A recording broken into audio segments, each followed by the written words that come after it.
Welcome to AFL Gippsland and Female Football Gippsland's Gather Round Female Festival of Footy here at the lovely Morwell Recreation Reserve in fantastic conditions. There's a little bit of cloud. Hopefully they stay high enough and not dark. I'm Brad Sinclair and I'll be your host commentator for the day, where we will live stream 5 of the 10 scheduled games today on behalf of Gippsland Sports Stream Live. Female Festival of Footy here at the lovely Morwell Recreation Reserve in fantastic conditions. There's a little bit of cloud. Hopefully they stay high enough and not dark. I'm Brad Sinclair and I'll be your host commentator for the day, where we will live stream 5 of the 10 scheduled games today on behalf of Gippsland Sports Stream Live. Female Festival of Footy here at the lovely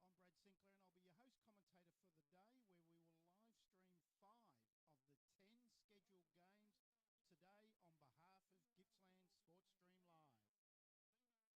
Recreation Reserve in fantastic conditions. There's a little bit of cloud. Hopefully they stay high enough and not dark. I'm Brad Sinclair and I'll be your host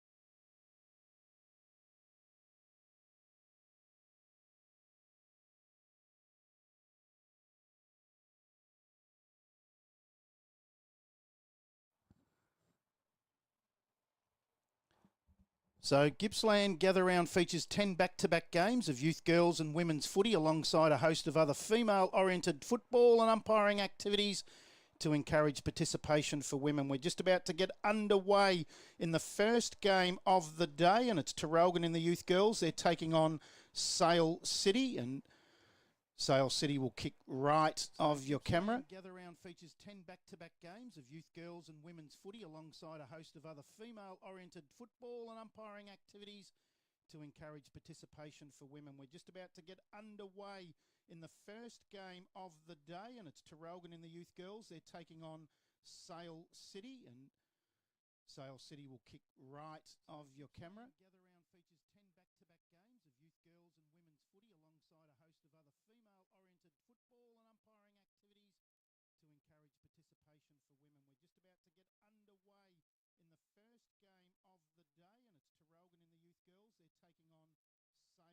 Gather Round features 10 back-to-back games of youth girls and women's footy, alongside a host of other female-oriented football and umpiring activities to encourage participation for women. We're just about to get underway in the first game of the day, and it's Traralgon in the youth girls. They're taking on Sale City, and Sale City will kick right of your camera.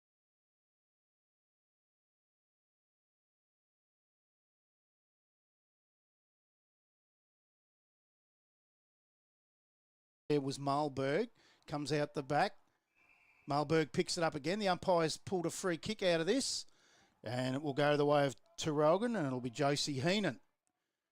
She's about 40 metres out, 35 to 40 metres out, directly in front.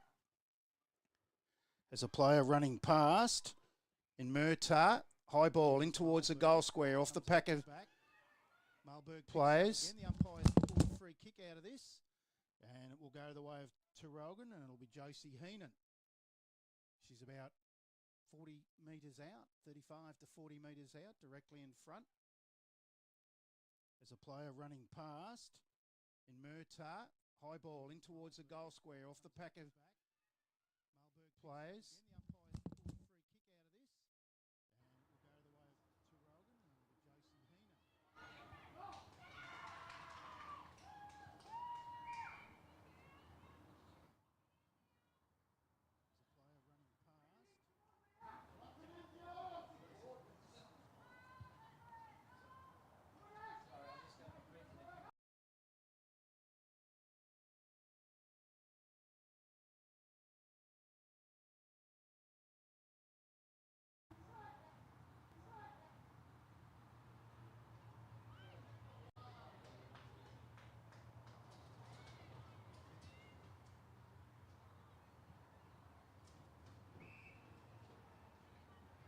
Heenan leads the race for the ball. She flicks it back. Sale City now. Hurry kick up the wing, but it's going to be chopped off by Traralgon. Fumble. Gets onto the left foot. Over the head there of Griffiths. They go inside 50 again. Traralgon coming out and meeting the footy there was Thomas. Sale City able to take that out of their defence.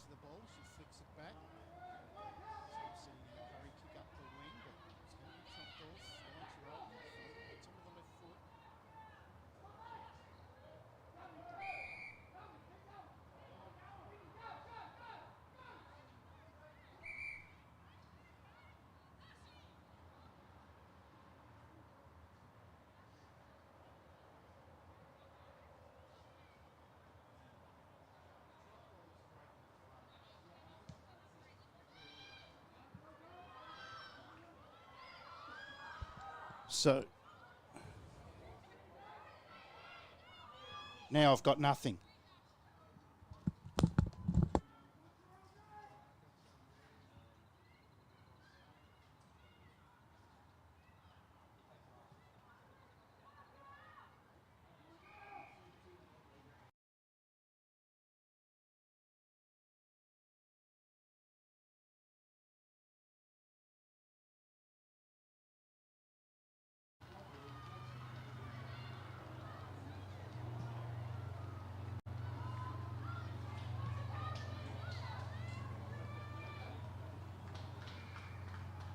Again. I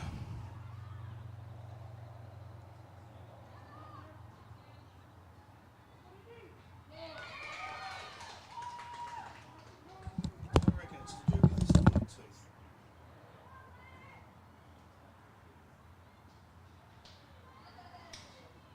So I'm going to try again with the Bluetooth. I've turned the Bluetooth off.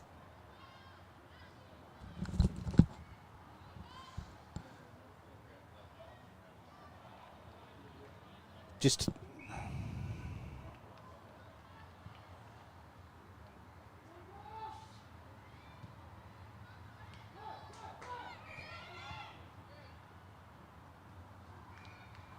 having a little bit of technical difficulties at the moment here, and hopefully we can get that rectified shortly as Traralgon have another shot on goal. Looks like that might be Mia O'Brien. She goes square and finds a teammate, and that's McClements. So McClements, 35 out, goes to the line, gets over the back, and the first for the day to Traralgon. Stevie McClements gets there first.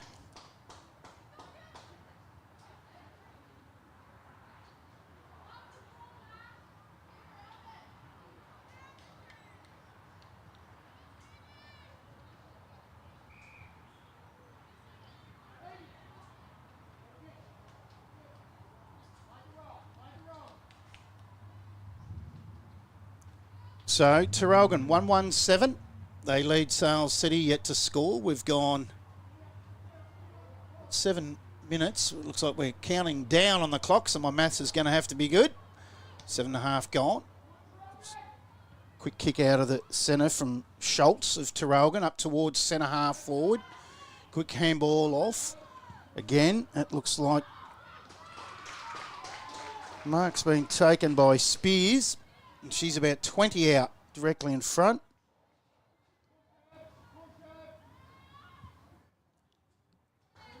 And shot on goal, misses to the left, just the one behind.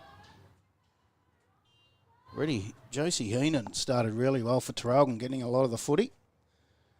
So the ball will come back into play.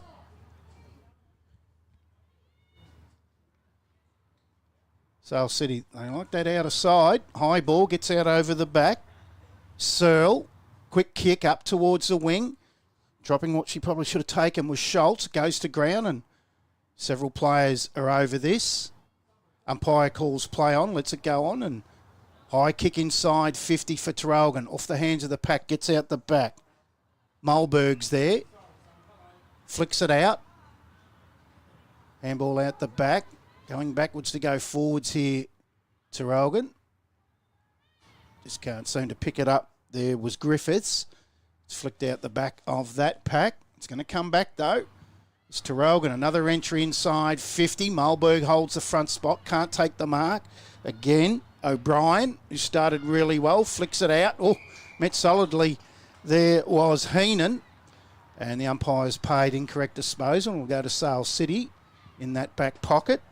That's Searle taking the free kick. She goes to the outer back flank. It's going to come back. High ball. Dropping that mark there was Hannah. Gets to the front. She receives it again, tackled. And the umpires again paid incorrect disposal. And it'll go to Traralgon. Not too far out here. So they go short. Running into the open goal. Misses to the left.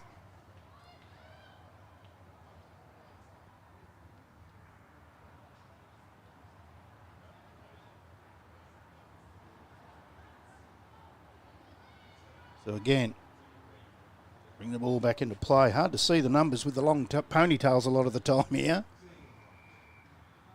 Mark taken, and that outer side. She started well, Sienna Searle, for Sale City. Kick up the line, gets out over the back.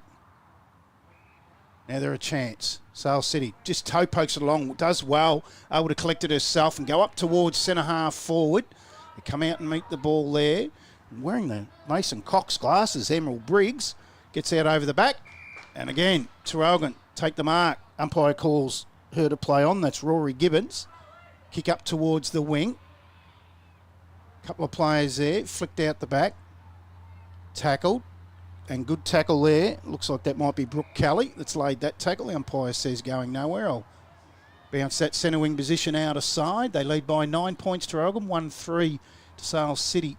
Yet to score. We've gone nearly 10 minutes into this first quarter of the Female Festival of Footy gather round out here at the Morwell Recreation Reserve in fantastic conditions. Umpire has paid incorrect disposal again here. It'll go to Sale City in between wing and half back, out of side. Short kick up the line from Kelly. Out towards the boundary. Just pushed under the ball there. Ball not travelling far, and they just pounce on this, and umpire's letting it go. Probably not a bad thing. Hurry kick up the line, might be out of bounds on the full. It is. So Traralgon, in fact, it's Sale City that's going to take the kick. Going to square it up. O'Brien overruns the ball for Traralgon, kicked off the ground into the middle. Again, it's Traralgon here, though. She's paid a free kick here in the back, and it's McClements, the goal kicker.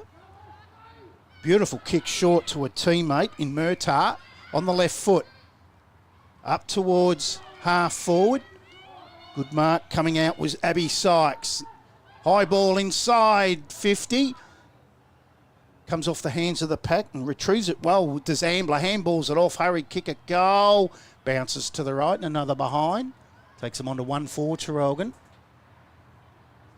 Sale City yet to score, and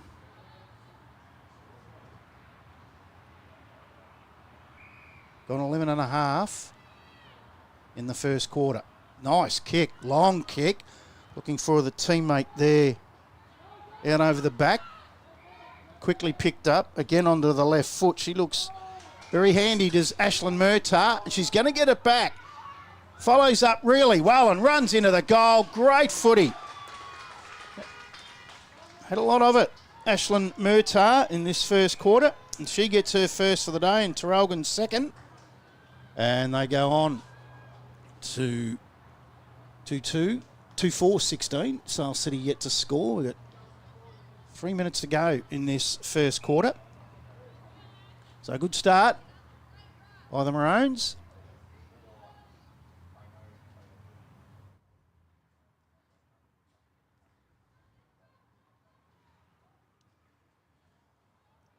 Ball back in the middle. Quick throw up by the umpire. Comes out the back. Good handball quickly over the top was Van Berkel. Finds a teammate. They go inside 50 again. Traralgon. Well chopped off. Just didn't get full purchase on that, did Searle. Picked up. Runs into the open goal. And it's another one. This time it's Olivia Ambler. And she has her first. So they're lining up. Now the Traralgon forwards.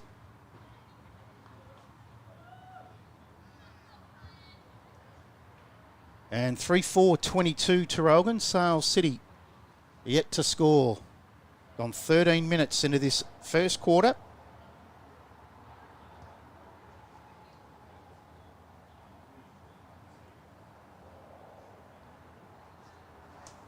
So the following game after this one is there's a game going on over the other ground 2 between Morwell and Daleston.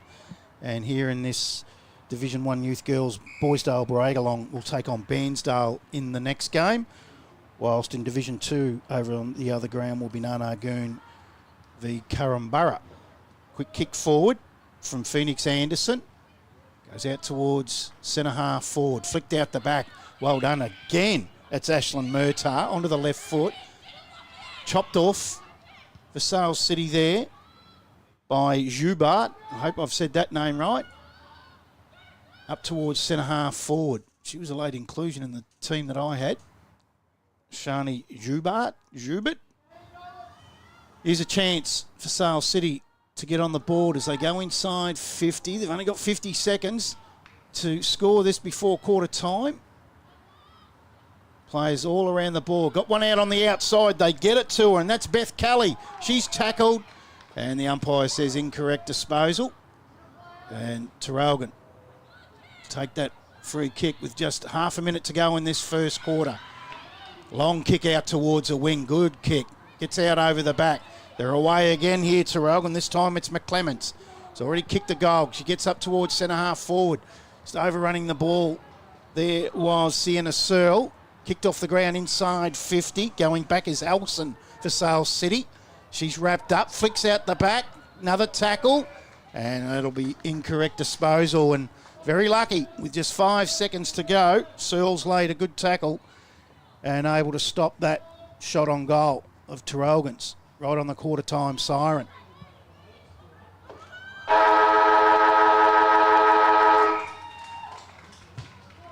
So quarter time. Traralgon 3-4-22. They lead Sales City 0. And a good start to the day here at Morwell Recreation Reserve. So going back to what I was saying earlier,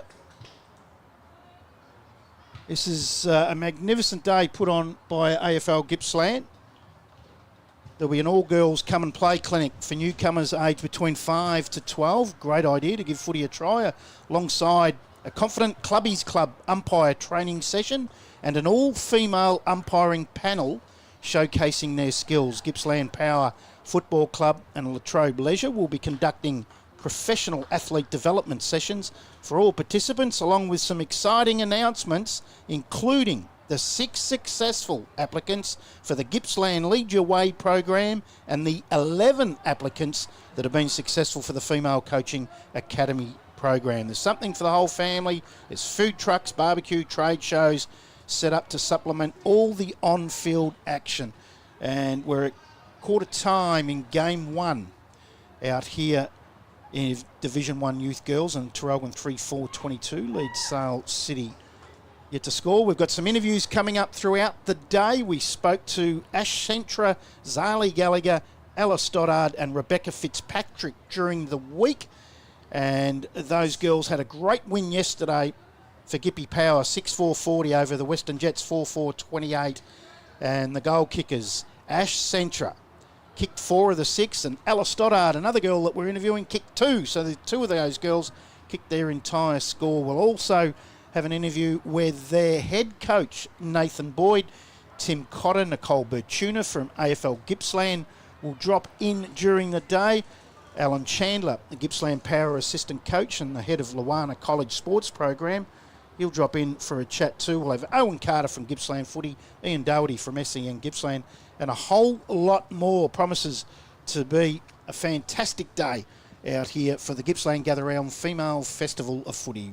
And we'll be back very shortly for the second quarter between Traralgon and Sales City in the Youth Girls. Traralgon 3-4-22, Sales City yet to score.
Welcome back to the Morwell Recreation Reserve for the female gather round for the female football Gippsland.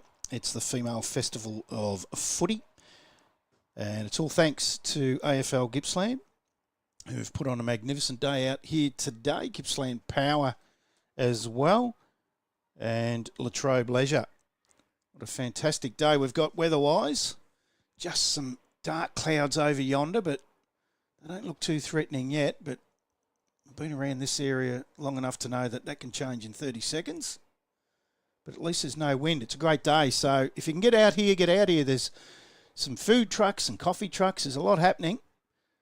And there's come and try footy programs for the young ones and umpiring programs, which is what we need at the moment. So game 2's already underway over on the outer ground.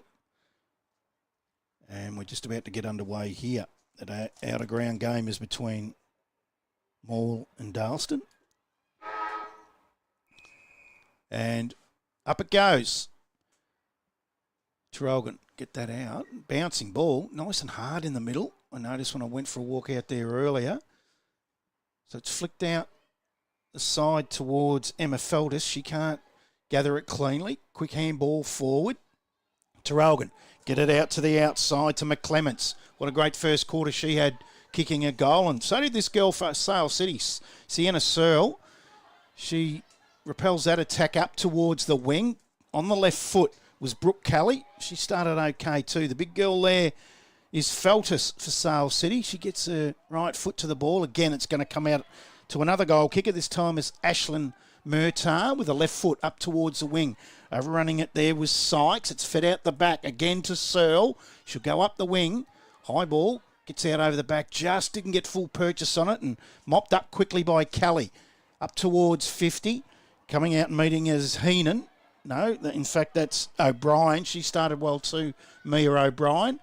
Out towards half-back for Sale City. And a hurried kick up towards the boundary line there by the girl in Elson, and finds the boundary. It'll be a free kick, not touched, and Traralgon, Alexandra Beaton goes up towards the wing again. That's Jubit. I know I'm saying that wrong, that's for sure. Is Searle for Sale City, up towards the wing. Handball out to the outside to Kelly. Takes a bounce onto the left foot. Up the line. Just on the line, but wasn't touched anyway, so free kick will go to Traralgon again. So they're in between wing and half back. Traralgon, nice kick, high kick. Up towards the wing. Coming out again there was McClements. Couldn't take the mark. Hands off. Hurry kick up the line, but it's missed everything that time by Beaton. And the resultant free kick will go to Sale City. And hasn't this girl started well as well? Anderson. So Phoenix Anderson. Pack of players. Comes off the front of the pack again. It's Kelly. Then she goes in after it again. Hurry kick forward by Fleming. Repelled though. Again by O'Brien. Up towards half forward. Gets to the front of the pack. Elson. Kick into the middle. There's Murtar again. Just falls over. Trying to pick that up. A couple of players wrestling here. Umpire's really letting it go. Comes out. Ends up Sykes. Goes inside 50. Looks for a teammate there in Carney. She can't hold the mark. Hurry kick out. Still inside defensive 50. Out towards the boundary. Kicked off the ground a couple of times there by Sale City.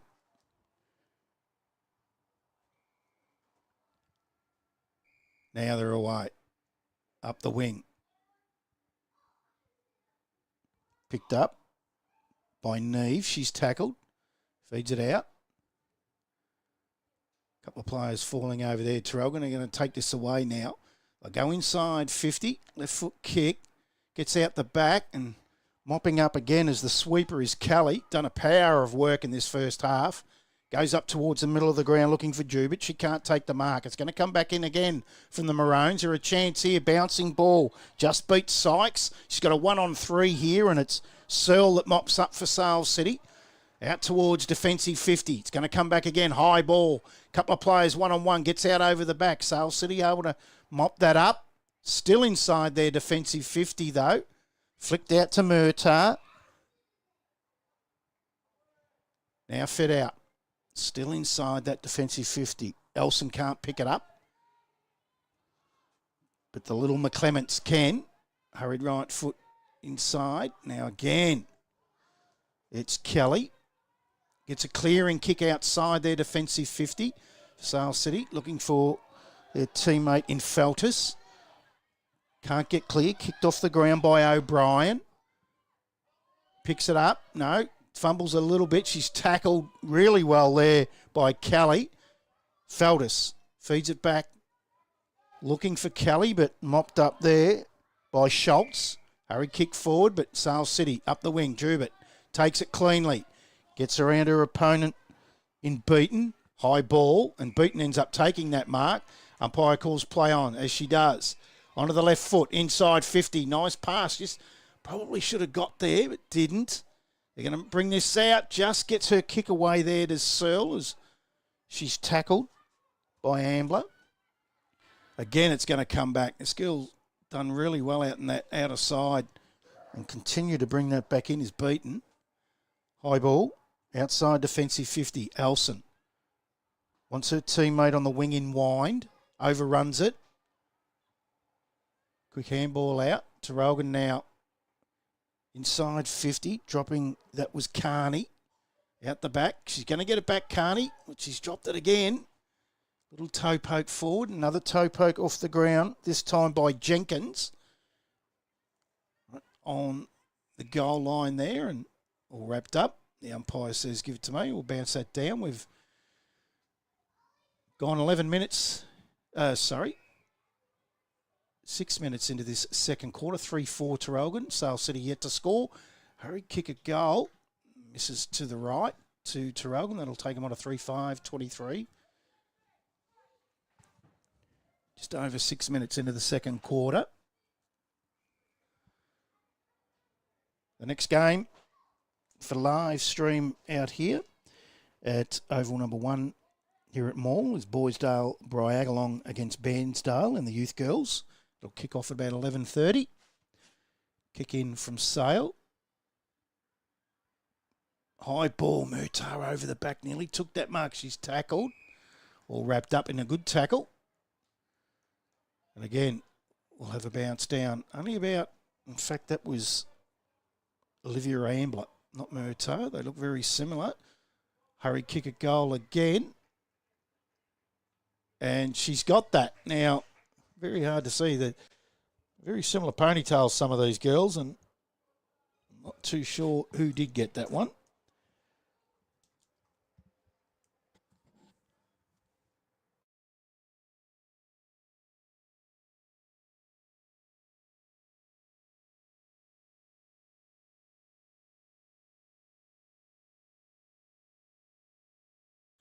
Stevie McClements got that one, and that's her second, number 55.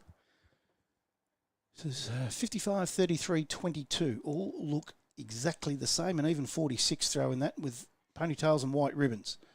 So Murtagh, that's definitely her. Goes up towards another one that I just said was Ambler. Overruns it, and who's there to mop up again? Brooke Kelly, what a game she's playing. Gets onto that left foot, clears it outside defensive 50, and I think that's Van Berkel that's taken the mark. Goes up towards half forward. Oh, coming out, meeting it cleanly then was Elson. Good effort. Again, Kelly clears them out of danger, looking for Gerbert, but mopping up and taking the mark. Traralgon going out towards half forward, gets out over the head there of Sykes. Going in was Schultz. She can't clear it. Again, Kelly. Tackled by Schultz. Tackled to ground. The umpire says, give it to me. 8.5 gone. Second quarter. 4-5 Traralgon. Sale City yet to score. Flicks it down to Murtagh. Just couldn't take it cleanly. Gets it back from Beaton. Goes inside 50. Bouncing ball. Gee, that was collected really, really well there by Ambler. Onto the left foot. Into the goal square. Bouncing ball. Couple of players going back. Just needs to kick it off the ground, Carney. Just couldn't do it. Still a chance as Sale City able to clear that out of the danger zone for now. It's going to come back though. Hurry kick. Here we go. Bouncing ball. Ends up in the lap. Oh, just didn't get a lot of foot on that. And again, it's going to be Traralgon to get another one. And this time it's Olivia Ambler that gets her second.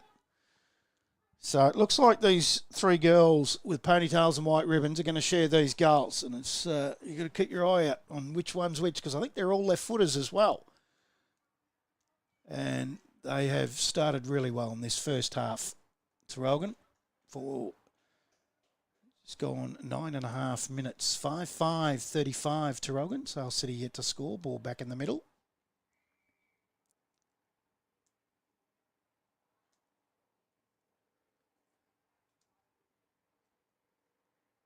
Gets out over the back. Murtar on the left foot up towards half forward. Just leading her opponent under the footy was Ambler. Gets the bouncing ball at the back. Read that really well. Kicks it out looking for Carney. It goes over her head. Sale City just get their kick away inside defensive 50. It's going to roll towards the boundary and out of bounds. And the umpire ball that up. So the rule is in between the 50-metre arcs. If it goes out over the boundary untouched, it's a free kick to the opposing side. If it's inside that arc, the field umpire will put it back into play right there as the tap. Beautiful tap out to Murtar. That time was from Neve. Murtar has a shot on goal but misses to the right.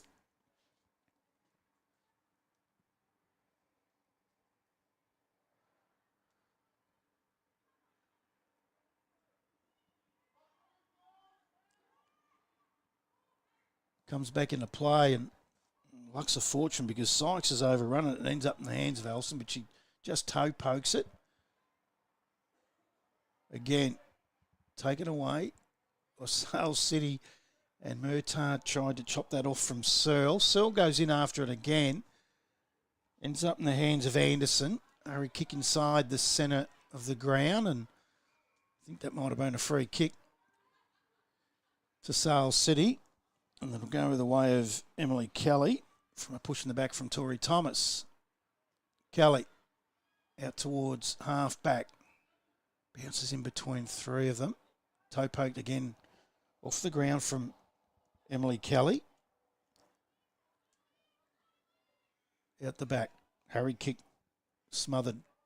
That's Brooke Kelly. There's three of them out there. Brooke, Emily and Beth. The umpire throw that in the air. 12 minutes gone, second quarter, 5-6 Traralgon. Sale yet to score. Sale City, of course. Hurry kick forward. So that's a play that's not listed for Traralgon there. Ends up in the hands of Beaton. Looks for and finds in the end Ross, Ava Ross. Elson's there for Sale City. Handballs it out, but might come back. The flick over the head. She's watched a bit of telly. That's happening a lot lately in the AFL. Getting around quite nicely there was Rory Gibbons. Kicks it forward, but mopped up. High kick just outside defensive 50, marked by Feltus. As a player on the wing, she can get it over the Traralgon player's head. Comes out and meets it. It's a one-on-one battle here. Centre wing position right in front of the commentary box between Gilbert. And that was beaten. But Traralgon will go inside 50 again. Hurry kick forward off the boot of Ross. Looking for Carney. Just waiting for it to come back up. Couldn't get the bounce. Goes back in after it. Toe pokes it off the ground. Outside 50. Just dropped the mark there to Neve. She goes in after it again. Flicks it out the side. Carney's there. In fact, that's Murtagh. Gets it forward, mopped up. They'll clear it out of that area again. But I reckon this might be coming back. There's Neves there for Sale City. Works hard and Kelly lays the tackle. Not sure if the Traralgon girl had the ball. The umpire says we'll start that again. 50 metres out from the Traralgon goal. Only 50 seconds to go in this first half. 5-6 Traralgon. Sale City yet to score. And again, oh no, she's pulled a free kick out of this one. And it will go to Traralgon. Quickly plays on with the handball is beaten. Goes to Murtagh on the left foot. Out over the back. Just bounces right angles. Ambler's there. She wants to kick her third, but that's mopped up really well by Sale City. She does well. 20 seconds to go. And just repels that back out. Might come back through Neve. Flicks it out the side. Oh, Kelly, great tackle on Van Berkel. And that's all we'll see for the first half.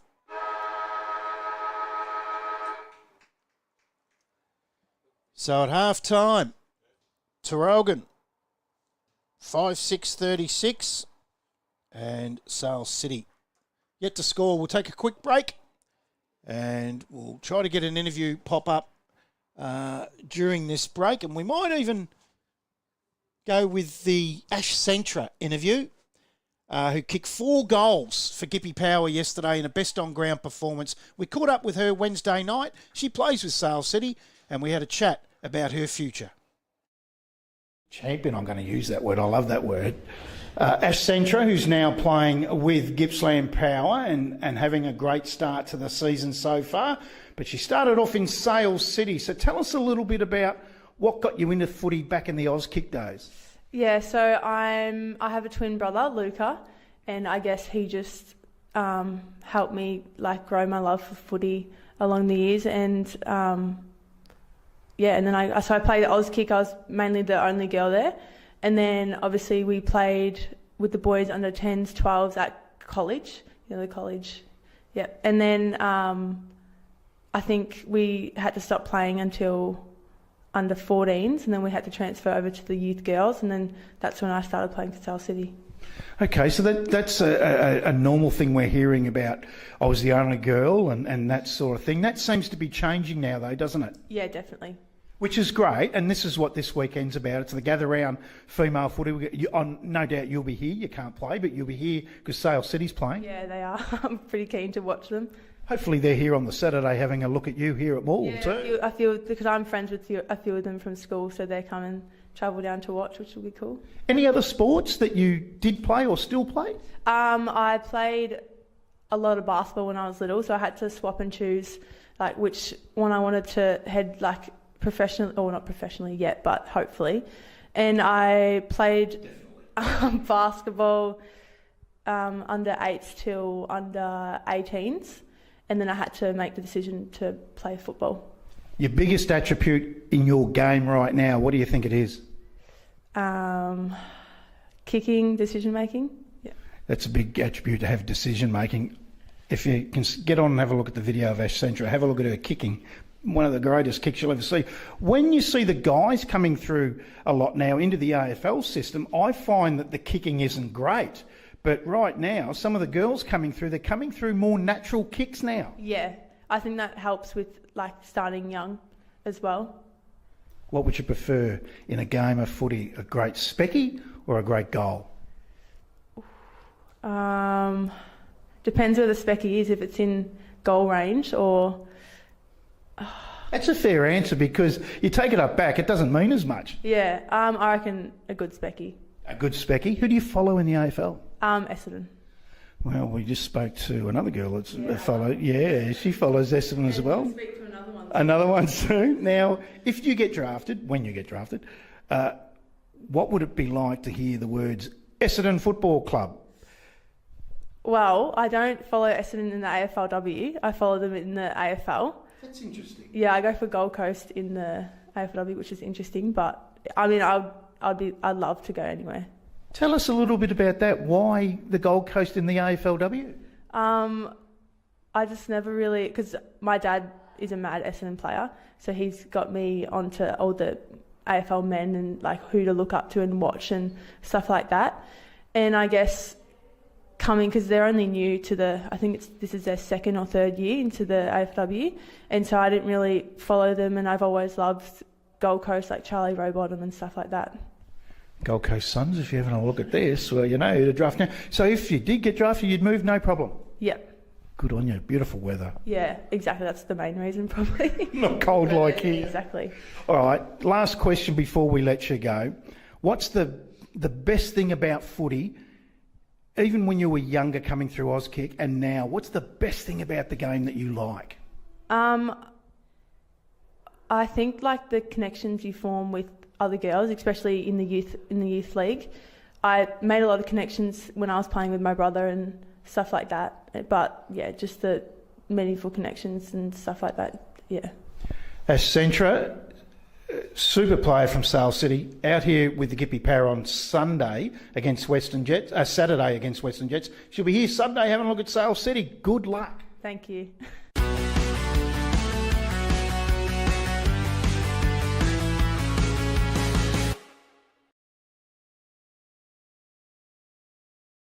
What a super talent Ash Centra is, and she's from the Sale City Youth Girls Club that we watch here right now today. 4 goals yesterday for Gippsland Power. Of their 6, best on-ground performance. Absolutely incredible. What a player and what a great young role model for these girls out here watching today, and I bet you they wish she was out there running around with them right now. Why wouldn't you? I don't think I've seen a better balanced or technically correct female kick of a football in a very, very long time. Super girl, super effort. Half time here in the youth girls game, and it's Traralgon 5-6-36. They lead Sale City yet to score. We'll have more interviews throughout the day. There'll be another Sale City girl, and she's the captain of Gippsland Power, Zali Gallagher, who also went well yesterday. So we might catch up with that interview we had with her on Wednesday night at training after this game before we get into the next game, which is the big one between Bairnsdale Bragalong and Bairnsdale in the youth girls game. Out here at the Morwell Recreation Reserve, we'll take a quick break before we come back for the third quarter. It's Traralgon 5-6-36 lead Sale City, yet to score.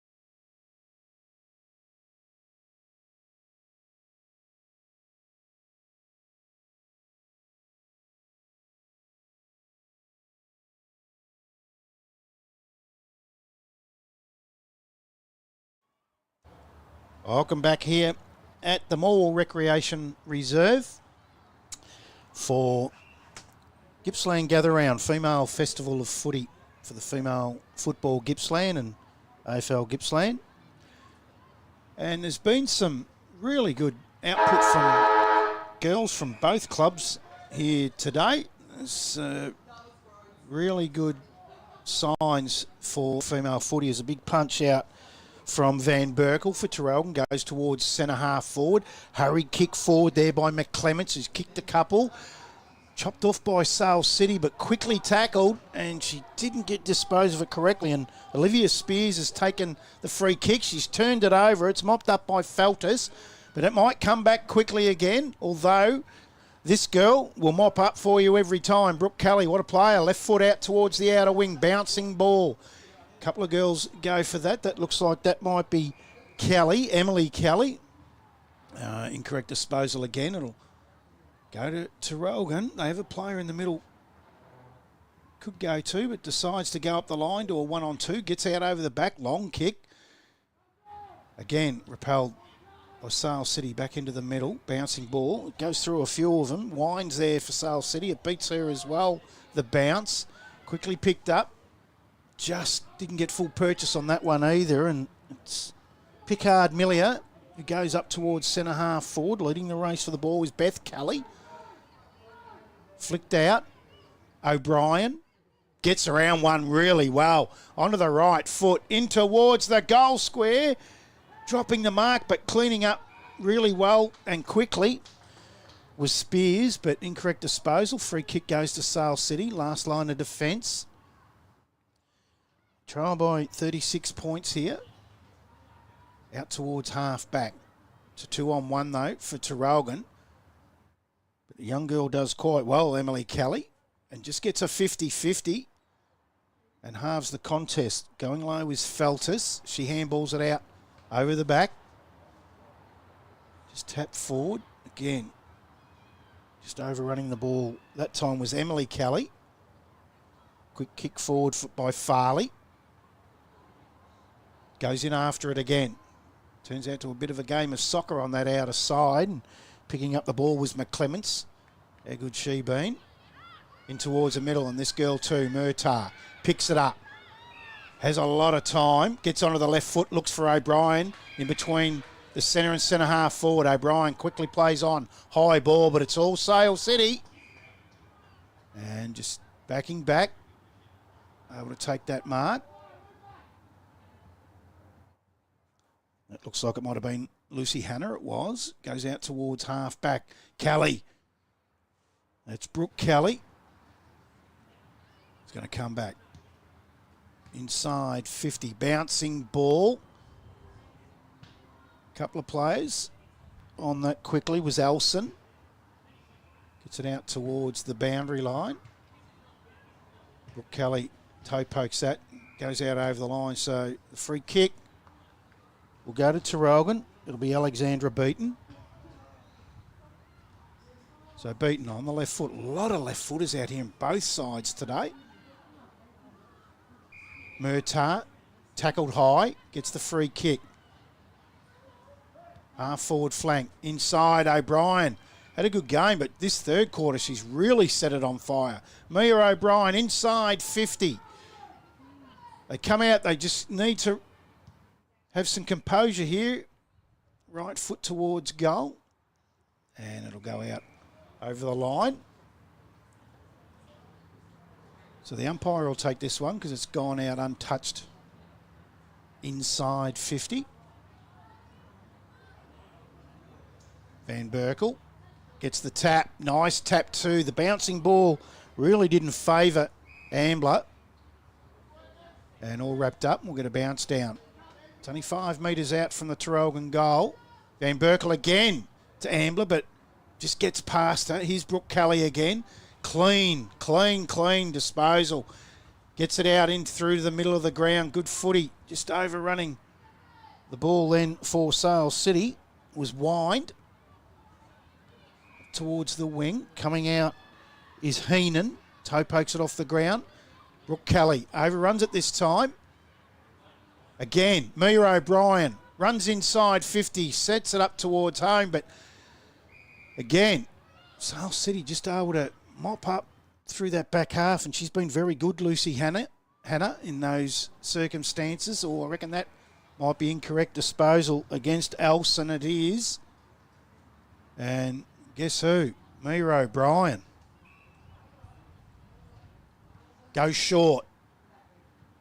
Gets out over her teammate though, and bouncing ball beats Jenkins. Just able to gather it was Murtagh. She's on that left foot. Goes towards the pointer square. Very disciplined footy. Gets out over the back.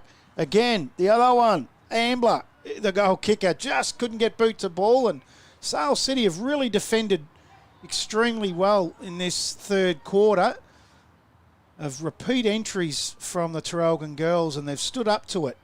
Hurry kick. Inside. Gets out over the back of Marlberg. Flicked out, just couldn't pick it up there. At that time was a Sale City girl in skills.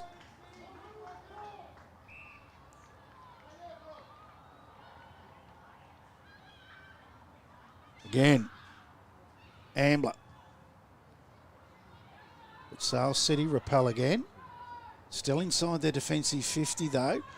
Well done. Picked up and fed out by Picard Millier. They go forward. Gets out over the back. Kicked forward by McClements. Ambler towards the edge of the square. Again, Brooke Kelly. Just cannot believe how well they've defended these girls this quarter. Under extreme pressure, Sale City. They're up to the task at the minute. So Emily Kelly going to go back. She'll get it back in a 1-2 from Brooke. I'd say sisters. No, doesn't get there. Brooke now onto the left foot. Up towards half forward. Bouncing ball. Heenan mops up for Traralgon. Pushes her opponent off the ball. Then kicks it off the ground into the middle of the ground. And they're away again, Traralgon, with another inside 50, or up towards 50 to Mia O'Brien. Did she throw it? The umpire says yes. And Sale City take the free kick through Phoenix Anderson. So they haven't added to the score halfway through this third quarter, which is a great effort from Sale City in defence. Brooke Kelly, again, just taps it forward and then cleanly picks it up, takes a bounce, gets around her opponent, onto the left foot. Oh, hits the post. Unfortunate. Good football. She's defending, she's attacking, going inside 50, having a shot on goal. The umpire goes down and meets with the goal umpire. I thought he was going to go up to the screen and he's going to say we haven't got one. So Traralgon bring the ball back into play through, I think that's Neve, out of side. Flicked out over the back, looking for Heenan, couldn't take it, beats her. Quick kick forward from Sale City again towards the boundary. We'll get a ball up right on the left-hand goal post for Sale City. We've gone 8.5 minutes into this third quarter. They trail by 35 points and a real opportunity here to kick a goal, and that's that girl again, Kelly. She's kicked straight into her opponent, unluckily, and come off her boot now out over the boundary line. But she's looking very dangerous here, is Brooke Kelly for Sale City, and a huge opportunity to get their first goal of the day, but that's going to be cleared out by Beaton. Just a pack of players around it. They flick it out. Umpires pay to throw. And the free kick will go to Sale City directly in front. They're all lining up to take it too, and why wouldn't you? And this is the one that you wanted in the hands of. Everyone else should have just walked away and left it to her, I would have thought. And she's ended up demanding it. And that's why. She's kicked the goal. It was going to happen. He was lurking with real intent the last couple of minutes. So, they get their first for the day. 1-1-7 Sale City. Traralgon 5-6-36. Gone nearly 10 minutes into this third quarter in the youth girls game here at Morwell Recreation Reserve between Traralgon and Sale City. In the Gippsland Gather Round Female Festival of Footy. Ball back in the middle. It's tapped out by Van Berkel. Umpires paid holding here. We'll go to Traralgon. And the recipient will be Schultz. High ball up towards half forward. Play on. Mia O'Brien gets it out over the back. God, she's quick. Inside 50, but mopping it up is Searle. I've liked her game too in defence. Been really good this quarter, Sale City. They haven't been scored on and they've actually kicked 1-1 themselves. So they've won the quarter. And probably a thing that the coaches asked at half time. As they go forward though, Traralgon here through McClements. Again, just mopping up through that back half was Searle. The kick's not a great one. Umpires pulled a free kick and an advantage by the looks of this, and they get a shot on goal, and that's through Hannah Malberg, and she gets her first for the afternoon, while Sale City kept them scoreless for 11 minutes. They were just able to get that one late through a crumb of Hannah Malberg. So they go on to 6-6-42 Traralgon. They lead Sale City 1-1-7. 11 and a half gone into this third quarter. All thanks to Gippsland Power and Latrobe Leisure and AFL Gippsland. Back in the middle. I reckon Van Berkel might have won that again, and it's going to be hurry kick forward inside 50 from McClements. Out over the back. Ismailberg, the last goal kicker, just couldn't pick it up. Cleared out towards half back for Sale City. But out over the back again, it's going to be McClements. Gets away from her opponent. Hurry kick. But Elson mops up for Sale City. She's been great. Goes into the centre of the ground with a towering kick. Gets the bouncing ball. Oh, just flicked it out. Was Wine, but all Traralgon. And that's beaten with a kick up towards and looking for Murtagh. Bounce beats her, and it's kicked off the ground by Elson. Out to Brooke Kelly. Doesn't have any real help, so Murtagh wraps it up. Kelly comes in and tackles her again. Murtagh gets the handball out to her ruckman in Van Berkel. She quickly flicks it off. Ends up in the hands of McClements again. Umpires paid a throw. We'll go to Sale City.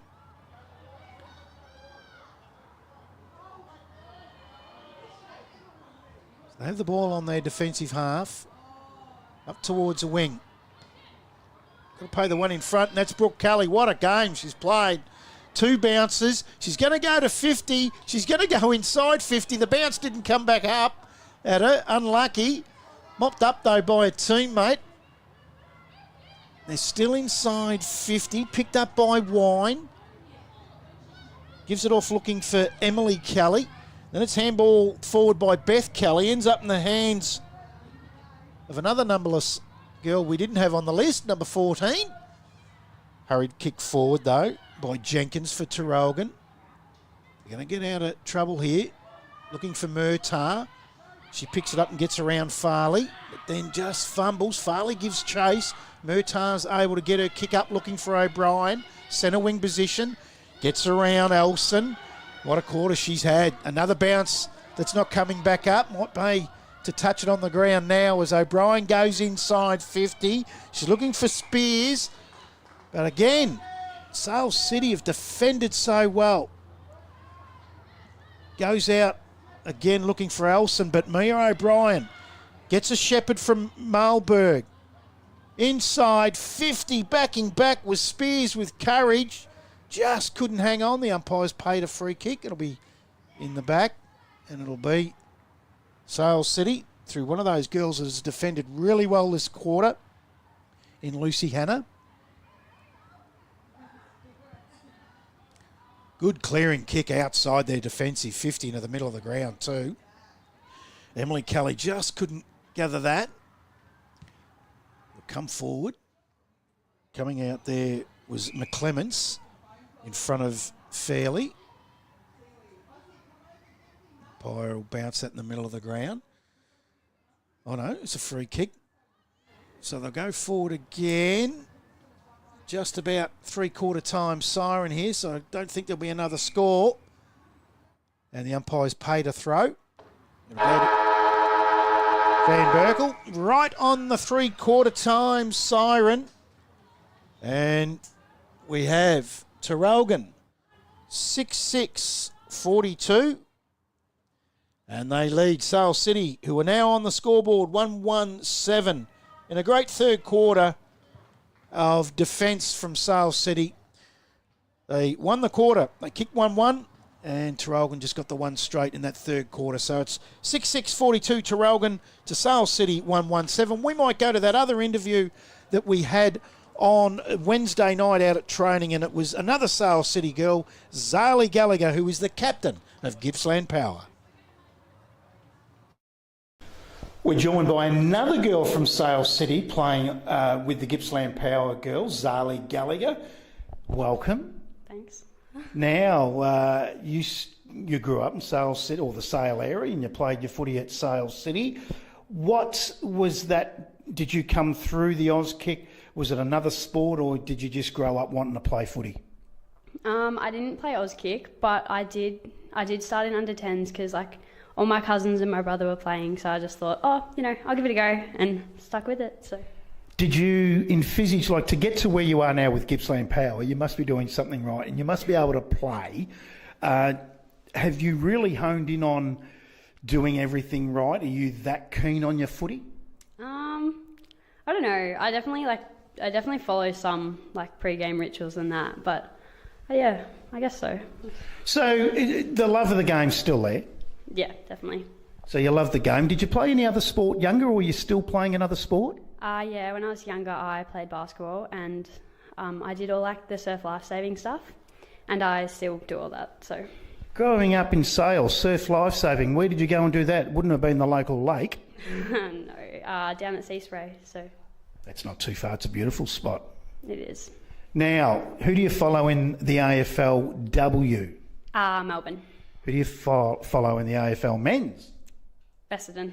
Now, that's another girl that has two different sides. Tell us about that. Why?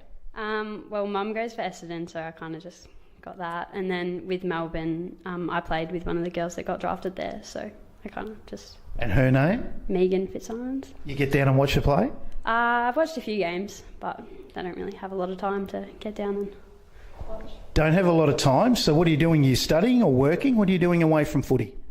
Studying. Well, I'm still at school, so year 12, and I work every now and then, so... Yeah.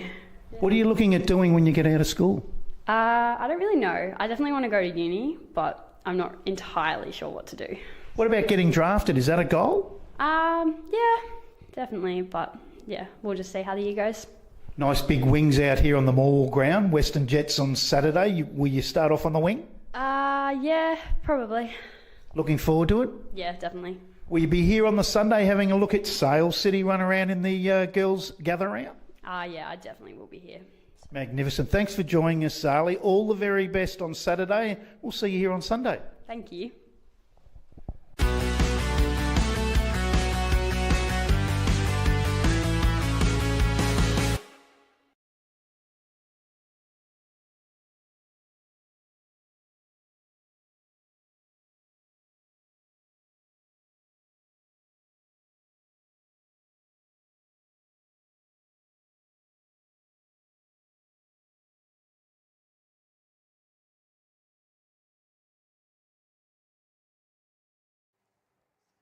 And another one, Zali Gallagher, what a great player she is. She's also from the Sale City Club, and she is the captain of the Gippy Power side right now. Now we have a guest, which is fantastic. Paul Milo, the AFL Victoria Club Development and Experience Manager, joins us in the box. Good afternoon, Paul. Yes, it's great to be here. Really excited for what is a great opportunity to showcase some, not only the talent coming through, but just the opportunity to grow the game for girls, and it's wonderful for AFL Gippsland to put this on. Paul, I love the title with Experience Manager, because that's what it is, isn't it? Particularly for, say, some of the girls coming in, it's got to be a great experience for them. Well, it's got to be a great experience for everyone, and I think that's the exciting part about my role is working with AFL Gippsland and all the regions throughout country Victoria and the metropolitan leagues as well, just to what is the experience like, not just for the players, what is it like for the coaches, what is it like for the umpires, but also what is it like for the spectators and everyone that comes to the game. We want them to have a really good experience, and yes, girls will need different elements from the game from what boys do, and we've got to be conscious of that. The way they're coached, the way they engage with the game is different, and having Nicole at AFL Gippsland is doing a wonderful job working with Tim Cotter there as well, and they're really engaging with the clubs, and we're finding out more about what each of those clubs needs and the different pockets within that club, what they need as well, to provide a great experience consistently across the board. So with AFL Gippsland, Tim and Nicole that you mentioned, they obviously give you guys feedback through AFL Victoria on how everything's going, and right now, I must say, from what I've seen, is that they are out in these clubs all the time. You see it. And I haven't seen that before, and it looks fantastic at the moment. Yeah, look, and a big part of that is just that extra role that we do have. AFL Gippsland have always worked really, really hard to engage with their clubs, but that club development lead role that Nicole's just come in. So this is her first season into that role, but that ability to get more boots on the ground, to get out to more clubs, and they'll get out to particularly the clubs that need a bit of extra help. Nicole has introduced a wonderful initiative with a newsletter across the board to give clubs awareness and opportunities for them to engage with the various programs. There's a lot of grants out there. There's a lot of ways that clubs can help themselves. And most clubs will just need that little bit of extra 1 or 2% bit of information, but a lot of clubs will need more than that. And that's when Nicole comes into it. She can spend more time with those clubs, sorting through some of the things that will take a little bit of extra time for them to work through.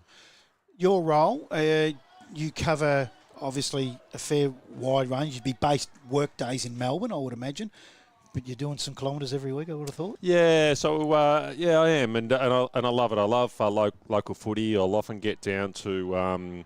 So it might be Inverloch down in the West Gippy. I've come out here a couple of times. I was up in Newmerka last weekend as well, and get out to Metro footy as well. So there's about 1,000 clubs throughout the state, and clearly the sort of hours that are done by the local regions is more than what I will do. Absolutely, them getting out to the clubs, but I really enjoy getting out on the weekends, and you can get a certain amount of information from sitting behind a desk, but you can't get the sort of information you need from going out, talking to club people, seeing things firsthand, and just seeing what really is needed. Our role is to make life easier for local volunteers. So seeing it in action, you can certainly see some, whether it's gaps or opportunities to help out our clubs as well. And that's the thing, isn't it? Because I think over the years, a lot of you get out to a local club and they like to bag and they like to fire shots, but they don't see what's going on. I mean, they don't see people out at the games, and we're starting to see that now, and it's got to be, I would have thought there's a shift in attitude now. Yeah, and it won't happen overnight. You know, some of that has been, I've been lucky enough to be involved in local sport, be it cricket or footy, for 30 years, and there's always been a little bit of that element of we need more from the level above. Now, that could be team to club, club to league, league to region, and up through to the national body. But now, for particularly these roles, and I think really from COVID, the understanding at an AFL level about the extra need of investment to local footy has been really tangible, and the sort of things that we're now seeing, whether it be the extent of the grants, has been a strategic community investment fund, SCIF, which has provided millions of dollars the last couple of years to local clubs. That's now gone into a Telstra Footy Country grants, and there's been again another, there'll be about $2 million provided nationally. Victoria will get the lion's share of that as well. So there's a lot of that investment, but these roles now, but that's turning that around. There will be potentially distrust or lack of visibility, lack of awareness of what the AFL Victorian region are doing to help that out. Now, that's, again, you can't just flick a switch and earn that trust immediately. That's got to be consistent effort. That's got to be awareness. That's got to be listening. And that, again, that ability of that extra role through Nicole, being able to get out there, get more information, have genuine empathy and understanding, and we are genuinely trying to do the right thing. And it becomes sometimes a little challenging of those that have a view of we're there to make it harder, or we don't understand, or we don't care, or the AFL is only interested in the elite game. At AFL Victoria, our only interest is local footy. There's a part of the AFL that looks after the state league and the pathway through, but at AFL Victoria, we are all about local footy, and then connecting in with Tim and Nicole, who'll do a great job locally, and we've got the equivalents through the regional level, metropolitan leagues we engage in, and just what gets us up in the morning is how can we make life easier for clubs to put on a great show on the weekend that people are going to love. Yeah, and I think, I go back to the days that I'd come through, there was nothing. There wasn't an AFL Victoria. There wasn't anything like that. And so I don't understand the vitriol sometimes that I hear, and I find it astonishing because it's visual. You see these people out there, and I would have thought most people at AFL Victoria, and obviously AFL Gippsland, they have a local footy or a local sport background anyway. Absolutely. That's right. I mean, that's part of the attraction of getting into the sport. I mean, I played local footy in Melbourne. My son and daughter were connected into the fringes of Melbourne club as well. So I've been lucky enough to be at all levels, been a parent helper, been a team coordinator, been on a junior club committee, been on a league board, and in a full-time state national level. So I've got a deep connection to local footy myself, but everyone else does as well. They've played, they've been involved, and we love the game. And if we can make a genuine difference in a little 1% to a club to help them put on a good show, you just have to come out to a game of local footy just to see what it means to the towns and what it means to regional, rural Victoria, but also to the Metro Leagues as well. And it's more than a game. It is the ability for people to connect in. They might be going through some troubling times at home or work, but you can talk to your mates. You can talk to people. You can sort through challenges. People have got first jobs and career changes out of their connection to local footy. And if the footy clubs are thriving, then that just provides that opportunity for people to have that social interaction and connection that some of the people don't really get outside of their connection to a local footy netball club.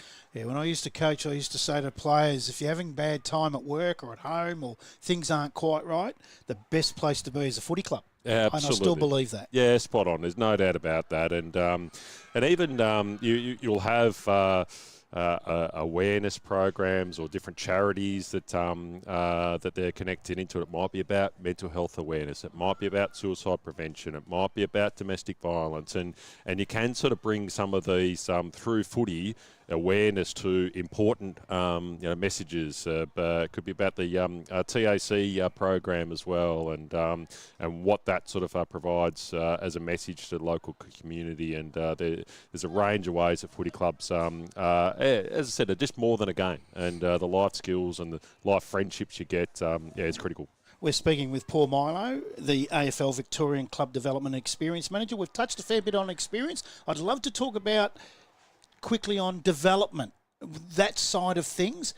How does that encompass your role there? So look, there's 1,000 footy clubs out there that will need different things at certain times. One of the best ways that we're looking to provide that support is through some clear access to the website Play AFL, and Club Help. So those that go to the play.afl website, Club Help, there is 1,000 pieces of information there that's in across a range of areas. There's a little search button there. So clubs can help themselves through a range of things that often what they will do, they'll reinvent the wheel. And I've been on committees before, someone gets delegated to sort out a problem and everyone in that room is trying to work through that.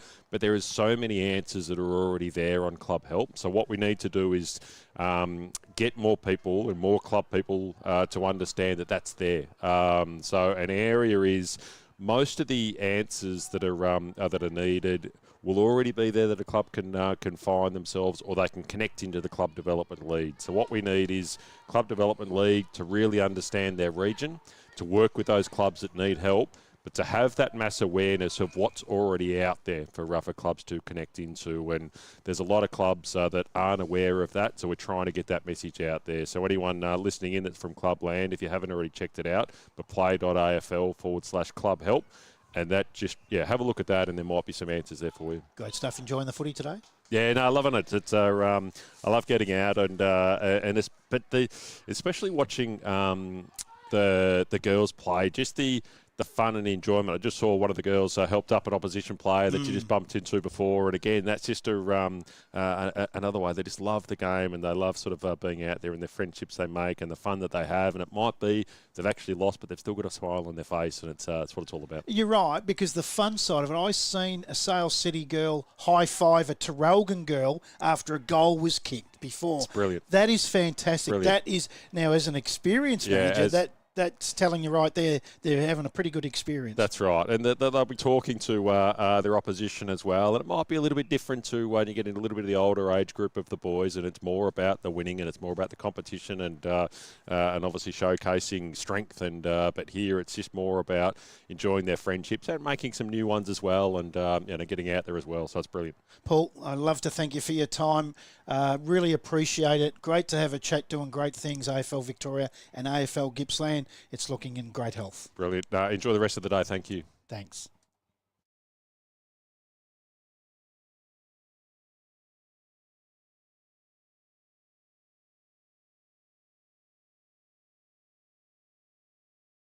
That was Paul Milo from AFL Victoria, the Club Development and Experience Manager.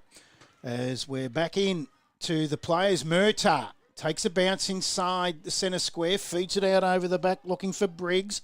Bounce doesn't favour her. She goes in hard, comes back to Murtagh. She wants the left foot, gets it, high ball in towards the goal square. And how many times have these girls done this in this second half? This time it's Sienna Searle for Sale City. Goes short. They're still inside their defensive 50. Up towards Brooke Kelly. What a game. Quickly plays on. Loves a bounce, loves a run. She's had 2 there. Goes for a third run. A third bounce. 4 bounces. Forward to centre now. Sends them inside 50. Looking for a teammate. Gets out over the back. Picked up. Thrown out. There's still a chance here. Picking up the ball there is Wine. Feeds it out the back. Hurried kick towards goal. Bouncing ball. Kicked out of midair by the Traralgon girl, but it's only as far as Brooke Kelly. Look out. This could be another one. This could be her second. Flying shot at goal. But Traralgon are able to mop that up. They'll come out looking for O'Brien. Still inside defensive 50. Traps it with her foot. Then gets the bounce. Looks for a teammate. Got 3 here. Murtagh. Bouncing ball. Collects it. She's away. Into the centre. Up towards 50. Looking for and finding. Just taps it on there. Is beaten. Comes out the back. Running shot at goal from Amblers. Kick 2. Has missed that to the left. We've gone 12 minutes into this last quarter, and I have missed a couple of goal kickers. They're gone on to 8-8. 57 Traralgon, Sale City 128. So just the one behind this last quarter for Sale City, and Traralgon have been able to put on 2-3. So we're talking to Paul Milo from AFL Vic. So we missed a couple of goal scorers there. We're back in general play now. Just under 3 minutes to go. And Sale City inside the centre square. A couple of players there. Feeds out to Brooke Kelly. On the left foot. Love to know how many kicks she's had. Absolutely sensational game of footy in a losing side. And this girl's been good too. Mia O'Brien gets onto the right foot. And how good's this one been? Murtagh's kicked a couple. Has a swinging shot and misses through midair. And Isabel Elson mops up. But it only goes as far as O'Brien. She was looking for Marlberg. Couldn't take it cleanly. Coming out and meeting it for Sale City is Hannah. Just toe poking that and kicking it along the ground. Does well in the end. In front of Heenan. So the umpire will put this up. It's under 2 minutes to go. And it's been a great second half by Sale City, where they've kicked 1-2 in the second half and kept Traralgon to 3. So it's just the jump that they got. Coming out is Emily Kelly. Just couldn't pick it up in the end. And Jenkins could. Kicks it forward. Handball out from Heenan. Kicked out towards O'Brien. It's going to come back for the Maroons. O'Brien, high ball, pack of players, gets out over the back. Kicked off the ground outside, 50 now. The umpire's paid a free kick here. And it was the non-officiating umpire, and she's paid kicking in danger. So Traralgon will have a shot on goal. And that'll be Emily Carney. Under a minute to go. Up towards point of square.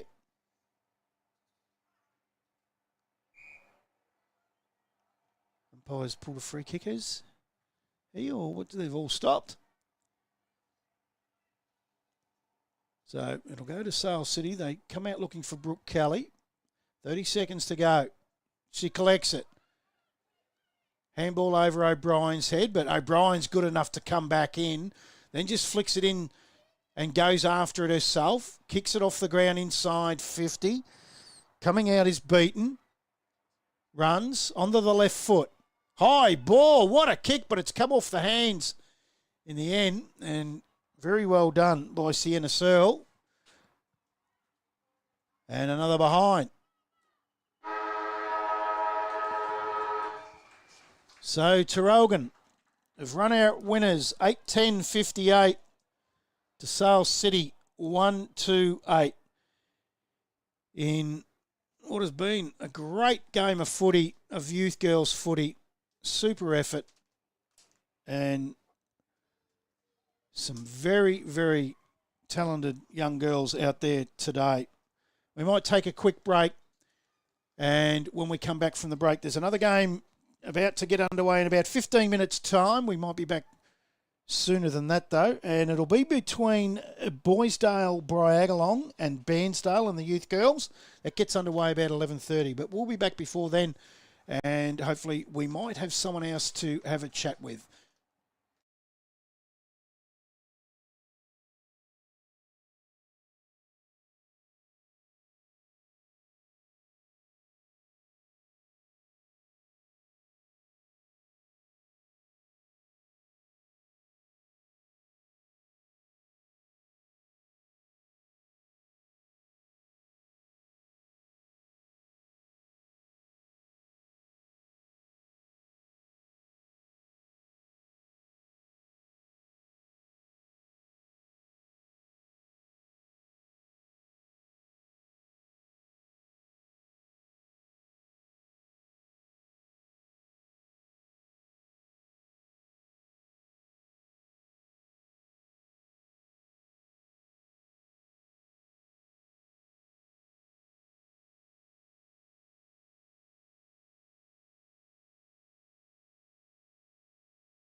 Welcome back.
Now sat down.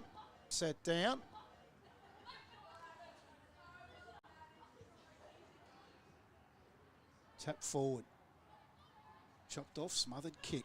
Still inside 50 for Bairnsdale. Pack of players around this, and again, we might get another stoppage. Otherwise, could end up a game of rugby league, but he's let it go, and they've come out with it. Boysdale Bragalong go out towards half back, bouncing ball. Cleaned up, and again, Grimstead, good start to the game, goes towards centre half forward, goes over the back of her teammate's head, and that was Wood. Going after it. Again, they're out, Bairnsdale, and they'll go deep inside 50. Front of the pack. So such was the game earlier, that one side had to defend a lot, and they defended quite well in the end, but just didn't score enough. And here's a chance for them to go inside their 50 for the first time. And it's Cuttress is there, but it's going to be mopped up again by the Red Legs. Go up towards half forward. It's all Bragalong now. And that time it's Gorfin, the captain.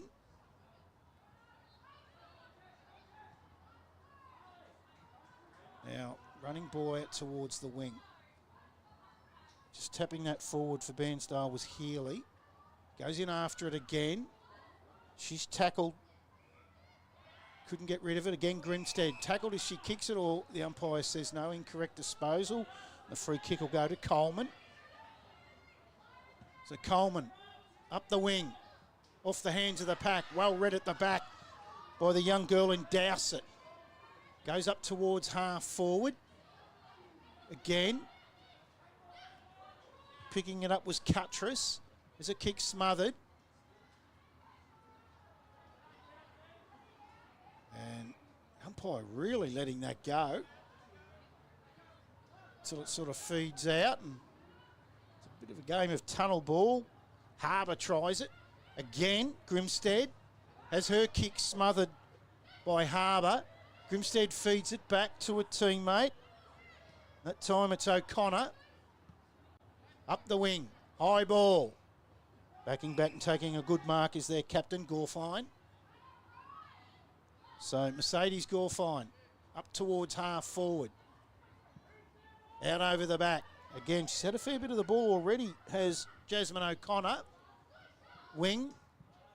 Good punch from behind by Harbour. Finds a boundary line. So it'll be a free kick. Should go to Bairnsdale here because it's just going to ball it up in between the arcs. A different rule in the previous game. So up it goes. Gilfoil wins the tap. Gets it out over the back. Bairnsdale through one of those players there. Feed it out. They'll come out now through Rayburn. High ball towards centre half forward. Bouncing ball again to Grimstead. Again. Incorrect disposal. Towards the wing. Finds a teammate. Summer Harbour. Had a bit of an early. Looking for Cuttress. Bouncing ball. Cuttress wins it. Comes back. Feeds it back. Looking for a teammate. Big bump there. Looked like that might have been Hill. Now, Bairnsdale brag along. Through the agency of Dowsett, but she's well tackled. And the free kick will go to Jasmine O'Connor, who's had a good start. Still no score. 7 minutes gone first quarter. Up the wing. The captain again in Gilfoil for Bairnsdale brag along. Fed out the back. Looking for Melrose. She collects it. Inside the centre square. Over the back. Looking for Gudgeon. Has a player on the outside and finds her. Kick towards centre half forward. Again, defensive Bairnsdale Bragalon stand up. Comes out to Grimstead again. She's bumped off, then lays the tackle. Ball spills free. Umpires pulled a free kick out of this. And it'll go to Bairnsdale Bragalon. And it'll be Ashlyn Harrington that'll take it. Oh, she's close to the girl on the mark here. Umpires called Grimstead back. So Harrington, paid 50. Might have stepped over the mark. One of the rules I still struggle with is this encroaching rule. So the free kick and 50-metre penalty will bring Harrington up towards the 50-metre arc. She quickly plays on. Kicks inside. Mark dropped by Shillinglaw. And she takes it out over the boundary line. We'll have a ball up inside 50. 8.5 gone first quarter. Still no score on the board. Gilfoil and Rayburn will do battle in the ruck. Rayburn wins that tap over the taller Gilfoil. Ball goes to ground. They're all wrestled up. And again, it's O'Connor at the fall of the pack. She looks like she likes her footy nice and aggressive and hard and goes in low. Again, she's there, but it comes out the back. Ends up in the hands of Dowsett. Hurry kick forward. Quick kick in out of defence for Bairnsdale. Umpires paid throw there. And free kick will go to Bairnsdale Bragalong, and it's Anne Lazark. Goes square to her captain. Mercedes Gilfoil, about 40 metres out, directly in front. Going to take a great kick from there. So the point of square might be the go. In she comes. Oh, what a great kick. Don't worry about the point of square. She's gone all the way home. What a great kick to the captain. Mercedes Gilfoil has kicked the first of the day. And Bairnsdale brag along. 1 straight 6. Bairnsdale yet to score where Bairnsdale have had most of the play. They've defended stoutly. Bairnsdale brag along and they get the first through a great kick from a long way out to the captain.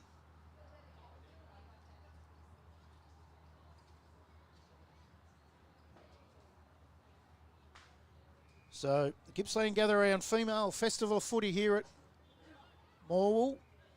We're into the second game now as Healy sends Bairnsdale into attack. Gets out over the back. Quick handball forward. Just not able to take it was Leighton for Bairnsdale. Harrington's in there as well. Feeds out the side. Kick smothered. Back on it. Fed out the back. Shot at goal. Misses to the right. So they're on the scoreboard. They trail by 5 points now, Bairnsdale. We're going 11 minutes into this first quarter. And thanks to Gippsland Power and Latrobe Leisure and AFL Gippsland and AFL Victoria. Female Festival of Footy. What a great day. 10 games of footy, 5 you'll see live streamed here on Oval number 1 as the captain again, Gilfoil, the goal kicker. Hurry kick out of defence into the centre square. Bouncing back. She started quite well for Bairnsdale too as Healy. I'll go back inside 50. Oh, good mark. Defensive mark. Just holding them up.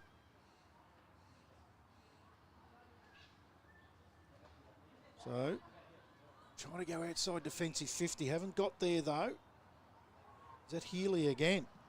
She's going to send Bairnsdale back inside 50 and finds a teammate. She's going to kick from about 30.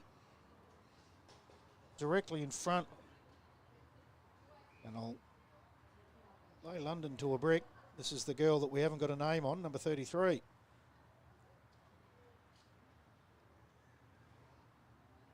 She comes. In fact, that might have been Lucy Carroll. Gilfoil mops up for Bairnsdale Bragalong. Goes out towards centre half back. Drop mark there by O'Connor. Quickly kick forward by Grimstead. Fed out the side. Healy. Handballs off. Runs into the open goal again. It's Gilfoil. It's brought her own footy here today. Still inside defensive 50. Going to come back through. She's had a lot of it too as Grimstead. Finds a teammate. And it's Sarah Melrose. So Melrose. Pack of players. Gets out over the back. Tap forward. Check side. Kick at goal. And I have to find the name of number 33. She's not on our list. And I just got a feeling she's going to get a lot of the footy. So it's another behind to the Bairnsdale Red Legs. We've gone 13 minutes into this first quarter. They're 2 behinds trailing Bairnsdale Bragalong. 1 straight 6. Back into play. Gilfoil. Gets them outside their defensive 50. Going to come back though. Half forward. Quick hands off. Just the don't argue there from Rayburn. And guess who? Gilfoil, and she can kick a footy too. Out towards that defensive 50. Comes off the hands of the pack. Another handball out. And there she is again. She's peppering away.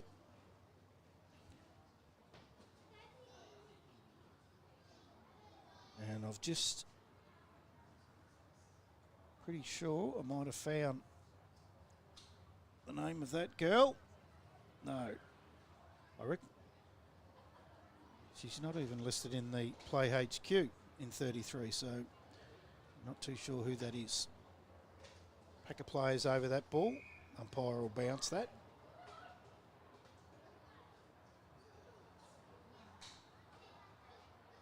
Healy wins the tap for Bairnsdale.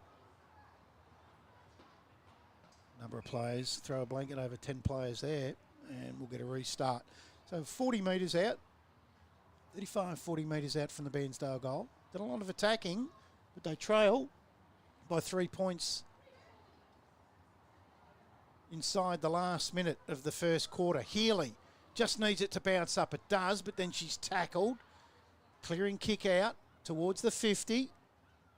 That will see us out for quarter time. No more scoring will be done here. So, at quarter time, Bairnsdale Bragalong, 3 behinds. They trail, Bairnsdale, 3 behinds. They trail Bairnsdale Bragalong, 1 straight 6. In the youth girls game, out here at the Festival of Footy at Morwell, we'll take a quick break and we'll be back for the second quarter.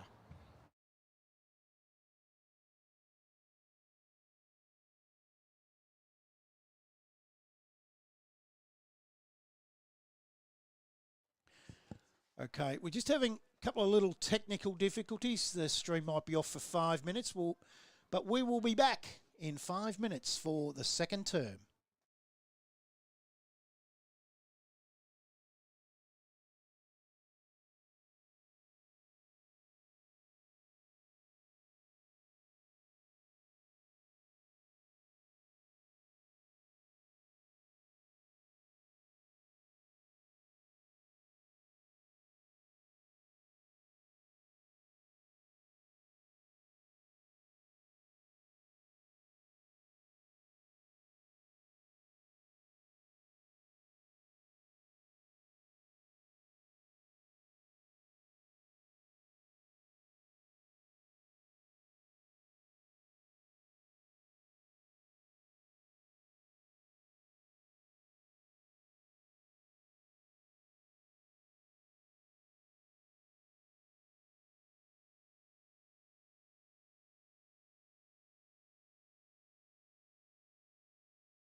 Welcome back to the Morwell Recreation Reserve for Game 2 of the Youth Girls here in the Gippsland Gather Round Female Festival of Footy. And at quarter time, Bairnsdale Bragalong, 1 straight 6. They lead Bairnsdale 3 behinds.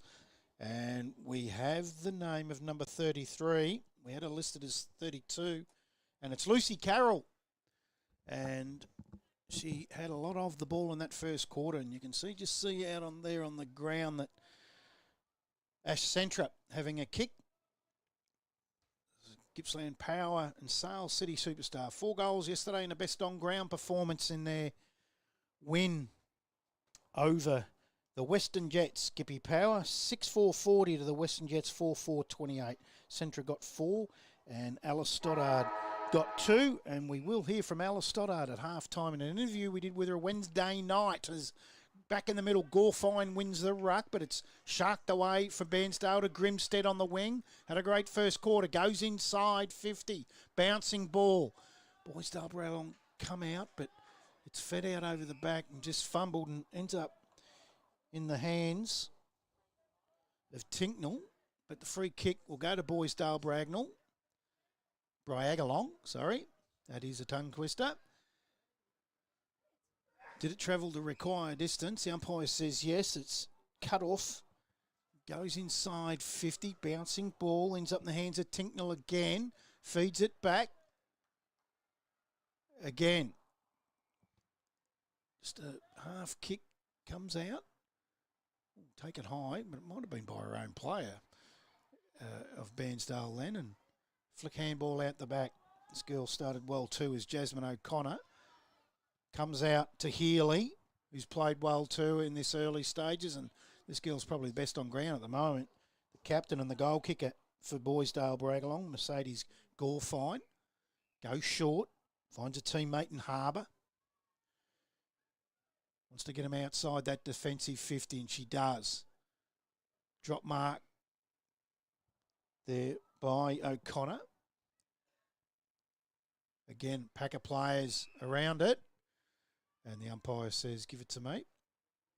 So the other game on Oval 2 going right now is between Narnagoon and Currumborough, or West Gippsland way, where these guys are out through the Latrobe Valley and East Gippsland. Bouncing ball. Again, Grimstead. Right foot snap towards the danger area. Right at the point of square. Gilfoil's there. They come in on her pretty quickly. Again, handball out. That time through Chapman. They're able to repel that again. Tap forward and then lays the tackle. So the umpire says we'll bounce it. About 35 out from the Bairnsdale goal. Running away and getting her kick towards goal was Rayburn. Gilfoil repels that again. Outside defensive 50. Goes through the hands of Healy.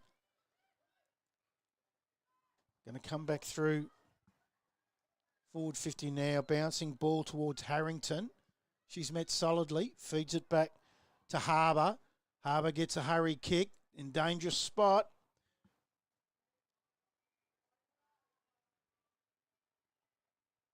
Going to be taken away this time by Leighton for Bairnsdale Bragalong.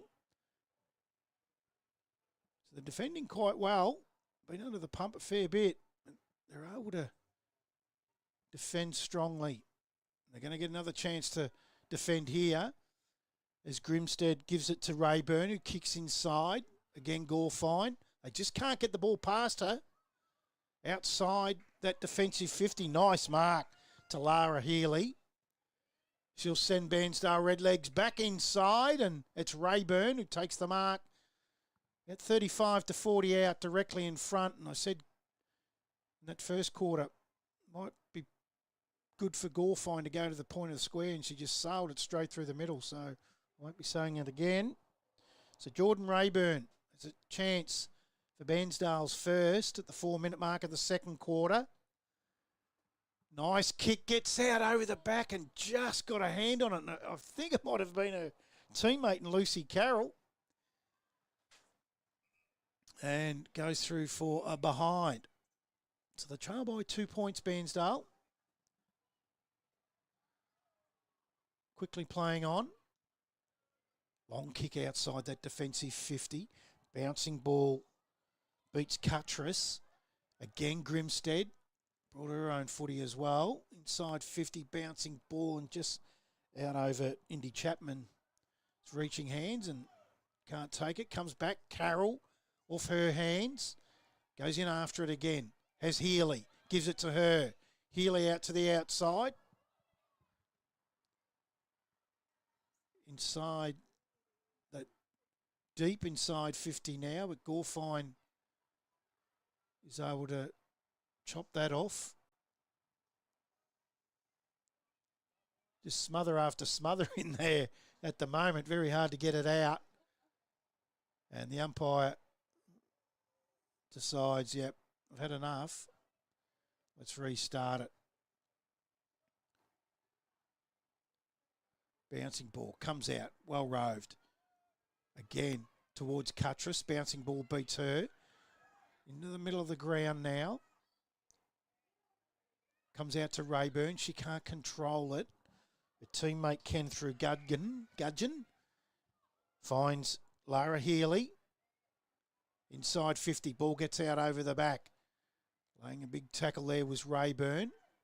And that enables, again, Gudgeon to get the ball. Gives it back to Rayburn. Hurried snap is smothered. Lays a bump. Fed out to the outside. Goes back, wants the right foot. Goes inboard, but chopped off. Oh, don't know if she should have played on, but she did. Was Harrington to late. Again, it's going to come back through O'Connor. So just really stout defending.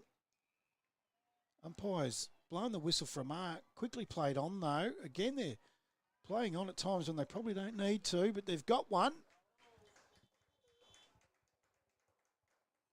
So they've got their first for the day, Bairnsdale.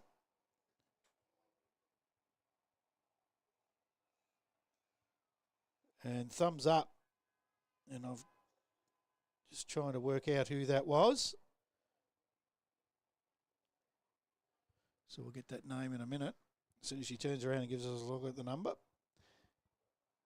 So Bairnsdale, 1-4-10. They take the lead at the 7-minute mark. Boysdale, 1 straight 6 in this second quarter. AFL Gippsland's female football Gippsland gather round here at Morwell. Back in the middle. Flicked out by Heskey. I think that might have been. I go up towards centre half forward. Boysdale break along. Looking for Cuttress. Toe poked off the ground for Bairnsdale out towards centre half back. They're away now. Kick inside the middle of the ground. Bouncing ball towards half forward. Well mopped up by Dowsett. Has her kick smothered. Again, Grimstead gets a hurried ball up towards 50.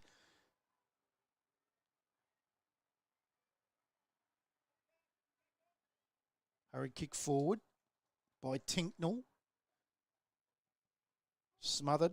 The handball was Leighton for Boysdale.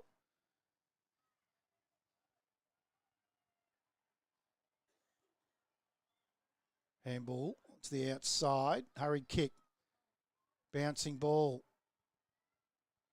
Great tackle from Gilfoil. Ball spills free. Umpire says play on.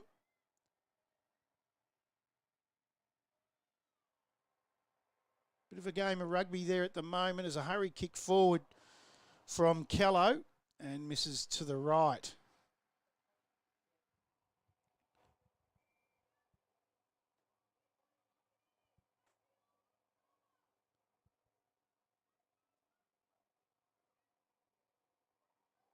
So the previous goal kicker was Lara Tinknell for Bairnsdale. So Rayburn will have a shot on goal from 30 metres out on a slide angle. Shouldn't be too much of a problem.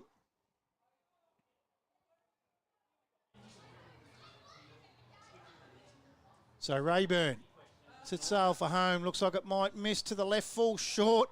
And it's Gilfoil again, the captain, that's taken the mark and holds them up in defence again. She's been very strong, the captain, in this first half of this game. So she's waiting for some movement. Long kick up the centre, takes it on. And why not? Finds a teammate. Still inside defensive 50. Just waiting for some movement forward now is Chilton. She goes out to the outer side, but it's mopped up. Might be Carroll again. She goes inside 50. Bouncing ball out the back. Lots of players around this. Just got to be clean. Pick it up. Flicks it out the back to Grimstead. She's tackled. Breaks the tackle. Lowers her eyes and tries to hit up a teammate in Healy. Again, it's Gilfoil. Just playing that real quarterback back there, the captain. Now they're away, Bairnsdale, and a real chance through Gudgeon. Runs towards 30 metres out. Again, Gilfoil, she drops it this time though. Comes out to a teammate in Leighton. Hurried kick, but it's going to be that girl again, Evelyn Gudgeon. She'll have a shot from where Rayburn did a short time ago, about 30 out directly in front now. So we've got 11 minutes into this second quarter. And they lead by 5 points, Bairnsdale, with his shot on goal. To the pack, off the hands. Knocked through for a behind by Tinknell, the previous goal kicker for Bairnsdale. So that's 1-6-12 to Bairnsdale. Boysdale, Bryagalong, 1 straight 6. Comes back into play. Sends the Bombers outside defensive 50. Again, it'll be Lucy Carroll sending them back inside. Attack! Ooh, did she hold on to it? The umpire said, yeah, you had enough. You had enough of it, Indy Chapman. Quickly towards the goal square. What a mark! Set it to the right spot. And just really wanted it more than most on that occasion was Indy Callow. And from 15 metres out, she'll have a shot on goal. Hooked it, comes back a little and hits the post. So just inaccurate at the moment, aren't they? The Redlegs, 1-7 to 1 straight. Played this second quarter in just about the entire quarter in their half. And they've put on 1-4 for the quarter. And the Bombers haven't scored up the other end. Out the back again. Skill's been good. Jessica Grimstead. Inside 50.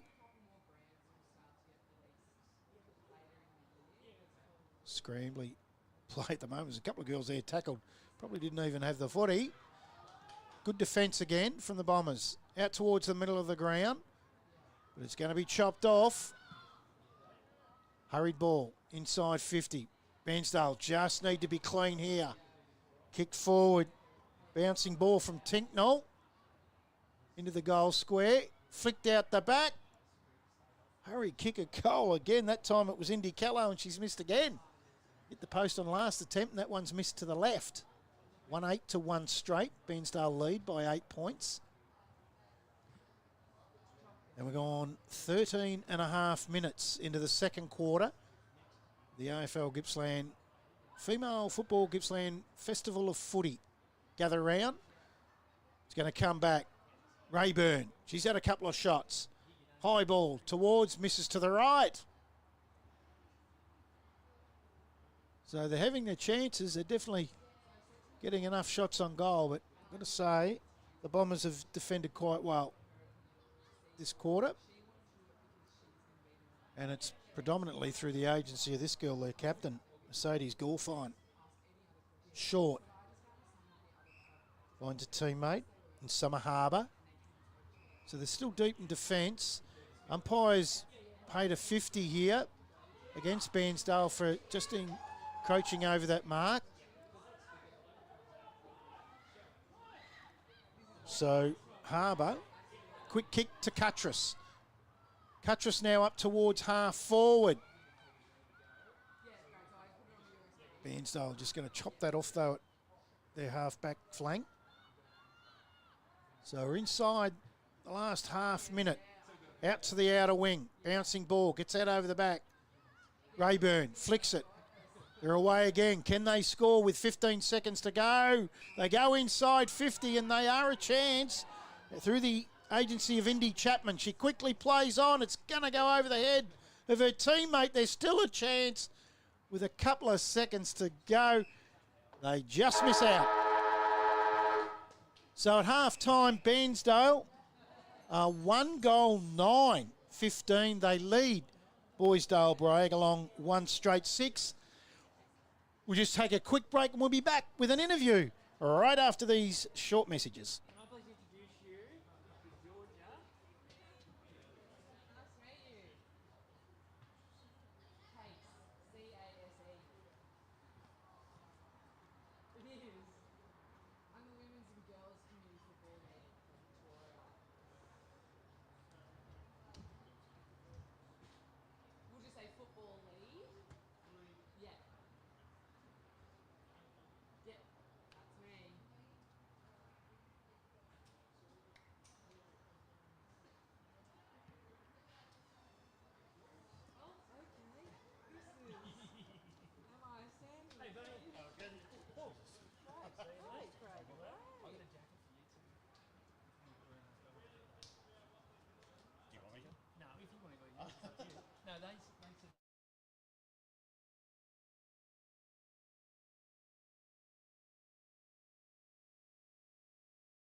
Welcome back to the Morwell Recreation Reserve for the AFL Gippsland Female Football Gippsland gather round here at Morwell. And what a day it's been of women's footy so far. We're at half time of the youth girls game where Bairnsdale won 9-15 lead, Boysdale Bragalong won straight 6. And we're now joined by Georgia Case, who is the women's and girls football lead for AFL Victoria. Welcome to the broadcast, Georgia. Thanks for having me. Yeah, it's great to have you here. Now, tell us a little bit about your role.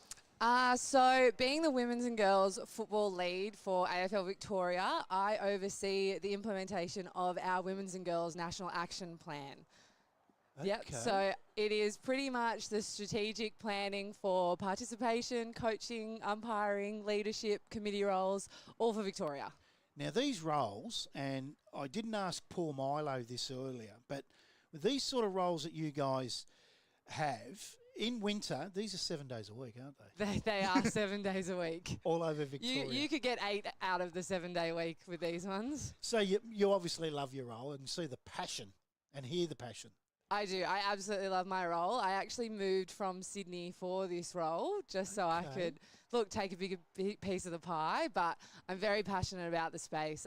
I've played elite sport myself and I know how much work we've got to do, but how far we've come already. And I love watching it. Let's touch on that. Your elite sport? What sport? I played basketball. Okay. Yeah. Now, please don't make me look stupid and say you've played for Australia and I don't know this. No, I haven't gone that far. Haven't gone that far. Okay. I did a bit of a stint in the WNBL for a little while when I was a fair bit younger. But yeah, and I played in the NBL 1 as well back in Sydney. But how are the knees and ankles? I'm getting old. Winter mornings are tough for me now. So your role, take us through a day in your role as a women's and girls football lead.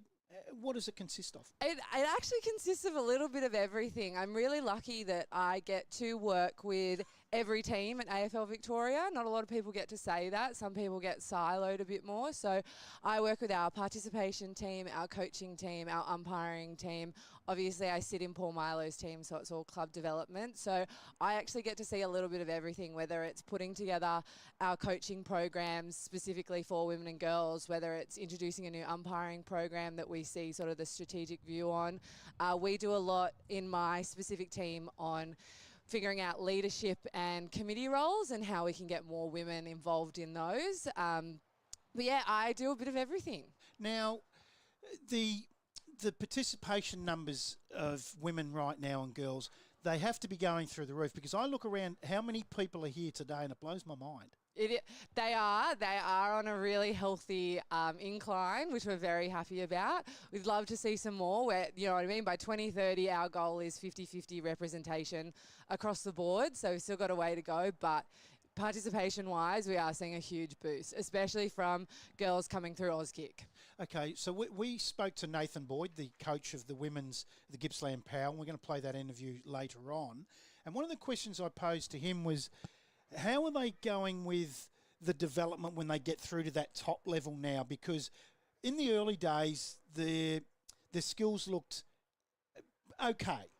Right now, some of this football I'm seeing here today, skills have absolutely gone ahead in leaps and bounds. It's incredible. They're unreal, aren't they? I think we're taking a really big focus in getting them when they are coming through the junior ranks and making sure that they're getting coached appropriately, because I think we found girls a few years ago were starting later than what boys were, so they weren't developing the skills as early as the boys were, and potentially they weren't getting the coaching prowess that they needed to really be able to develop them. And that's something that we've identified and that we're completely in support of giving these girls the coaching and the support that they need from younger age groups. So because of days like this, back in the day, they were coming through like your sport from basketball, netball, soccer and hockey, wherever. Yep. Right now with days like this, are we getting them at the right age and they're coming through with a football background now in the girls? That's exactly it, because you'll ask a lot of AFLW players right now and they've all come from another sport. Yep. Barely any of them had the opportunity to play Auskick and do junior footy from, ages 9, 10, 11, 12 like boys did, and they have a full football background, whereas now you're seeing girls in the Coates League and girls in VFLW and they're able to say they've played footy all the way through, which is great for them to have the opportunity to do that. Because, when I was younger, I didn't have the opportunity to play it all the way through, so I came from a different background. Yes, that's obviously why these skills are so advanced now to what they were. Umpiring, I'd like to touch on that. Absolutely. Seeing a lot of the female umpires now. We had one in the previous game earlier today between Traralgon and Sale City, and there's a program here today about female umpiring. How are you seeing the numbers in that area? Oh, we're having a massive increase in umpiring, especially this year. The numbers are actually sort of off the charts for us, which is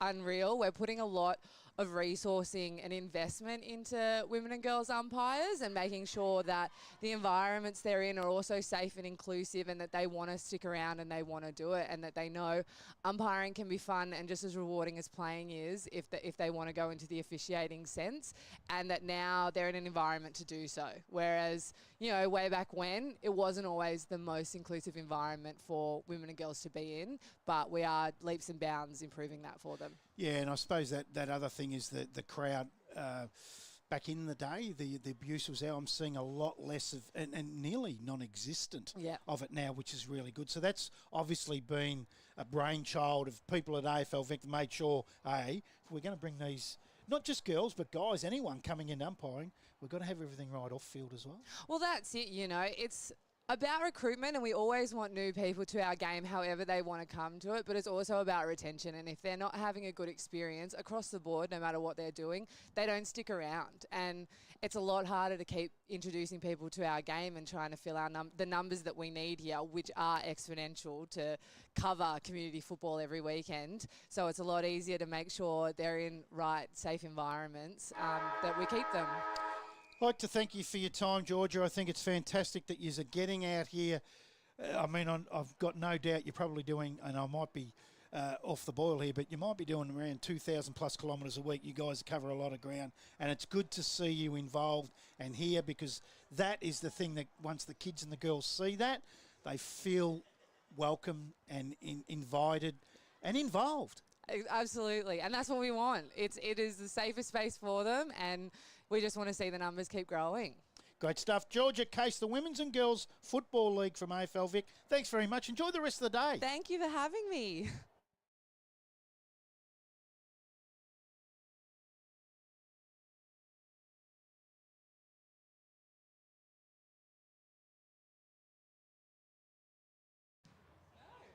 Wow.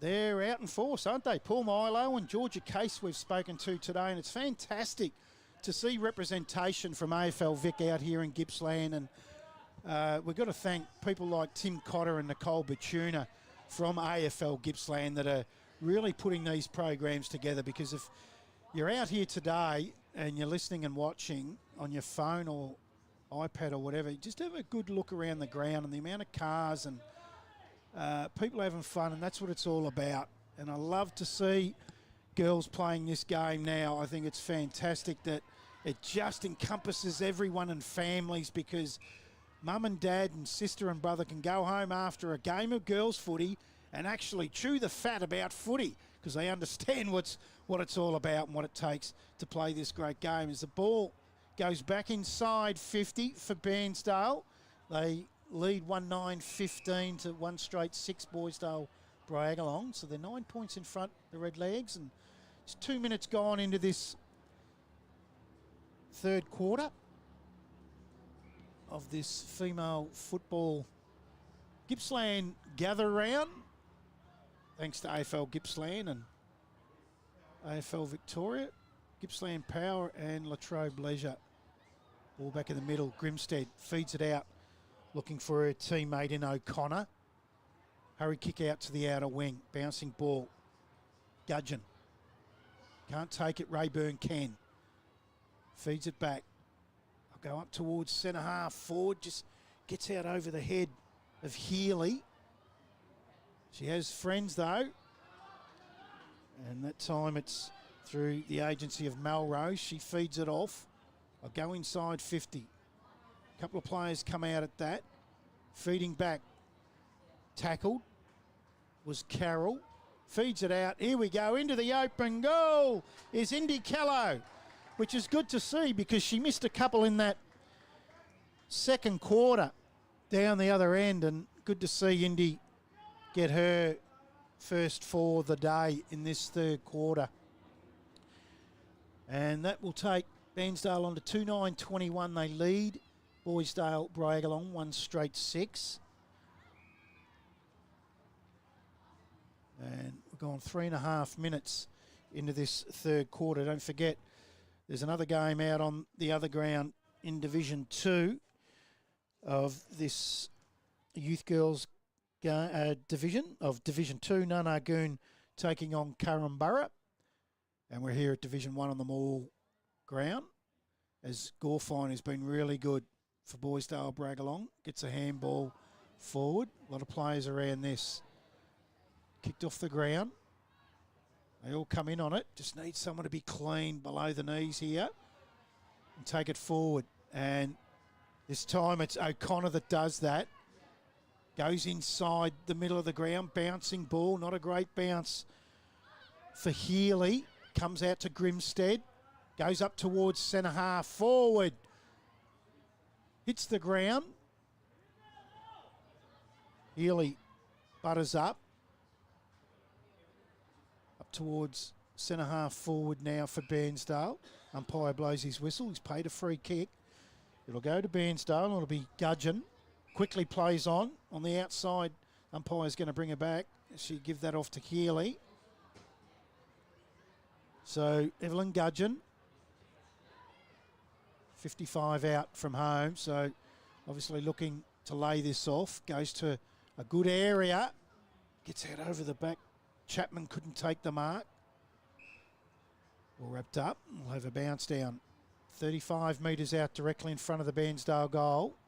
Rayburn wins the tap for the Red Legs. Gilfoil, the captain's in there for the Bombers. And again, we'll bounce down.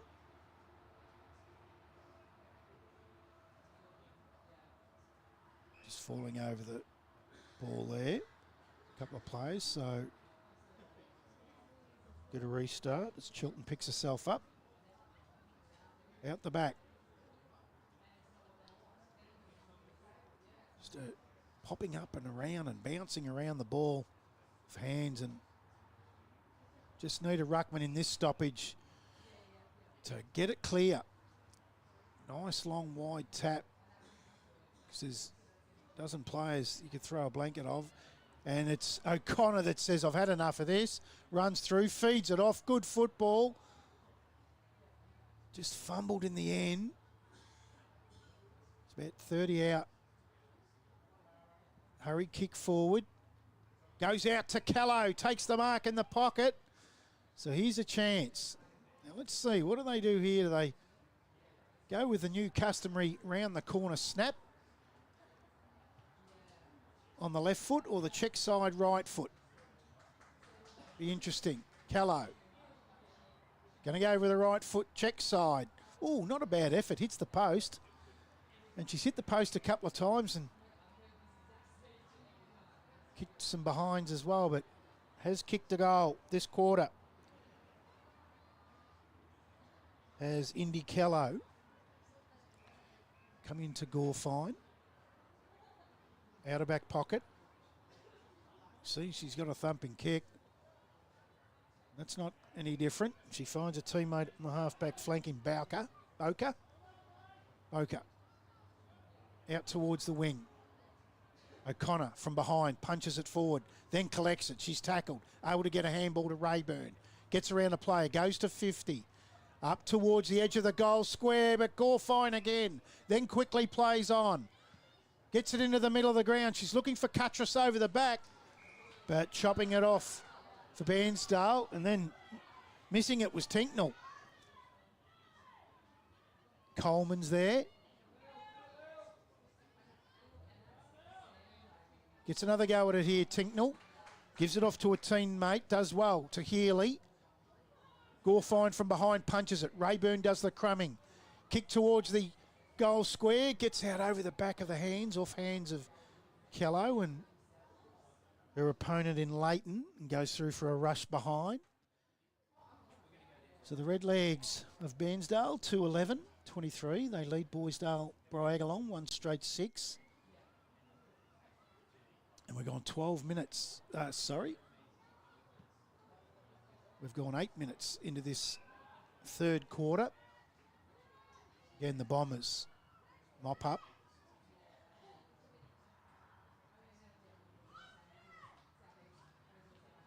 Takes her time. Then goes up towards the defensive 50. But, gee, Indy Callows had a good quarter. Kicked a goal. Takes that mark. Kicks towards the edge of the goal square. It's a raffle here. Feeds it out the back. Smothered. Really well done by the girl in Leighton for Bairnsdale. Able to get her hands onto that. Fed out the back. Hurry kick forward. But another behind. So they're going to 2-12, Bairnsdale. And they lead Bairnsdale 1 straight 6.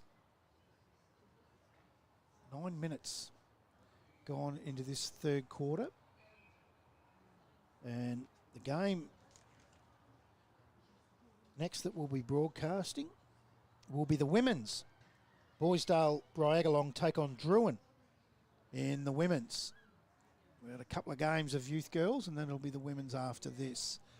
Now, Bairnsdale Bryagalong come out, but tackled and incorrect disposal. I reckon that might be O'Connor that gets the free kick on that outer side. It is.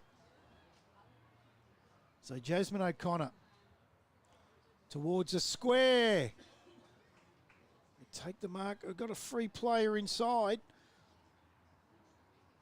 But again, the defence has been really good. They've worked hard, the Bombers, to stop another goal. And it's going to come back again. So they're able to defend it out. But is it going to come back really quickly? Ends up in the hands of Carroll. There's a flying shot at goal. And she's missed everything. It'll be out of bounds in the right forward pocket for Bairnsdale.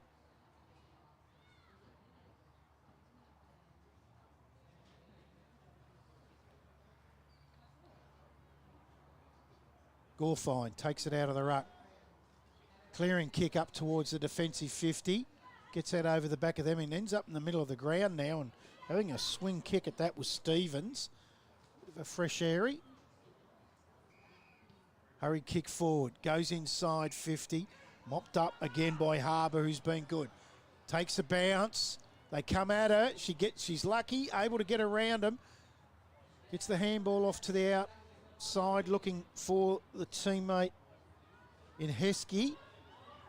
Now the kick goes inside 50 for the Bombers. Handball out. But again, it's Healy. Been good. Healy goes to the outer wing. Bouncing ball. It's going to come back through the Bombers again. Tackle incorrect, disposal out of side.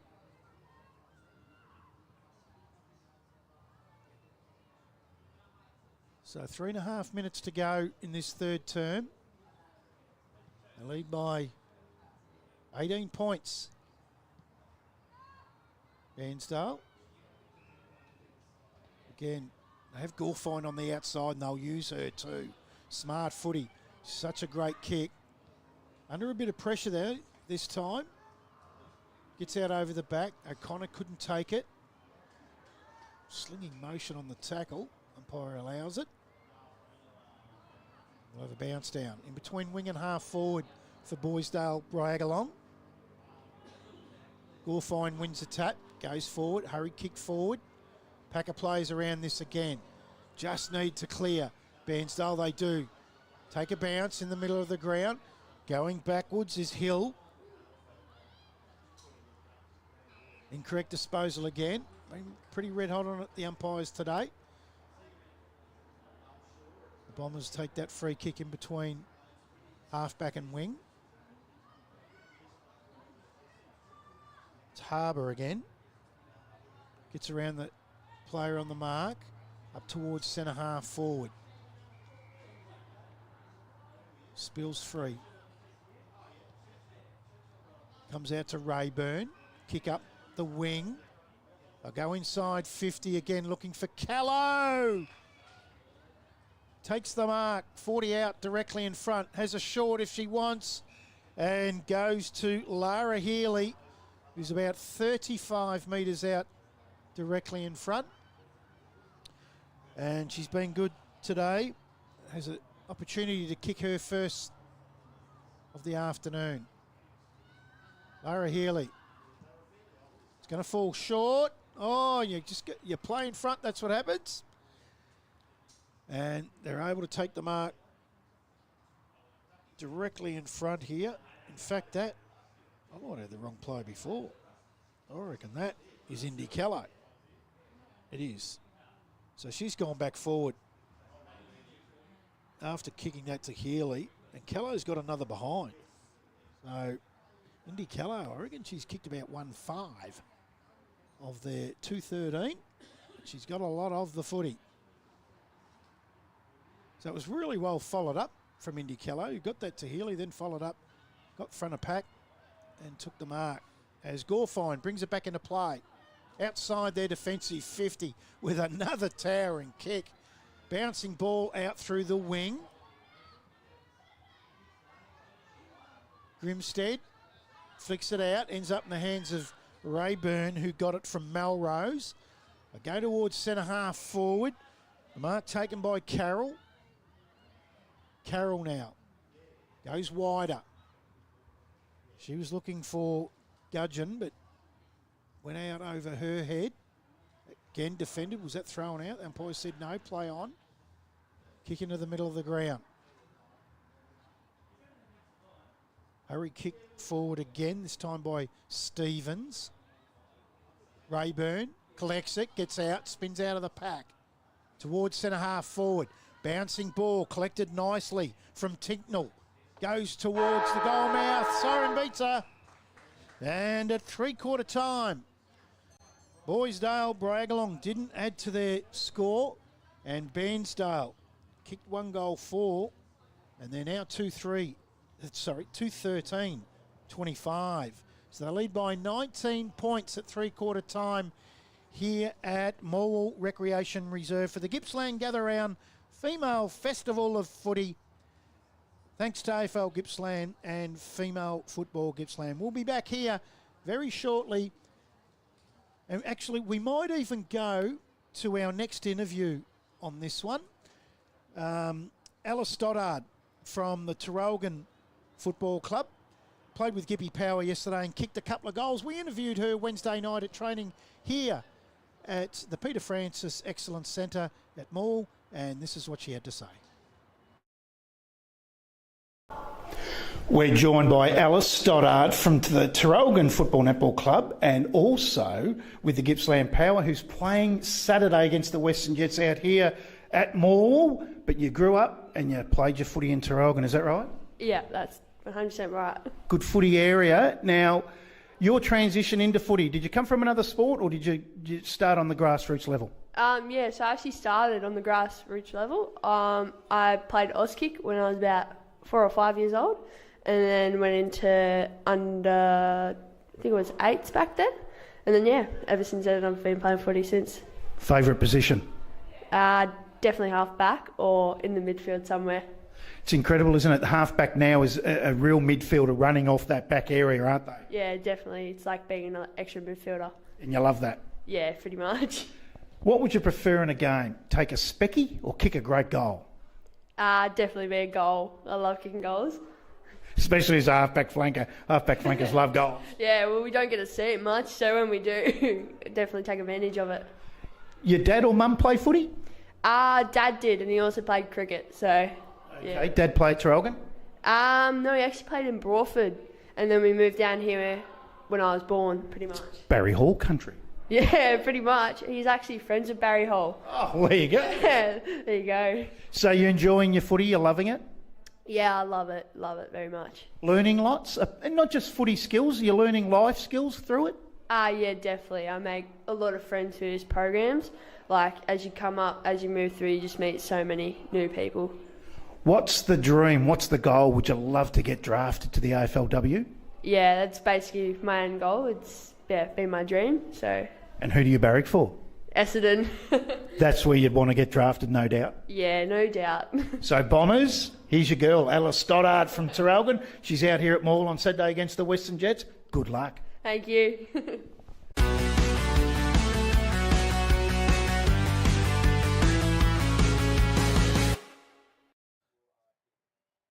Welcome back to the Morwell Recreation Reserve, where we are at three-quarter time in the youth girls game between Bairnsdale, Traralgon and Bairnsdale. Bairnsdale are 2-13-25, and they lead Bairnsdale, Traralgon 1-6. That was Ella Stoddard, kicked a couple yesterday for the Gippy Power. She's from Traralgon, and what a great girl she is too. We'll talk to Rebecca Fitzpatrick from Bunyip shortly. She's the vice captain of the Gippy Power side. I've just been informed the 1 o'clock game of the women's game between Bairnsdale, Traralgon and Druin will be an all-female umpired game, boundary goal and field, and that should be sensational. That's what the day's all about, so that's fantastic. Really looking forward to that one. We are 19-point leaders, the Bairnsdale side right here at three-quarter time. Might take another quick break before they come out for this one, and we'll be back very soon.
Welcome back to Morwell Recreation Reserve, where the last quarter is underway, and I have with me now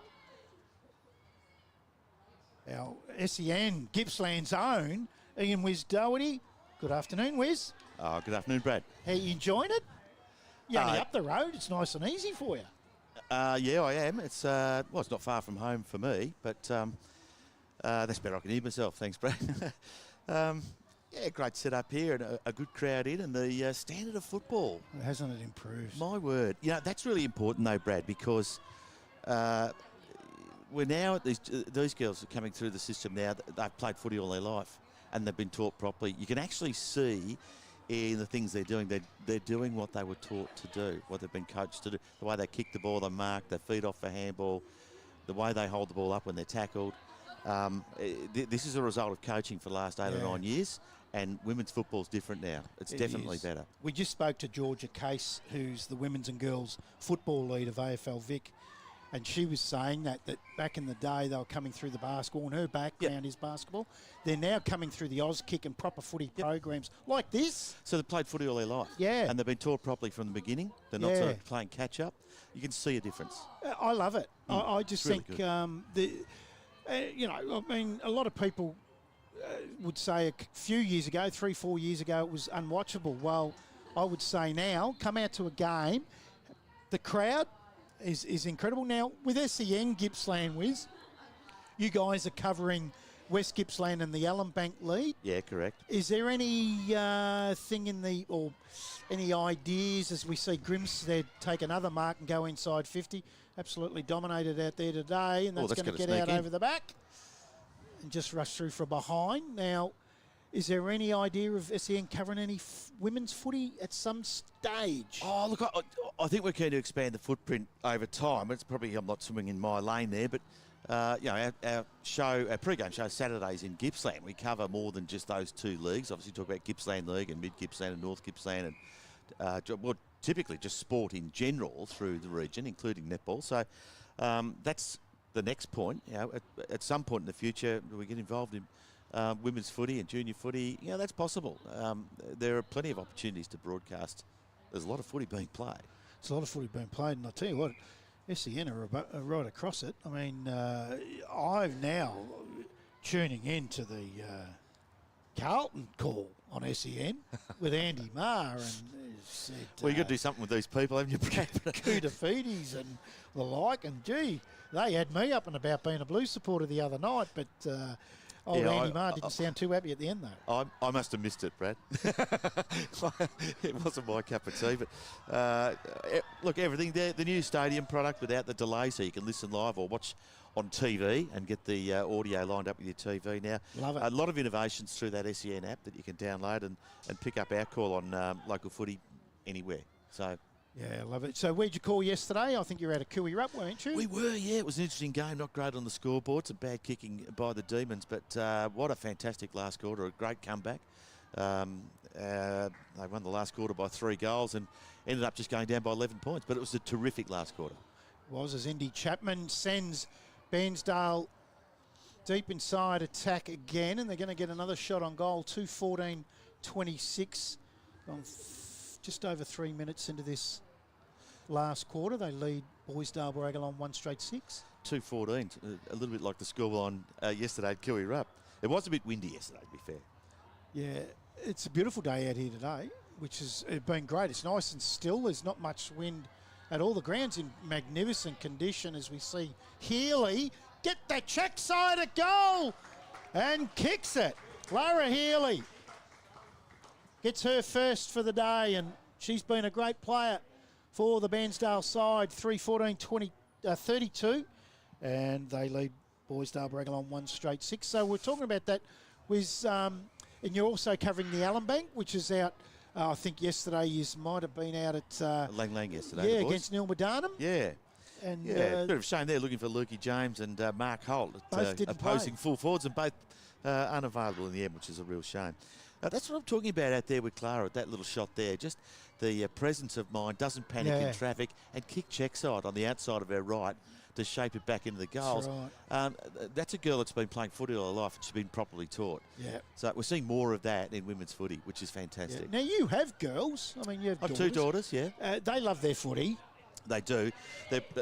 Well, they'd probably argue they're a little older to play. The older one's just become a mum, but she was formerly competed 4 times at World Championship level in sports aerobics, won national titles, and won a bronze medal at World Championships back in 2015. Sue Stanley was... so a little pocket rocket is Leah, but she's a mum now, and Abby a very good netballer, but I think they both, if they had their time back and footy was around, they probably would have had a go. Well, that's the thing. That's why I asked that question, because they didn't, did they? And now they have, and this is what I love, because you can see the passion. And let's remember, the big thing I always say about this is that girls don't get paid at this level. Yep.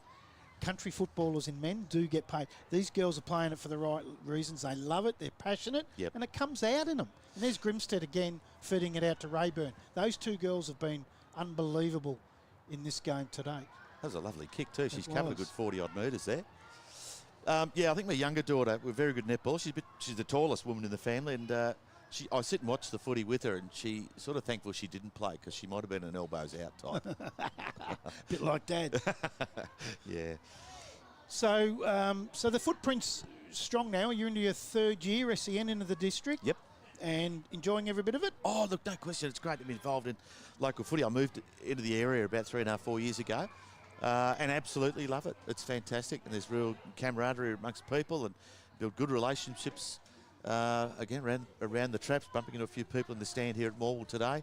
And this is a great demonstration about women's footy in Gippsland as well. Great showpiece venue and some skillful footy being played. See, because you come from a city background, you worked in radio and so forth, calling suburban footy, and you worked on the local footy show. That's the segment called The Whiz Around is named after you. So a lot of people to be proud of, Brad, isn't it? There's a lot of people that would know you from city.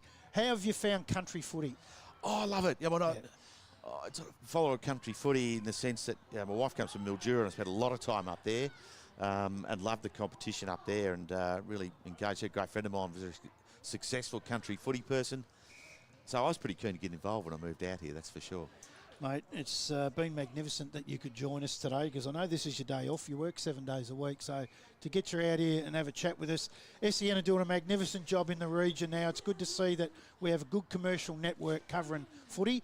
I just hope we can get that into that women's space now as we see O'Connor running towards us. In fact, it was Carroll running towards goal and missed to the right. Yeah, it's fantastic, the imprint that you have got in the Yeah, district. thanks, Brad. And can I just say, too, what you're doing here, this new product you've launched, really pleased for you. It's a tremendous product, and what you're doing for local football, it's great out here. Well done. Good stuff. Enjoy the day, Wiz, and don't forget to get over that food tent over there. The food looks amazing. I don't know if you look, does it look like I've already been there? Oh, well, what about me? Don't worry about that. That's why you don't see me on camera too often. Thanks again, mate. Thanks, well done. mate. Cheers.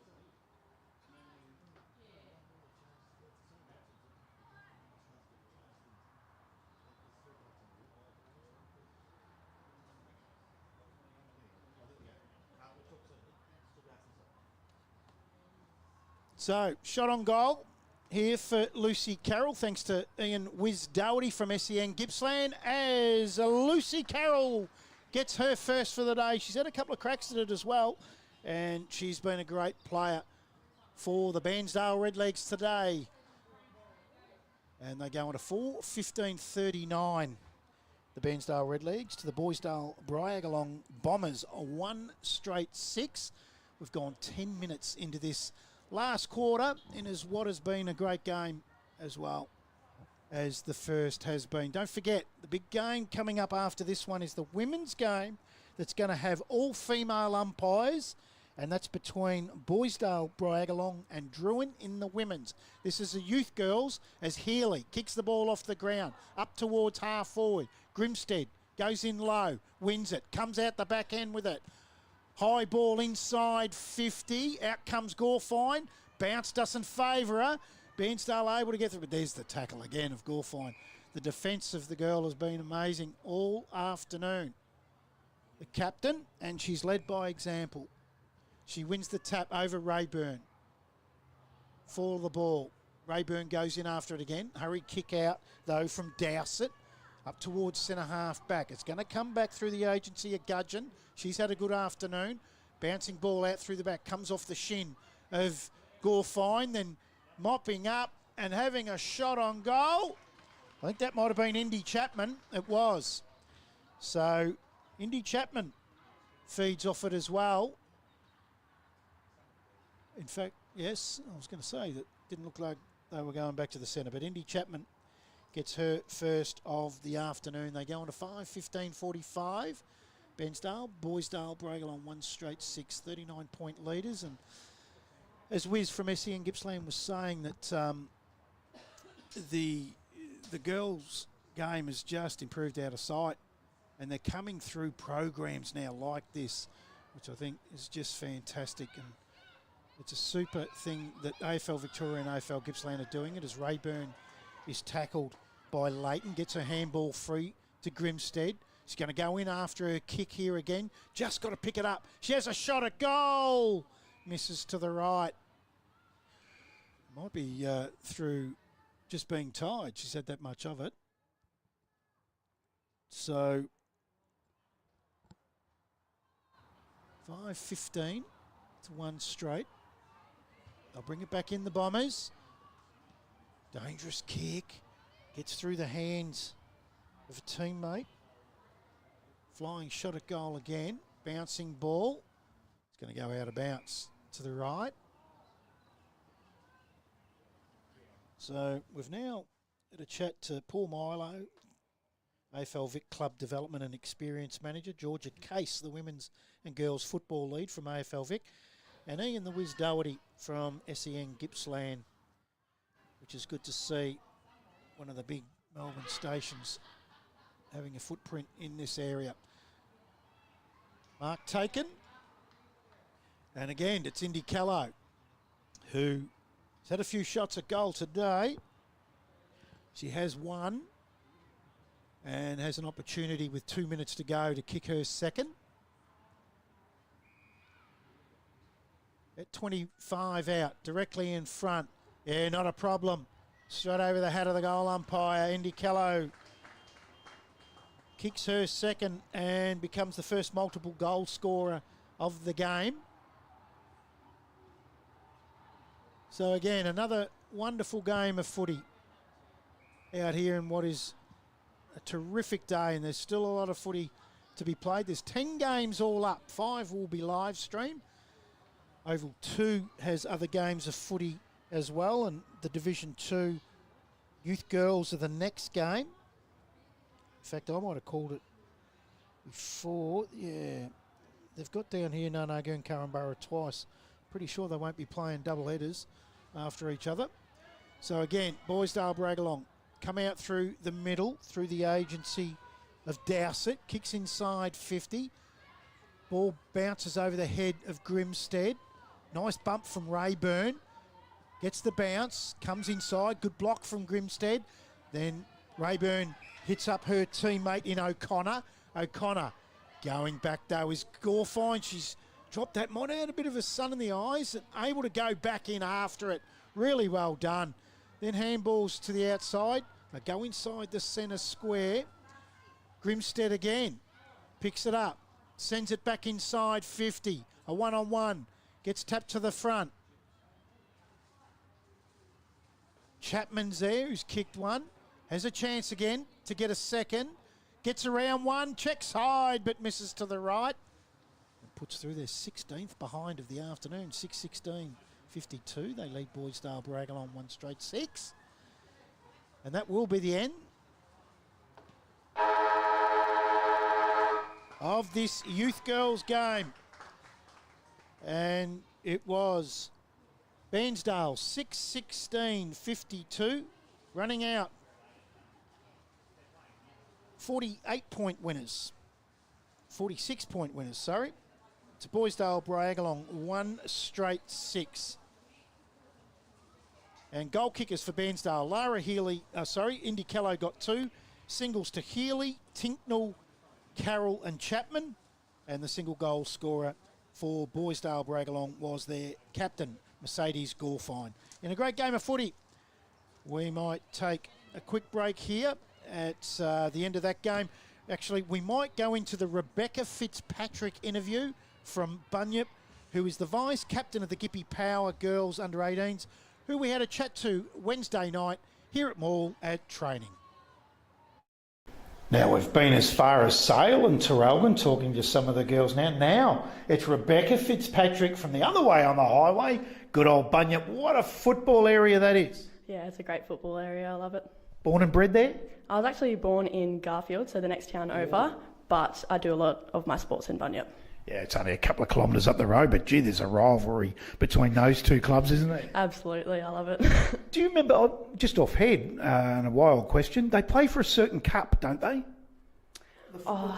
Yeah, I can't remember what it was called, but I do remember they always come together and it's a great match. Yeah, it is. And one of my favourite all-time footballers come from Garfield, played in the VFA for Dandenong, Frosty Miller. You would know that name? No, I don't actually. He's a legend. They named the leading goal kicker in the VFL the Frosty Miller Medal. He's from Garfield. Oh, I have to do some research. Okay.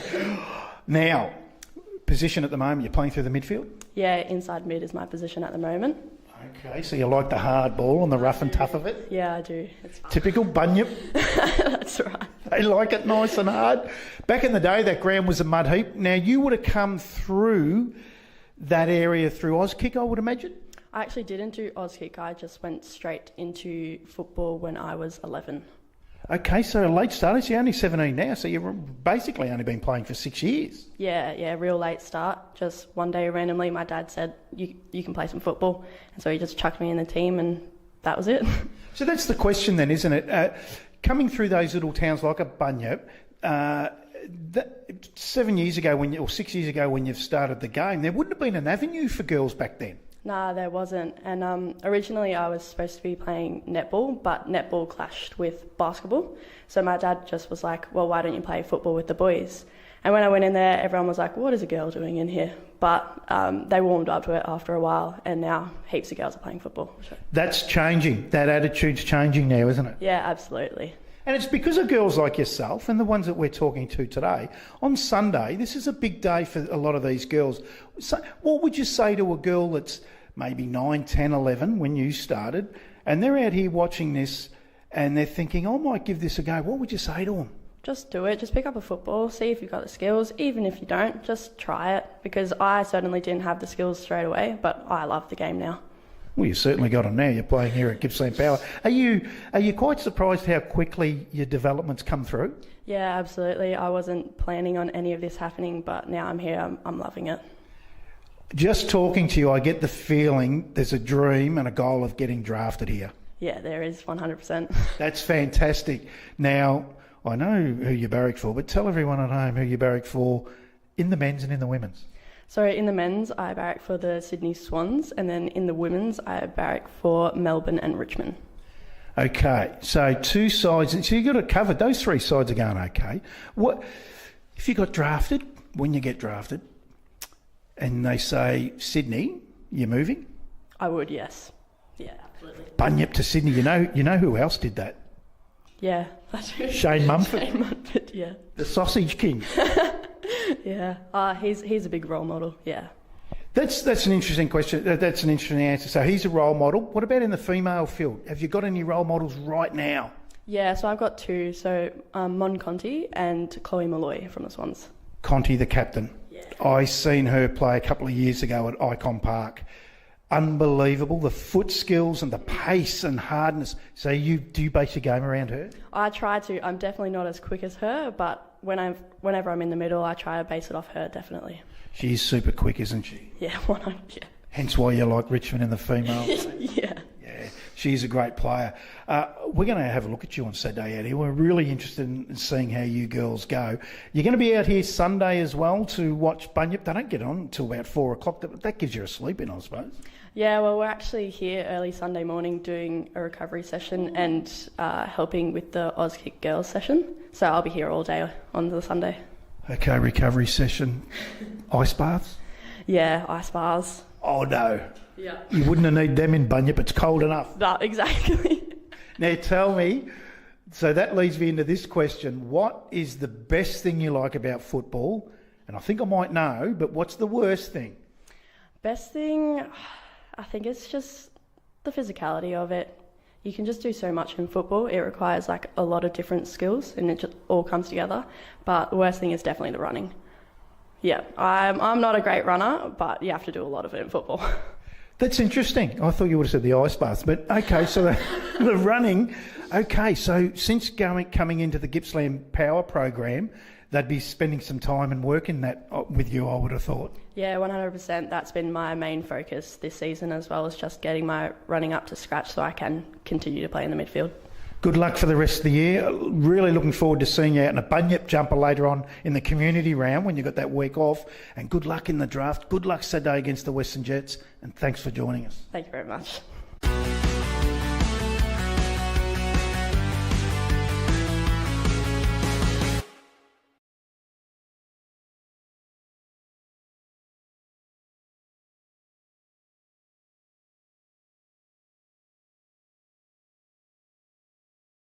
Welcome back to the Morwell Recreation Reserve for the Gippsland Gather Round Female Festival of Footy.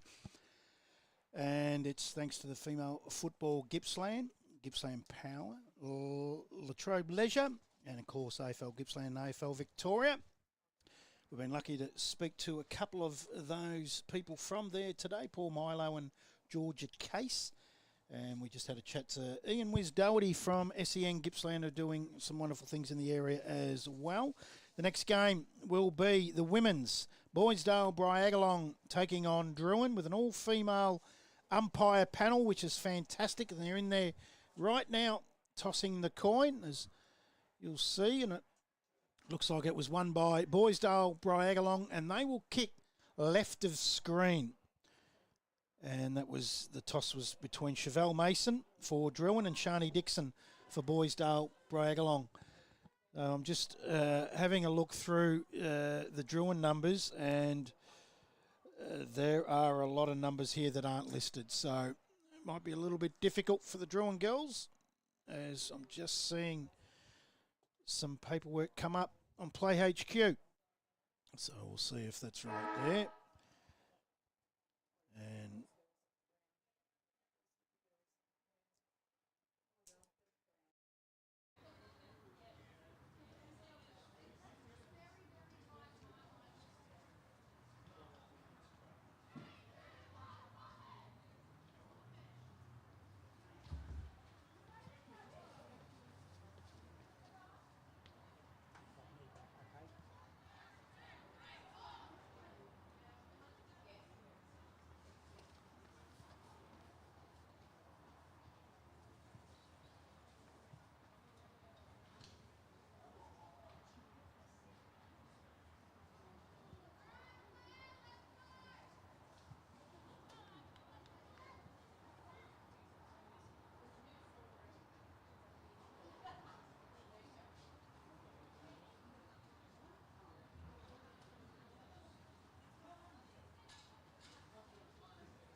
so we're underway in the women's game here between Bairnsdale, Bryagalong and Druin.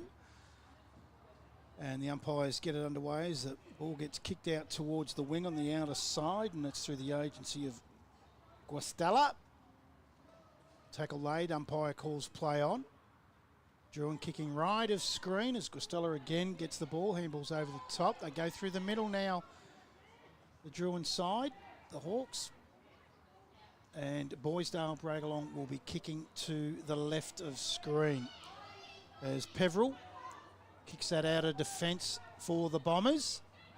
Bouncing ball and picked up by a teammate in Ward. Gets it up the line to the wing. Might come back. Big tackle laid on the Druin girl in Moss. And we'll have a restart right in front of the commentary box, centre wing position. And we've just gone a minute into this first quarter of the women's game. First senior women's game of the day on Oval 1. Flicked out the back. Some number changes here. That was Emily Porter in the 9. Goes up towards centre half forward. Comes out the back. In the hands of Graham. Goes deep. Looking for McKinley.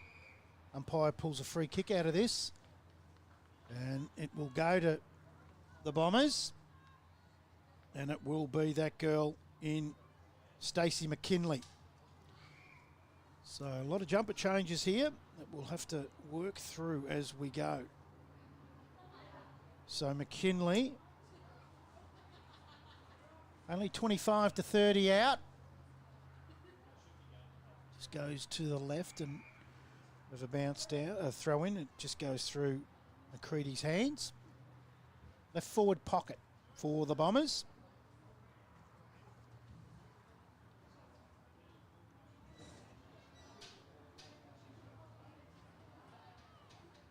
So, fed out the back to Perkins. Umpire's pulled a free kick out of this. And it will go to Bragalong, to Meg Graham. About 30 out, left forward pocket. It's on line. Did it get out over the back untouched? It did. And Meg Graham gets the first of the afternoon in this women's game. And that's for Bairnsdale Bragalong. They go on to 1 straight 6. And Druin yet to score.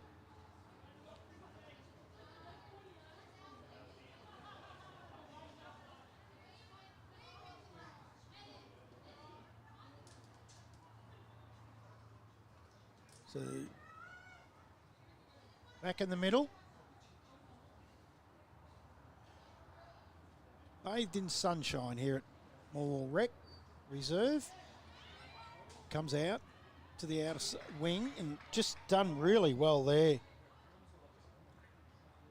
For Bairnsdale Bragalong was Porter. Kicks it inside 50. Gets out, tapped on. Oh, thrown out. And the umpire's pinged it. He was right on top of the throw. And it will be Graham again. He will go for a second goal within the space of a minute. And she's missed left. So 1-1-7, the Bombers. Druin yet to score. Be brought back into play by Trabuzzi. For Druin. Goes short. And the bouncing ball gets up towards 50, but quickly mopped up by Perkins. Umpire, you have a whistle and might be downfield, is it? It is. And the recipient of this free kick will be McKinley. No?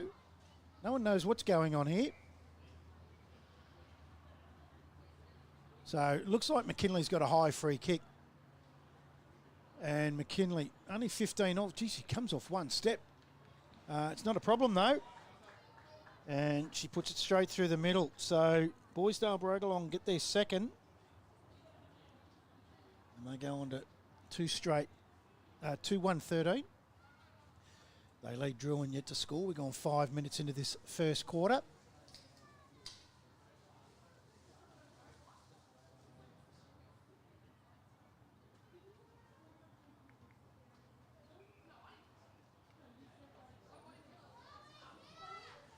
Back in the middle. In the ruck for Druin was Vagana. Gets to ground and we'll get a restart in the same spot. Vagana up against Chester. Comes out the back to Dixon, the captain. Towards centre half forward. Already had a fair bit of it is Graham in the first 5 minutes. Kicked one and just missed a second shot. She goes deep. Inside 50. Just sling tackle. The umpires pulled that. And that was against Trabuzzi. And Bairnsdale will have a shot only 5 metres out. And it's Olivia Marshall. And she did make the distance. It's chopped off the Hawks.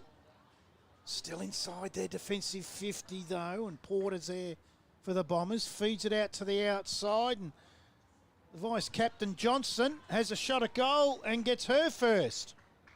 Laura Johnson.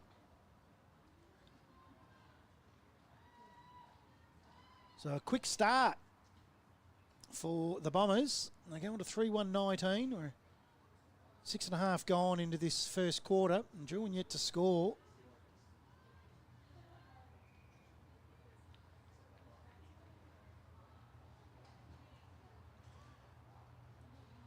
So again, back in the middle, it'll be Vagana in the ruck against Chester. Comes to ground and Costello was tackled. Umpire balls it up again. Vagana wins that tack, goes out towards Chester. Porter goes in after it again, then feeds it to the outside to a teammate in Johnson who just kicked the last goal. They go inside 50. Graham drops it, but butters up really quickly. Feeds it back out to a teammate. Druin defending. Still inside that defensive 50. Now they're back away through the agency of Perkins, Bairnsdale. But mopping up and taking a good mark deep in defence is Tribuzzi for Druin.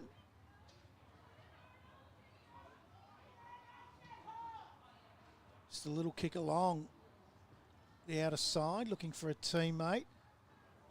Ends up in the hands of McKinley. I think that is again, who has got her second. So Stacey McKinley has started well for Bairnsdale Bragalong out of the goal square. And they're 4-1-25. The Bombers.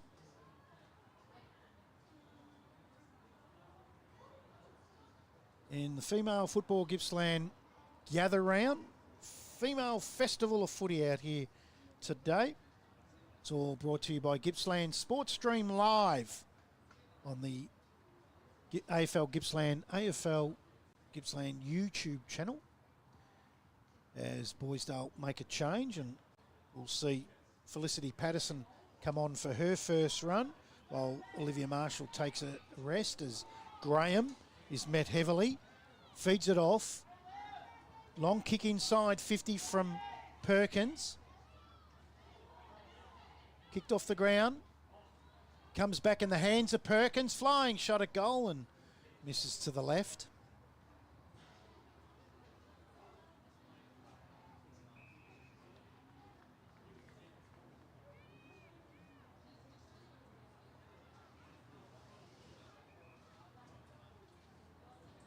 So the other game on Oval 2 right now is Nanagoon and Currumborough in the Youth Girls Division 2 game, by the looks of that. So Bairnsdale Bragalong still inside their attacking 50. Edwards goes wide, finds a teammate in that right forward pocket. Kick up towards the goal mouth. Thrown out, I thought, there by McCready. Gets it out. Touched off the boot was Perkins. This kick. Another behind for the Bombers.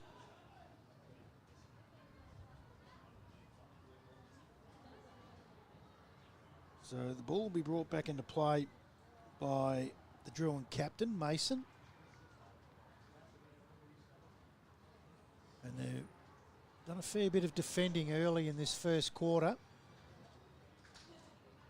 10.5 minutes gone. Nice little bump there from Norman. Ball feeds out the back. Norman in there again. Umpire has pulled a free kick. It'll go to Bairnsdale Bragalong on that outer side.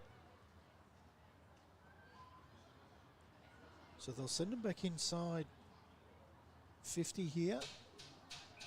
Just on 50, off the hands of the pack, goes to the front of the pack. They want it back through the hands there of Johnson. Teammate in the centre of the ground, that's Hancock. Amanda Hancock sends him inside 50, you can raffle that. Couple of players, one of which was Herdman, and she's left it for her teammate in Perkins. Now up towards the goal mouth. Coming out was Graham. Drops the mark, collects it though, and kicks her second. So Meg Graham has 2, and so does Stacey McKinley, and Johnson 1 for the Bombers. And they go on to 5-3-33, 12 minutes into this first quarter. Druin yet to score. So hopefully soon we might get to chat with AFL Gippsland boss too, Tim Cotter. And I want to try to get hold of Nicole Batuna as well, who's the AFL Gippsland development lead. But they are very busy people today. We'll see how we go.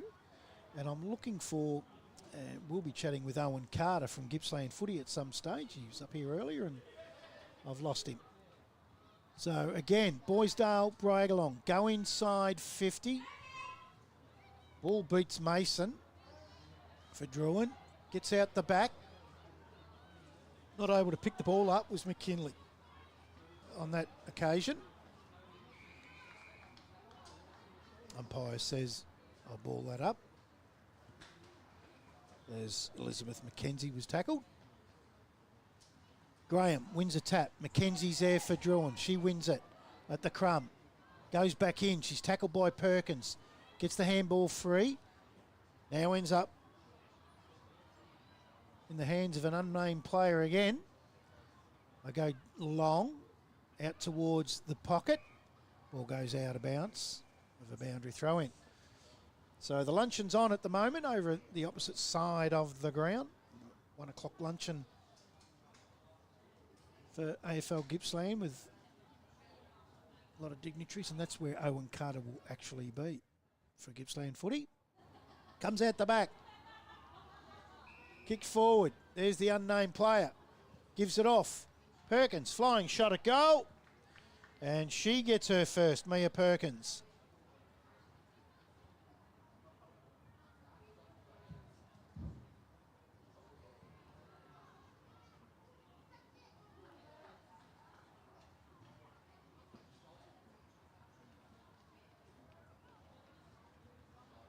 So the Bombers, 6-3-39, lead Druin, yet to score.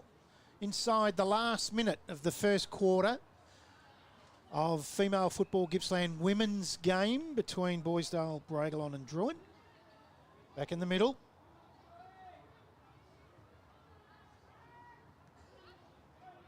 (50-51) comes out to the outside. And McKenzie, she's tackled by Perkins, who just kicked that goal. Umpire's paid, whatever you want to call it these days, holding the ball or incorrect disposal. As Perkin sends him up towards half forward, but the captain, Mason, takes a defending mark. Then up the wing, up the line, bouncing ball. Ends up in the hands of Ward. She's tackled as she kicked, didn't get the foot to the ball, and the free kick will go to Druin. And again, another one not named. In fact, it's Christella, and it's quarter time, and Druin didn't worry the scorers on that occasion in that first quarter, and Bairnsdale, Bragalon, 6-3-39. We'll take a quick break, and we'll come back with the second quarter.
Okay, welcome back to the Morwell Recreation Reserve quarter time between the women's Bairnsdale, Braggalong and Druin. Bairnsdale, Braggalong 6-3-39 to the Hawks yet to score.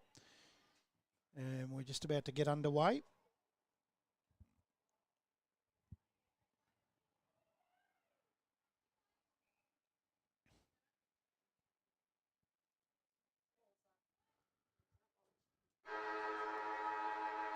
And here we go for the second quarter.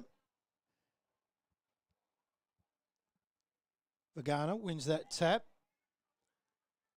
Mackenzie's wrapped up. And we'll get a restart.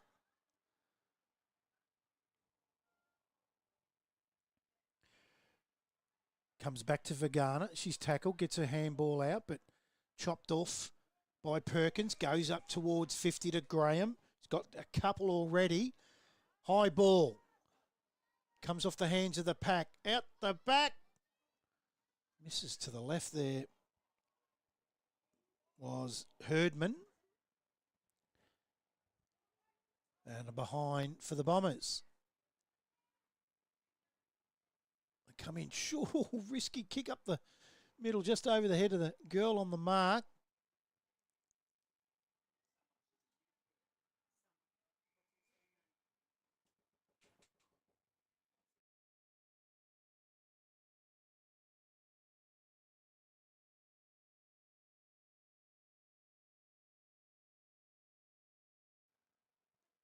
Quick handball.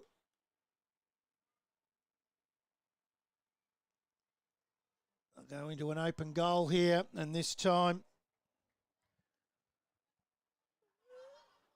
it's Bairnsdale, Braggalong. Get their 7th, and I'm just trying to pick up who that was.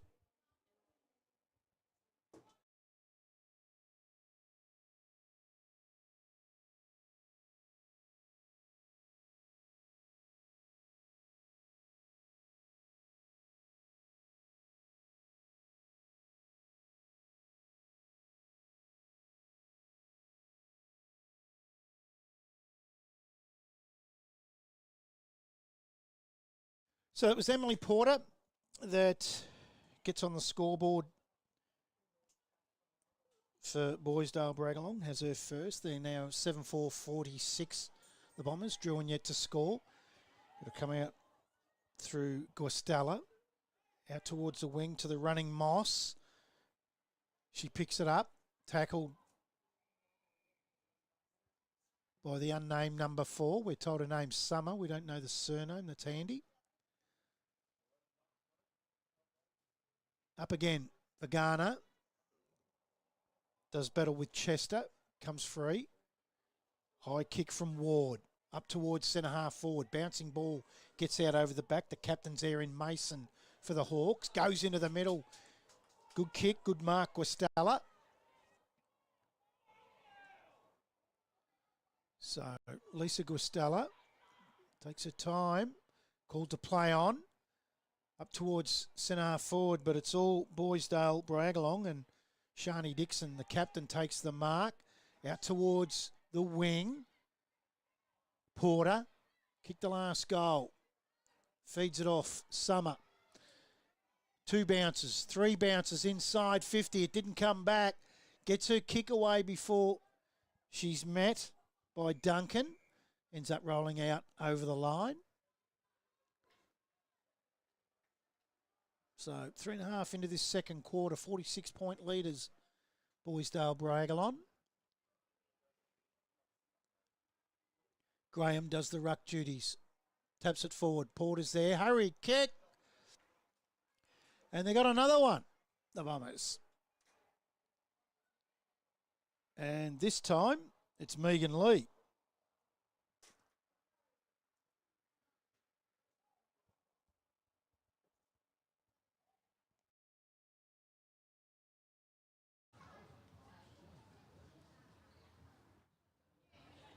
So Megan Lee gets her first.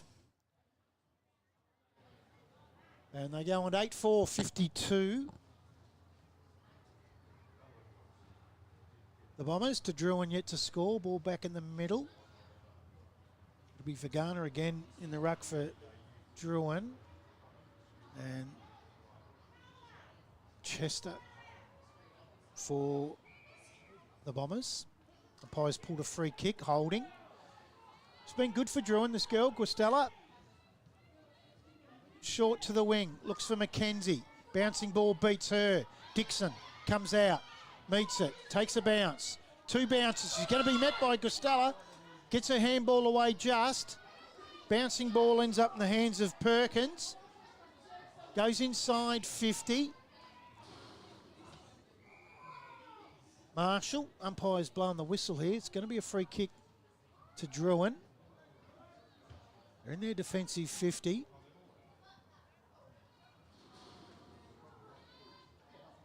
It's going to come back pretty quick though. But a couple of Druin tacklers there. Mason was one. And the other being Duncan. We'll have a restart inside 50. Comes out really well roved for Bairnsdale Bryagalong, then runs into the goal. For her second is Laura Johnston. So goals are plenty at the minute for the Bombers. 9-4-58. Druin yet to score, and we've gone 6 minutes into this second quarter.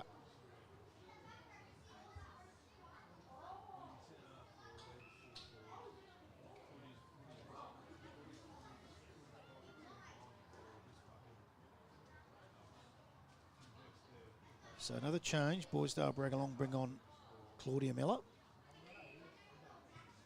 She's going to go forward.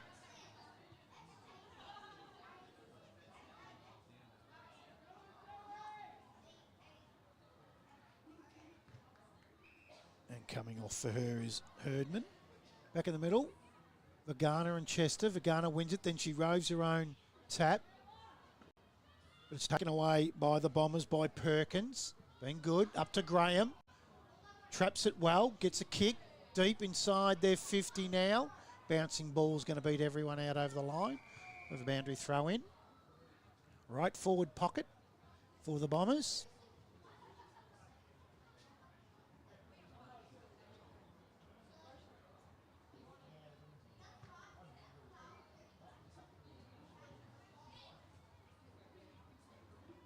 Graham wins a tap. Comes out the back. Guastella gets a hurry kick. Mackenzie gets it back. Guastella from Mackenzie.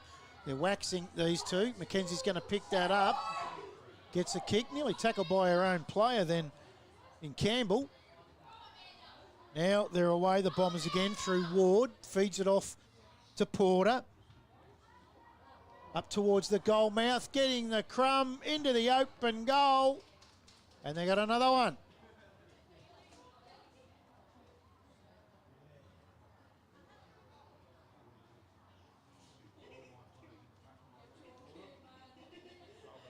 And this time it's Olivia Marshall. Gets her first. They're 10-4, 64 the Bombers. Hawks yet to score.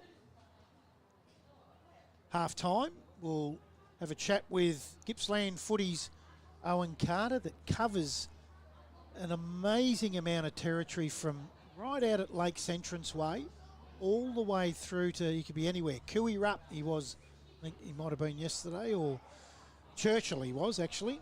But he gets out to Cooey Rupp, so he covers an incredible... So probably, I've seen him out of Turridan too, so from Turridan to Lakes Entrance and anything in between. Guastella, we'll talk to him at half time. Gets a hurry kick out towards the boundary. Dixon is there.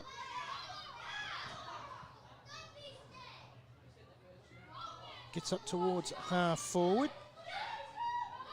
Out the back. Another chance here, bouncing ball. Just lurking with real intent there at the back was Megan Lee. He's already got one this quarter.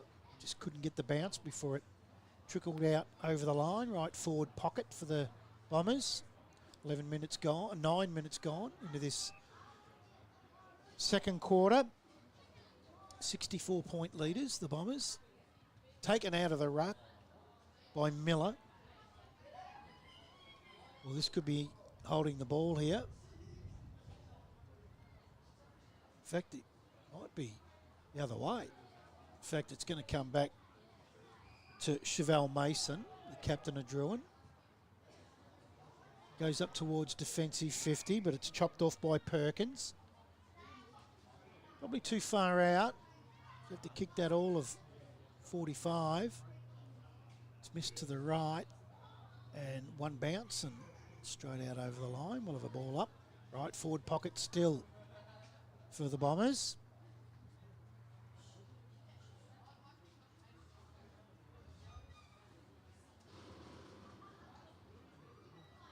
Tap one on that occasion by Trabuzzi. It's going to end up in the hands of another unnamed player, I think. Hurry kick towards the goal mouth. No luck.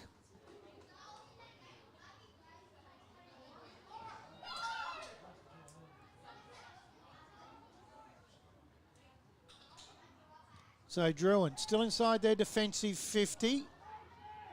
McKenzie wins that. Been good, Elizabeth McKenzie. Goes outside their defensive 50. Going to come back though. Gets out over the back of Guastella. Mopped up by Duncan. She's wrapped up. Umpire says we'll bounce that down. 35 out directly in front from the Bombers' goal. 11 minutes gone. They lead by 64 points. Good tap 50 by Johnson. And crumbs her own tap. And misses the shot to the left.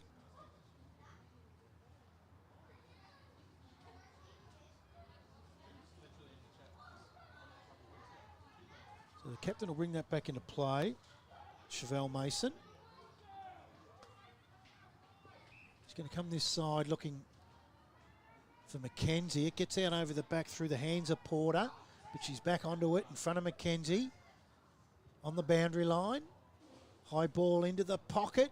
Two players collide and it gets out over the back for another behind to the Bombers. 10-6-66. They lead by that margin.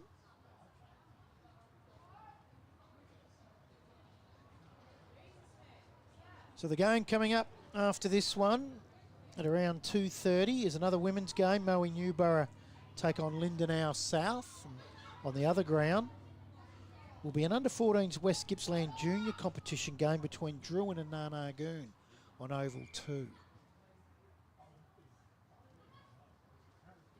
And right now on the Oval 2 is Carramborough and Narnagoon and the youth girls. And this one here is Bairnsdale, Braggalong and Druin. So we cover a fair bit of ground here today as a hurry kick forward by Perkins. Comes off the hands of the pack, forward of that. And ball trickles out over the boundary line. We'll have a ball up right forward pocket. Hasn't travelled too far from that area this quarter.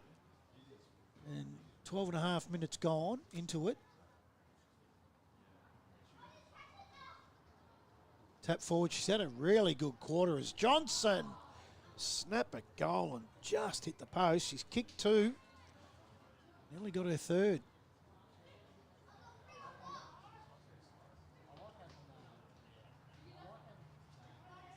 Back into play. Beats McKenzie. She taps it forward and dives on it. Umpire blowing a whistle. She's going to ball that up. So we're about 40 metres around. Left forward pocket for the Bombers. Taps one by McKenzie. Kicked off the ground. Fed out. Here's another flying shot at goal for the Bombers. And again, it's Laura Johnson. And a sheer weight of numbers on shots on goal. She's going to get that one as well. She's kicked two this quarter, kicked one in the first. So she's got three. As Laura Johnson and Bairnsdale Braggalong have 11. 11-7-73. They lead Druin yet to score. We've gone 14 minutes into this second quarter at half time. We'll have a quick chat to Owen Carter from Gippsland Footy and talk about where he gets to. And he sees a fair bit of women's footy in the whole of Gippsland and Latrobe Valley. So it'll be interesting to have a chat with him. Ball back in the middle.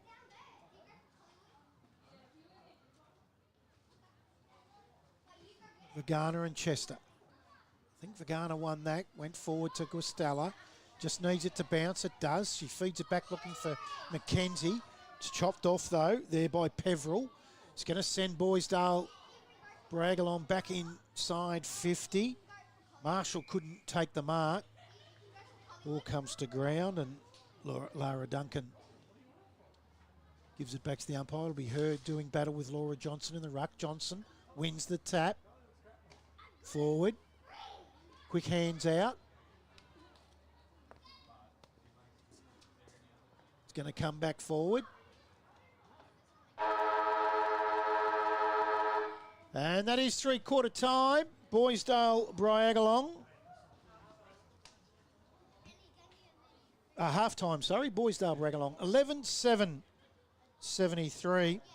And they lead Druin, who haven't worried the scorers just yet. So it's a 73-point lead. We'll take a quick break, and we should have Owen Carter shortly. And we'll be back here at the Morwell Recreation Reserve very soon.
Welcome back to the Morwell Recreation Reserve. I was only going to say Moe. We're just up the road from there and can't find Owen Carter. He's gone missing again. So what we'll do is we're going to have a chat to Andrew Jenkins, a Traralgon youth girls coach, and they ran out winners earlier over Sale City, 8-10-58 to 1-2-8. Good afternoon and welcome to the broadcast, Al. Yeah, good afternoon. How are you going today? Mate, I'm good, eh? I've got to ask a couple of players I watched out there today, this morning. I'll start off with number one.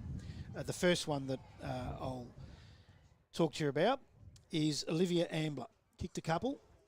Very skillful. Very skillful footballer. Loves going forward to kick a goals.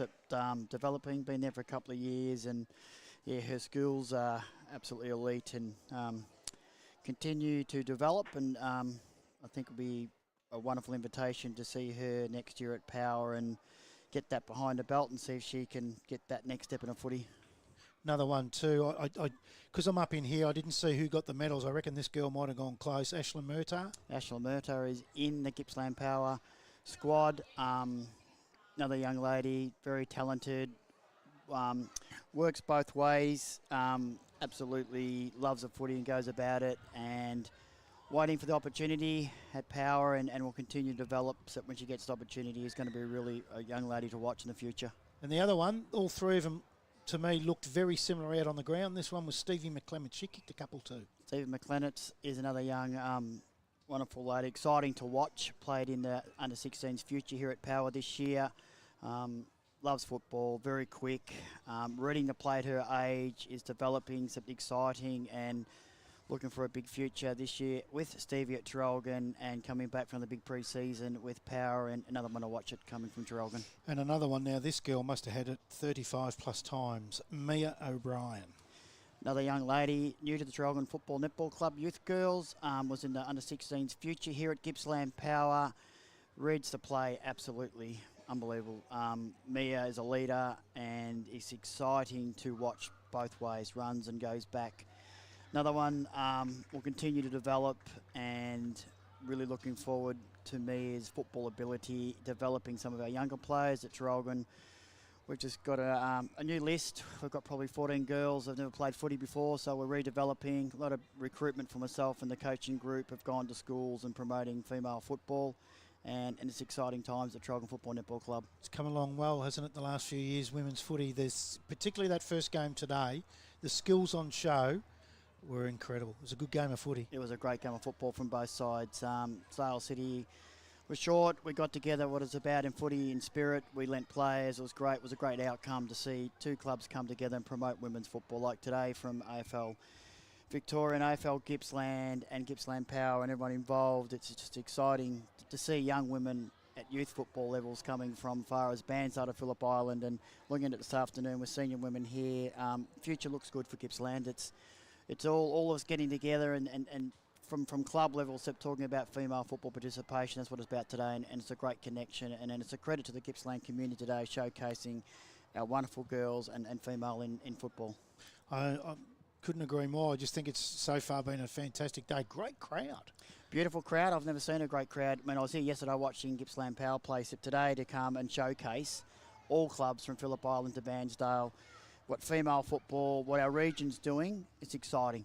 And having umpires here and trying to recruit umpires, AFL Gippsland, the work and effort to put into this region, trying to develop to make it stronger, especially for women's footy, it's wonderful. And to the female football, Gippsland, whole new vision. They've got a committee led by Ross. Exciting times. All clubs are working with Ross to make it what it's all about, engaging senior and junior girls playing footy. Yeah, great stuff. Thanks for talking to us. Fantastic effort today. Loved that first game of the footy. It's been my favourite game so far. I just thought it was so quick and just the way. And we spoke to a couple of people. Georgia Case from Women's and Girls Footy Lead, AFL Vic. Paul Milo from AFL Vic Club and Club Development Experience Manager. And they said they could not believe the skills in that game one. And it's great to hear that from my perspective here at Traralgon and from Smithy from Sale. It's two teams got together. It's like all coaches at this level. We're trying to showcase our young ladies from our towns and surrounding towns here playing female football and giving them opportunity, working with them, supporting them. And if things go their way, we hope one day to see all the girls from different towns and regions represented today play at Gippsland Power and get an opportunity to go and play senior women's in the AFL. So it's positive feedback today from that. What you just said for ourselves at Traralgon, said everybody playing footy here, it's a huge accolade for girls in sport. It is great stuff. You're doing a great job. Enjoy the rest of the day. Thank you.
That was Andrew Jenkins, the Traralgon youth coach. What a terrific job these guys are doing. They do it for the love, and I love that. Now, we've finally got him. He's been over at the luncheon. He would have been everywhere, this fella. As I said earlier, he covers something like from Cooey Rup out to Lakes Entrance, and it's probably more than that and further than that, and I've got it wrong. But it's a very good afternoon to Gippsland Footy's own Owen Carter. How are you, mate? G'day, Sinkers. Great to see your smiling face again. Yes. Am I right on that? Cooey up to Lakes Entrance, would that be right, or is it more? Even further, so out to Orbost and all the way up to Omeo. So, yeah, travel a few Ks over the years, but it's all good fun. You've seen a lot of women's footy too. It's not just the men's footy. You get involved in the women's footy, and that's what I wanted to talk to you about, actually. So the main question I'm asking people, are they seeing the improvement over the last 3 years that I see? It's improved out of sight, hasn't it? I think given the amount of time, like it is a shorter period of time that the junior pathways have come through, and definitely in the youth girls is really improved, I think, from what I've seen initially. And like I say, they've had a few years to develop those youth pathways and improve the girls' skills and whatnot, and that's going to come with time. And yeah, it's been really good. I know from a female football Gippsland perspective, they've sort of struggled to keep a good amount of teams in the senior comp, but kudos to the girls that keep turning up week after week, especially the likes of Druin, who have been in the comp for a couple of years. They keep turning up. Obviously, they're finding it tough today against Bairnsdale, who have been one of the benchmarks in female football Gippsland, even before it was called that. But yeah, to answer your original question, yeah, definitely some improvement, and I think they will naturally get better over time. One of the ones I want to bring up, and they're not playing here today, and I might be wrong, but I think they probably cover the women's comp better, football, the game itself, better than most Warragul Industrials. Yeah, it's a shame that I was just having a chat to your camera operator down there about that, because he said his daughter played for Dusties for a couple of years and then went back to soccer. But yeah, it's a shame that both the Dusties youth girls are in the female football Gippsland comp, but the seniors are playing for Mornington Peninsula League as well as the Bass Coast Breakers. So it's a shame that they're not in this. I'm sure they've got their reasons why. But having said that, the Dusties would probably tear a lot of these sides apart fairly heavily. So I would imagine it's probably good for the likes of a team like Druin that they don't come up against the Dusties just for that reason. But yeah, I'd like to see a unified female football Gippsland comp in the future. Andrew Jenkins, the Traralgon youth coach, just said off air that their goal is to get their system like Warragul Industrials. That usually speaks volumes when other clubs are saying that, doesn't it? Yeah, 100%. And you just look at what the Dusties are doing, and you've got ties or connections with that club as well. They're doing really well from a development perspective, and they've got two senior girls clubs over at the Dusties, and then you look at what they're doing with the men's veterans and all that sort of stuff. So kudos to Dusties to what they're doing down there, and hopefully the other clubs can sort of get to that sort of scale and we can see some really good quality female football. Now, I know you're a very busy man. You can't watch 100 games of footy, but have you had the chance to have a look at yesterday's Gippy Power girls game here at this ground against Western Jets yesterday? I have not, unfortunately, but anyone who I'll try that again. Anyone who has told me, they've told me numerous times that it was a really good game, and obviously Ash Centra, who should hopefully, fingers crossed, tear apart the AFLW competition next year, was a star. So, look, the future's looking bright for the top end. Kick 4 of their 6 and got 38 plus. Yeah. The other girl that we've also interviewed was Ella Stoddard from Traralgon, got 2. They kicked 6. So those two kicked their entire score. We've played the interviews of those two already today. That is, and I hate to harp on it and sound like I'm pushing Ash Centra's barrow, but I don't think I've ever seen a more balanced female kick of a football, technically correct, than what she is. 100%, and you and I were discussing this last night. Just looks like a natural footballer. If you could liken her to a male player, she's got a very good Scott Pendlebury vibe around her, where she can just stop, have a look around, choose the best option. Just looks like no one can touch her, and like I say, if she's not tearing apart AFLW in a couple of years, something's wrong, because she's one of the best footballers out of this region that I've seen since its inauguration. Yep, she was here early this morning doing her recovery ice bars and having a kick out on the ground. So this is a person that is really serious about her footy. She must be a terrific role model for the girls that we're watching right now.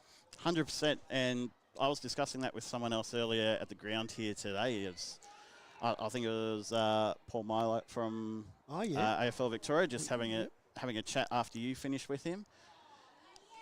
To have a role model like that to look up to learn from, is going to be endless benefits to the girls playing in this region, especially the likes of like a already indoctrinated Tyler Hanks playing AFLW. Yep. Just having someone from the Gippsland Power Football Club to look up to and to follow in the footsteps of, it's going to be nothing but beneficial for these girls. Yeah, I 100% agree. As we just seen Meg Graham kick her third goal of the afternoon for Bairnsdale Braggalon that takes them on to 12-8-80, drew and yet to score.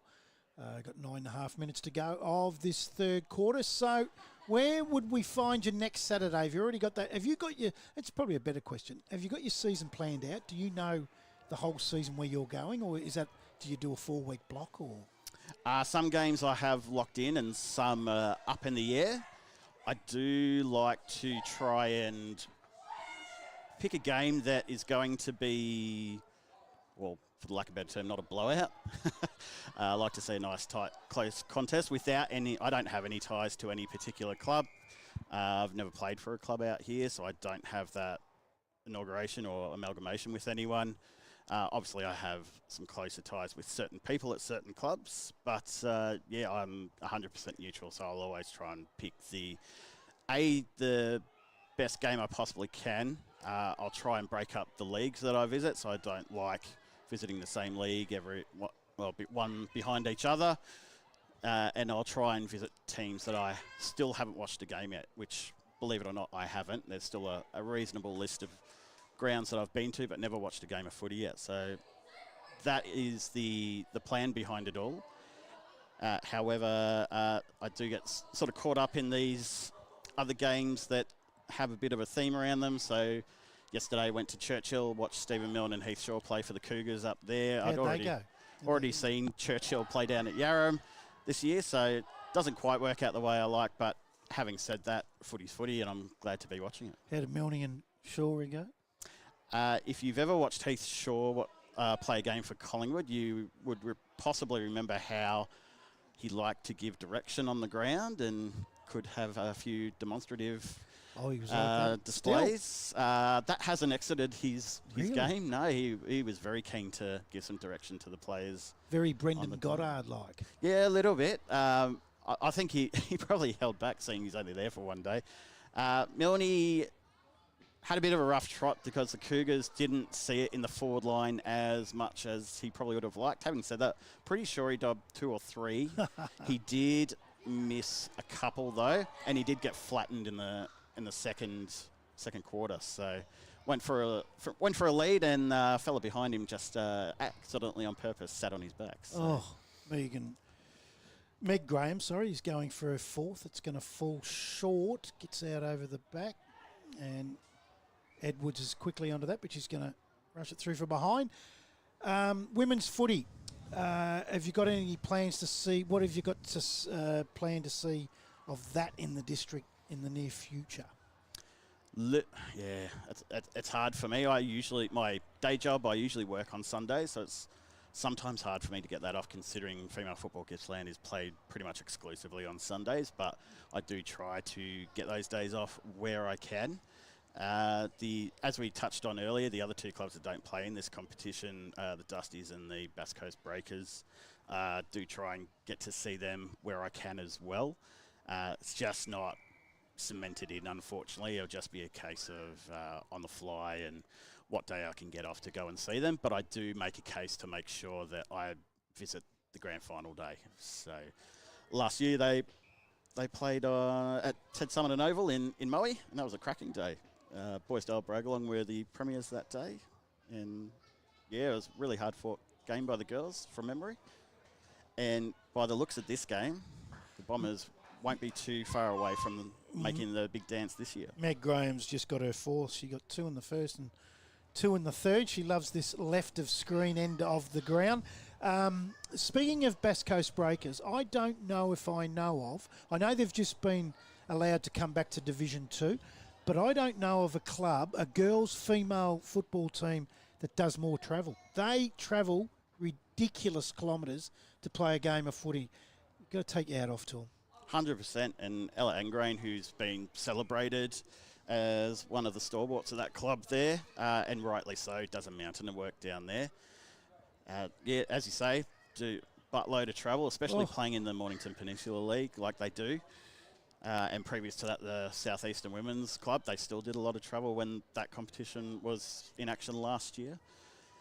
They were one of the first clubs actually to reach out to myself and say, hey, can we have some coverage? No one's covering us. And that was pretty sure it was pre-COVID. Yep. I thought, yep, no worries, happy to do that. And they're just taken off from there. And to be as competitive as they have been for so long, without, I'm pretty sure they draw from the Dalston Junior Girls, but without an official Bass Coast Breakers Junior Club, they've done really well. Yeah, they just went down to Tyab yesterday, I've seen. But they did. They're a terrific football club. And as you say, Ella Angrain, wow, what a trooper she is. And there's Sophie Boyle. Is it Sophie? Yeah, Sophie Boulding as well. Boulding. Yeah, there's a couple of Bouldings down there. What a great player. Yep. Great. Won the goal kicking there a couple of times, I reckon. Yeah, it's a shame their major goal kicker, Taylor Stull, isn't playing. She had a baby recently. That'll always hold former you back. AFLW player for Richmond. Yeah. Yeah. That'll always hold you back. It looks like, I thought it might have been, it was Graham again. She missed to the right, though. Mate, I would like to thank you for joining us today. We've only got 3.5 minutes to go this quarter. 13-11 Bairnsdale to draw in yet to score. Enjoy the rest of your day. Where are you next week? Still haven't decided yet. Probably, I reckon it's going to be South Gippsland somewhere, so stay tuned. Before you go, give some of your sponsors a plug. I know Big Dog's a big one for you. Big Dog haven't signed on the dotted line yet. Steve McConkey, if you're listening to this, he said he said that they're on board. We just need the signature on the dotted line, but fundraising specialist rather, or Yobbo Lotto. He Love also, it. Yobbo Lotto. What yeah, a night. he's been with me for years. He's been Graham Nichols, the guy that runs that, and he's been a true supporter of what I do. And Luana College Sports Academy, who've been with me for a couple of years as well,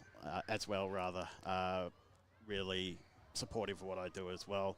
I've got a couple on the back burner at the moment. They've agreed verbally, but just need the dotted signature. So looking forward to getting those. Not McDonald's. I wish. Everyone else has got McDonald's. I've got to say, Luana College, we're hoping to talk to Alan Chandler today. He should be here somewhere. He did say he'd pop up. Don't they do a magnificent job? Because it's not normal that kids want to go to your school. But there's kids lining up to get to that. And that just shows what a good program it is. Exactly right. And 100% why I'm happy to be in partnership with them. If your kid or you are a kid that wants to be part of that program, go and contact Luana College. Yeah, Alan Chandler's your man. He'll look after you, and he's also an assistant coach out here at the Gippy Power program as we see Porter run into an open goal, and she gets her second for the day. Thanks again, Owen, from Gippsland Footy. All the best for the rest of the day. You're doing great work, mate. Love following it. Same to you, mate. Have a good day.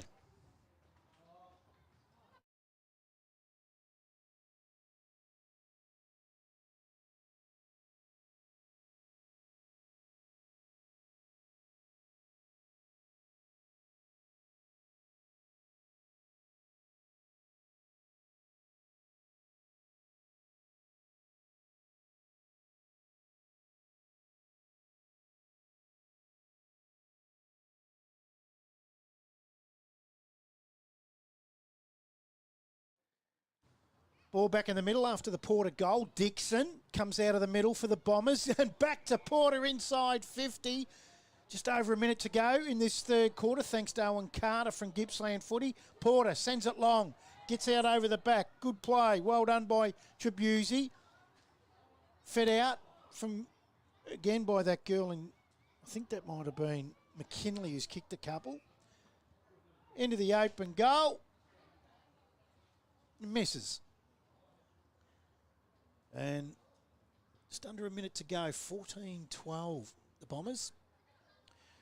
Druin yet to score. They looked like they were going to score at one stage during that quarter while we were talking to Owen Carter. And they just couldn't get it done as the ball come back into play. And I think this girl's been really good, Guastella, for the Hawks. Nice balanced kick, isn't she?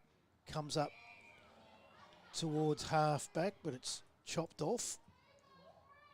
Goes back inboard, bouncing ball. They need to be clean here, Dixon, before the siren. Just 10 seconds to go. Hits the post.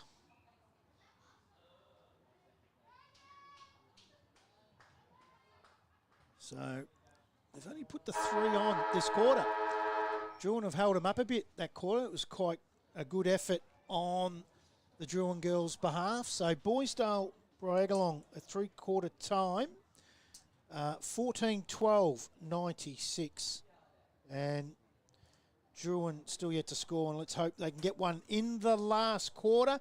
We might take a quick break, and when we come back, we'll have the whole last quarter of this women's game in the gather round, Gippsland gather round for the Female Festival of Footy.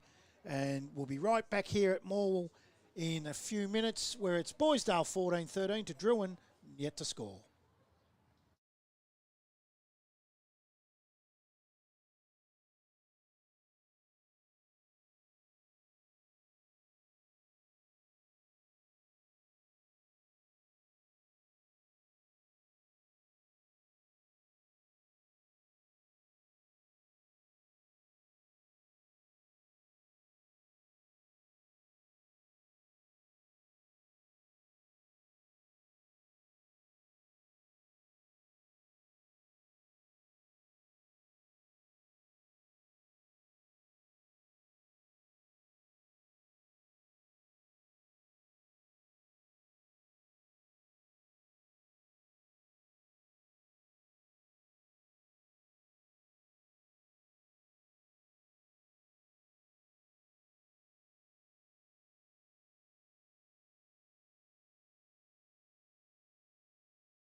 Welcome back.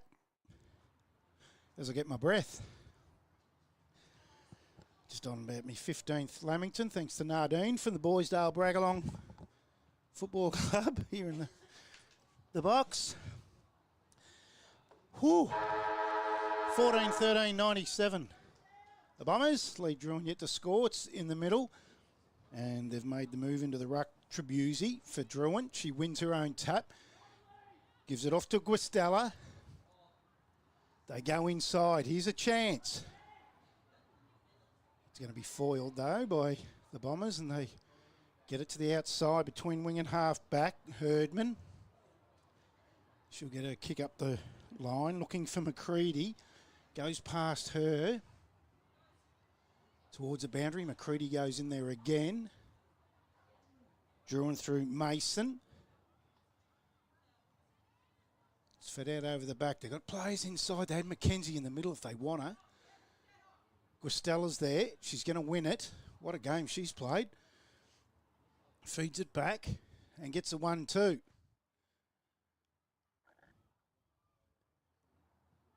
In towards the centre. Harry kick forward from Perkins. Kicked off the ground by Johnson. What a game she's played. She's got 3. Got a chance here for her 4th. Receives the handball. He's going to spray that to the left. Still in play.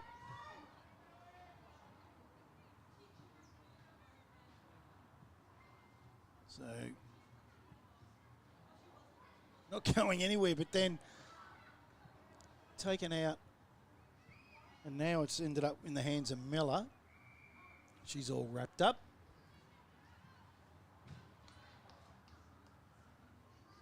So into this last quarter of the women's game. Bairnsdale, Bragalong and Druin. Taken out of the ruck by Johnson. Snap a goal and gets her 4th. So very good return on the goal kicking front for the afternoon by Laura Johnson. 15-13, 103. And they lead by that margin. So, still haven't had the chance to talk to Tim Cotter. Hopefully we can get that done before the day's out. We've spoken to Paul Milo and Georgia Case from AFL Vic, Ian Doherty from SEN Gippsland, Andrew Jenkins, the Traralgon youth coach, and Owen Carter from Gippsland Footy. High ball out to the outer side, just chopped off by the Bombers. It's Herdman. It's all Druin here. Guastella just couldn't take it cleanly. She goes in after it again. Might have been pushing the back. No free kick given. Comes out to Tribuzzi. She's tried hard today. Kicks it forward. They just chop it off there, the Bombers, and she's got 50 here. I think she might have just talked the umpire into it and said she's given her 50. And that, I wouldn't mind buying real estate off her just quietly. That is a very decent 50-metre penalty. Kicks inside. Has a player all on her own. And should take a shot on goal. And it's Perkins. Mia Perkins. Gets out over the back. There's no one there. And it's gone through. And Mia Perkins gets her second for the day. One in the first and one in the last.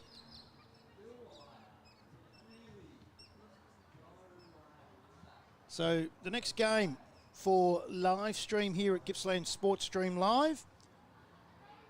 After this one is another senior women's game. Moe-Newborough take on Lindenow South. And as I said earlier, the other game will be an under-14s West Gippsland junior game on the Oval 2 between Druin and Narnagoon. So back in the middle. 4.5 gone of this last quarter. Again, Tribuzzi wins the tap, but The Bombers do the sharking and kick it forward. Bouncing ball. Ended up doing well was Ward. She'll kick him inside 50. Perkins at the back. No, in fact, it's Olivia Marshall. She's going to give it off and finds a teammate, and it's Cassandra Herdman. Deep. She was looking for Miller. Gets out over the back and over the boundary line. We'll have a boundary throw in left forward pocket for the Bombers side.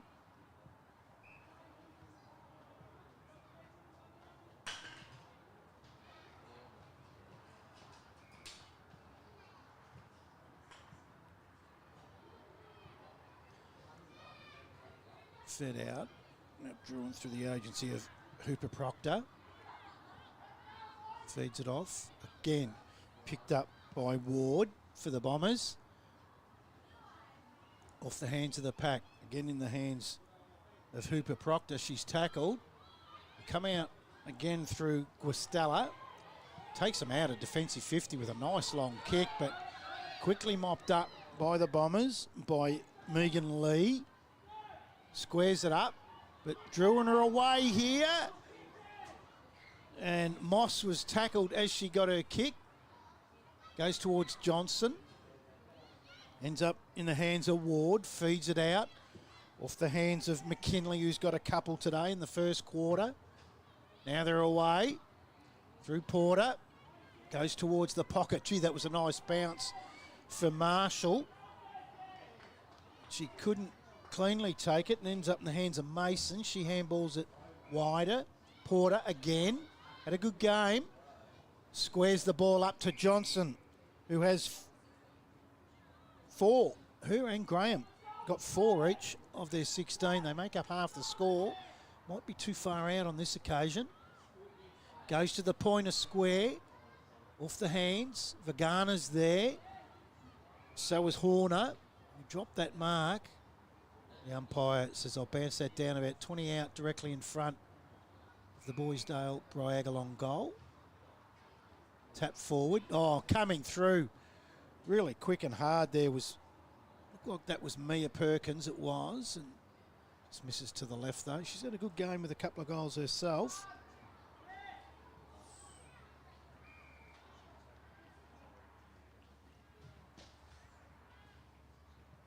So the Hawks will bring the ball back into play. Go out to that pocket. Up the line, and that's good play. So here's a chance. Up the wing. Gets out over the back. Great kick. She's just waiting for players to move for her. Goes the bounce. Gets a kick. Well done. Able to chop it off though, the Bombers.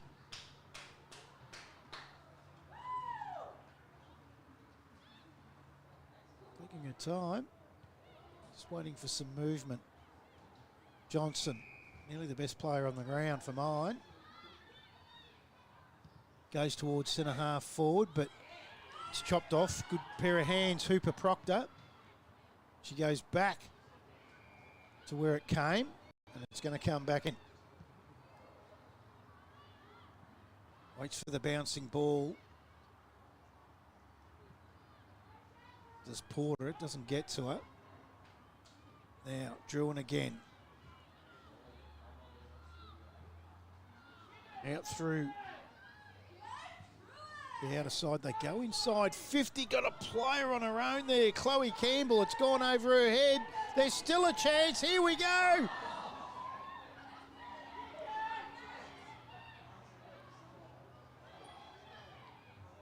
Mackenzie, she's wrapped up.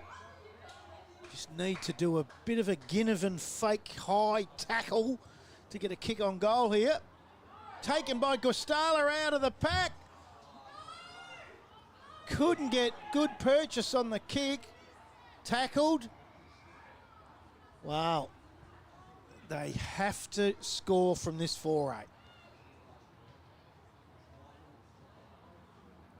Gustala takes it out of the ruck. Snap a goal. And misses. Oh, she's sending someone off here. She has. So I didn't see what happened.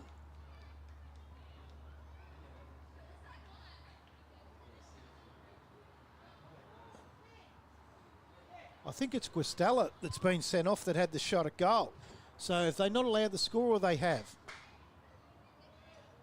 They have allowed the score. I think that must have been a bit of dissent or language, because I didn't see anything physical happen. She might have been swearing at herself for missing the goal. I don't know, but she's been sent from the ground, that's for sure. But the point stands. So that's their first score of the day. So the Bombers bring the ball back into play, but the umpire's going to wait until Lisa Guastella is off the ground, and a 50-metre penalty.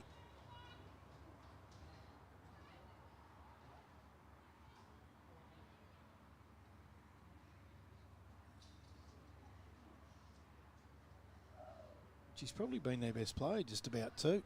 There's Guastella along with Johnson and Meg Graham.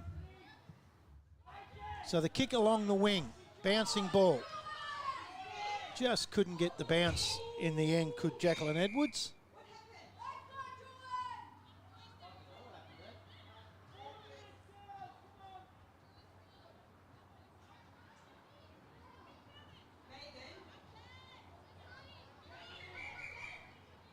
So the free kick goes to Destiny Norman for Druin. On the wing, right in front of the commentary box. Gippsland Sports Stream Live commentary box. Squares it up, but it's going to be picked up by Ward. She's going to send them into attack. Porter, she's been great. Takes the mark. Goes inside 50. Bouncing ball here for Marshall. Picks it up. There's a shot on goal, but she's missed the lot. Out of bounce on the full.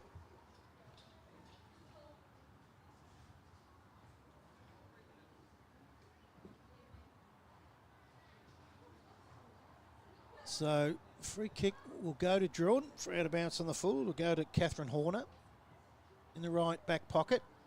Horner goes short. Hits up a teammate.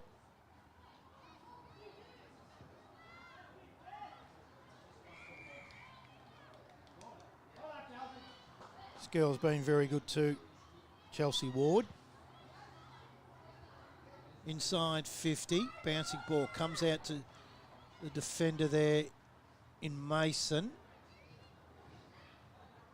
Number of players around it here. It's going to trickle out. Hurry, check side, kick at goal by Herdman. And she's helped herself to one. Cassandra Herdman. Just over 2 minutes to go. They go to 17-14. Bairnsdale Bragalong. And Drew in the one behind.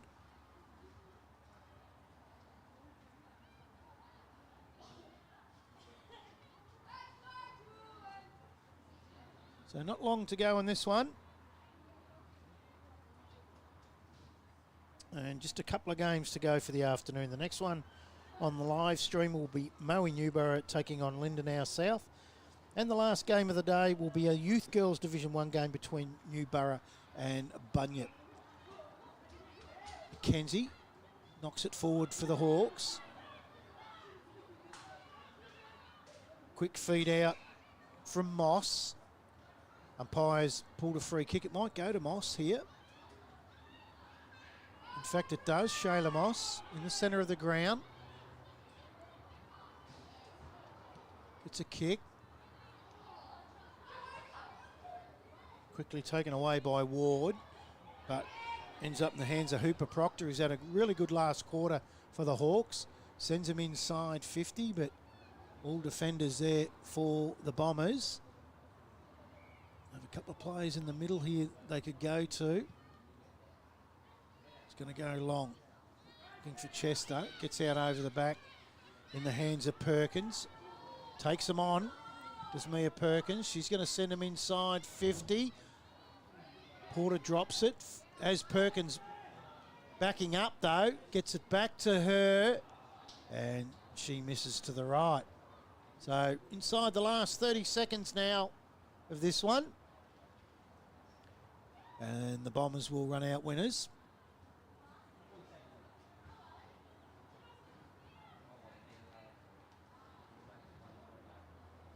Short to Horner. Horner has a teammate short in Fox. Oh, thrown out. I thought then McKenzie can't take it. Porter's there. Bumps into a teammate in Perkins. As the siren goes. And Bairnsdale Bragalong, 17-15. 1-1-7 have run out winners. Druin just the one behind for the day. We'll take a quick break. When we come back, we'll have an interview, and then we might just jump straight into that last game, a third game, fourth game. You're here on Gippsland's. We'll start again. Gippsland Sports Stream live for the female football Gippsland gather round out here at the Morwell Recreational Reserve. And Bairnsdale Bragalong have run out easy winners in that one, and we'll be back very soon.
So, fourth live stream game is underway. This is between Moe-Newborough and Lindenow South.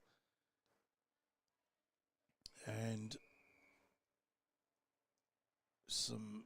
just taking some time to get some jumper changes. There's a plethora of them again. So I just want to make sure that we can get that correct and get some names right for you. As you will see that Moe-Newborough is kicking left of screen and Lindenow South to the right. So ball's on the outer wing position. As we've found, most of these games have been played today. So a number of players out over that, and the umpire will call the ball up. All female umpires on this one again.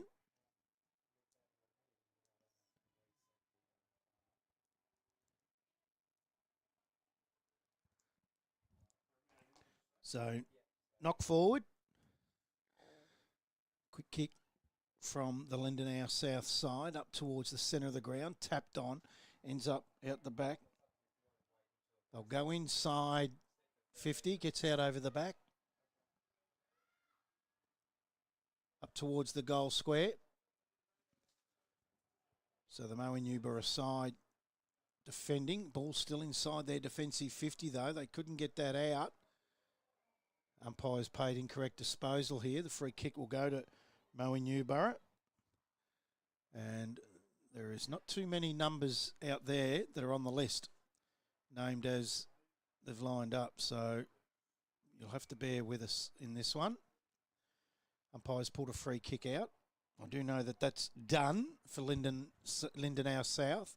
Goes inside, but it's chopped off by the Moe-Newborough side, and that looks like it might be Abby Wyatt. In fact, that's not Abby Wyatt. She plays for Lindenow South. So again, inside 50 from a hurried kick out towards the boundary, and that'll trickle out over the line. Left forward pocket for the Lindenow South side. 2 minutes gone, first quarter, no score.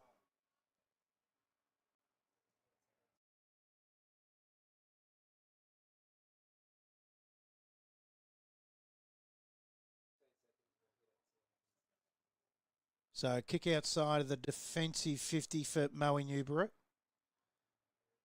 It's going to come back. Nice hurry kick. Good spiral kick for Lindenow South. Gets into a dangerous area here. Just needs it to bounce, but doesn't. So they're able to mop up. Still in it, not out of danger just yet. The Bulldogs.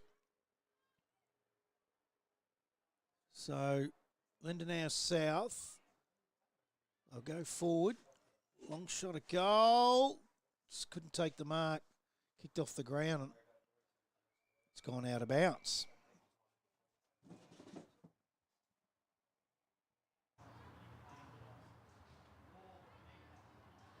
So we'll have a boundary throw in. They're throwing it in now. We weren't before, but I suppose this is to give the boundary umpires a go, which is a good idea. Comes forward. Hurry kick again. This time it's Sabrina Bell. It's gone out of bounds on the full though. No, it's not. This is crazy with the numbers and names here. I've no idea what's going on as Lindenow South kicked that forward.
So Lindenow South have a shot on goal, missed to the right.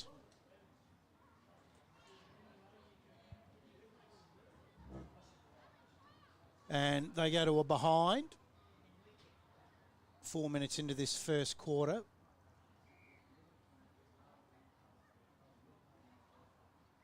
And Moe-Newborough yet to score. Bring the ball back into play. High ball off the hands of the pack. Get that hurried kick out of that defensive 50, the Bulldogs. All wrapped up. Nambirajan laying the tackle.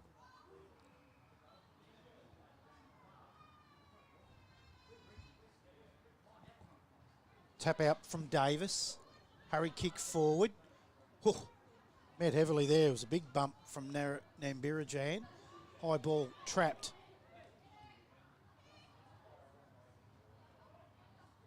Go up towards 50.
So Moe-Newborough, they're going to right of screen.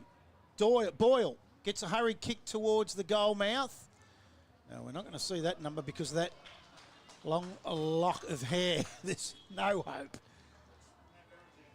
And that was Nambirajan that kicked that, the first of the day. So there's confusion aplenty with these lists, and we think we're on top of it.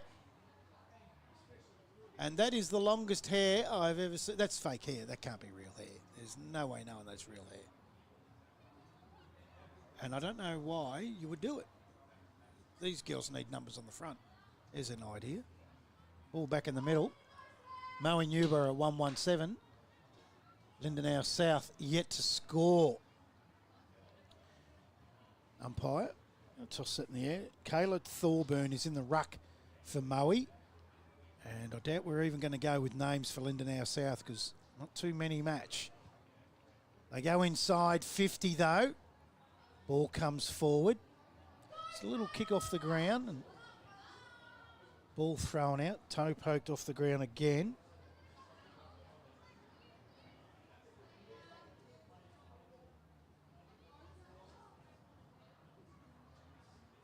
Just a number of players. There's a game of volleyball in there at the moment.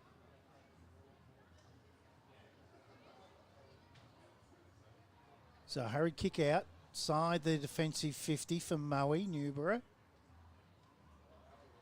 Picked up and flicked out by Davis. They get the kick up the line, the wing.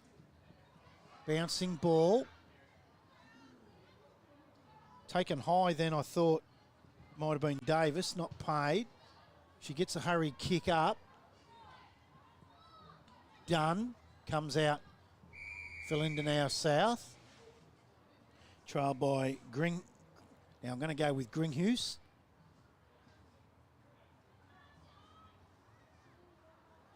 This might be just about the most difficult game of footy I'll ever call in my life. As Moe will take the free kick through Keogh.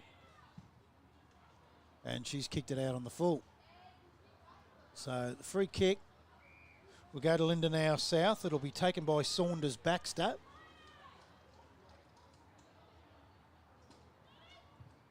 Up the line, high ball, pack of players. At the back was Harris, couldn't take the mark. Comes in after it again and taps it out over the boundary line, right in front of the Gippsland Sports Stream Live commentary box. So I'll have it throw in.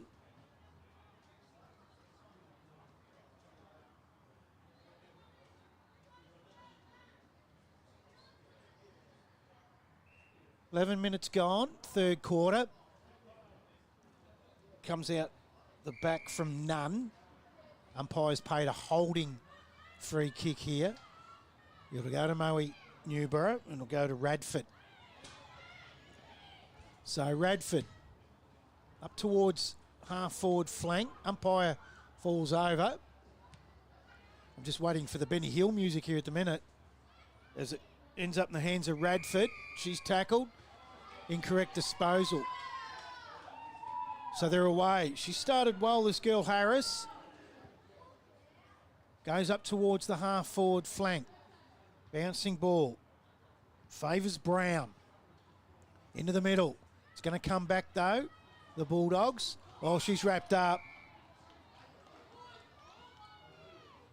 She's got the free kick for high here.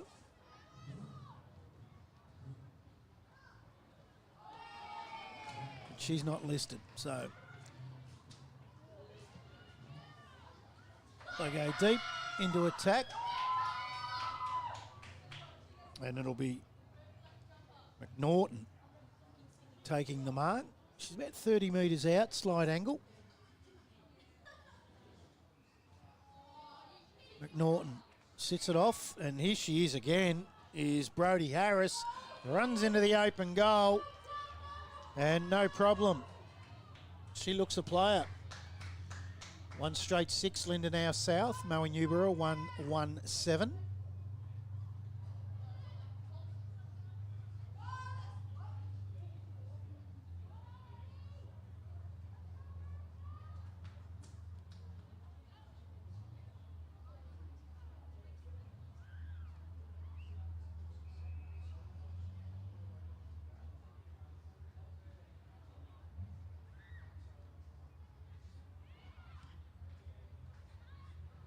Ball goes back towards 50 for Moe-Newborough.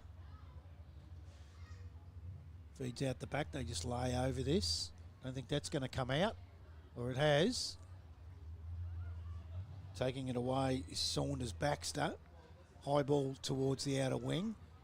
Chopped off by Thorburn. Back towards their 50. Thrown out the back. Moe-Newborough have a real opportunity here. Umpire's pulled a free kick out of this. And it will go to Moe-Newborough, and it'll be Greenhuse. Greenhuse goes towards the pocket. Kicked off the ground for the Bulldogs. It's only going to go as far as... We're going to go with 11 because we haven't got a name for her.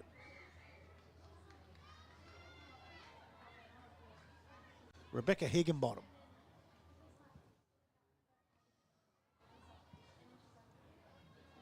Comes outside defensive 50. Trapped there by Van Brugel, the captain, co-captain. Goes towards the boundary, out of bounds. The throw in.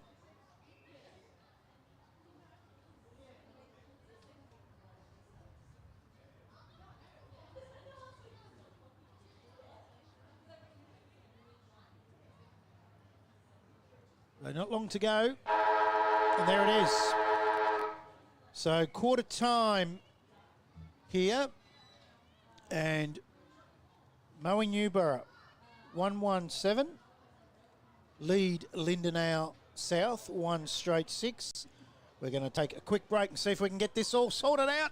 We'll be back with you here at the Morwell Reserve very soon.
Welcome back to the Morwell Rec Reserve, and we've got another guest in the commentary box, and it's Zach Gilfoil, who is the Participation Growth Manager at AFL Vic. Welcome to the broadcast, Zach. G'day, thanks for having me.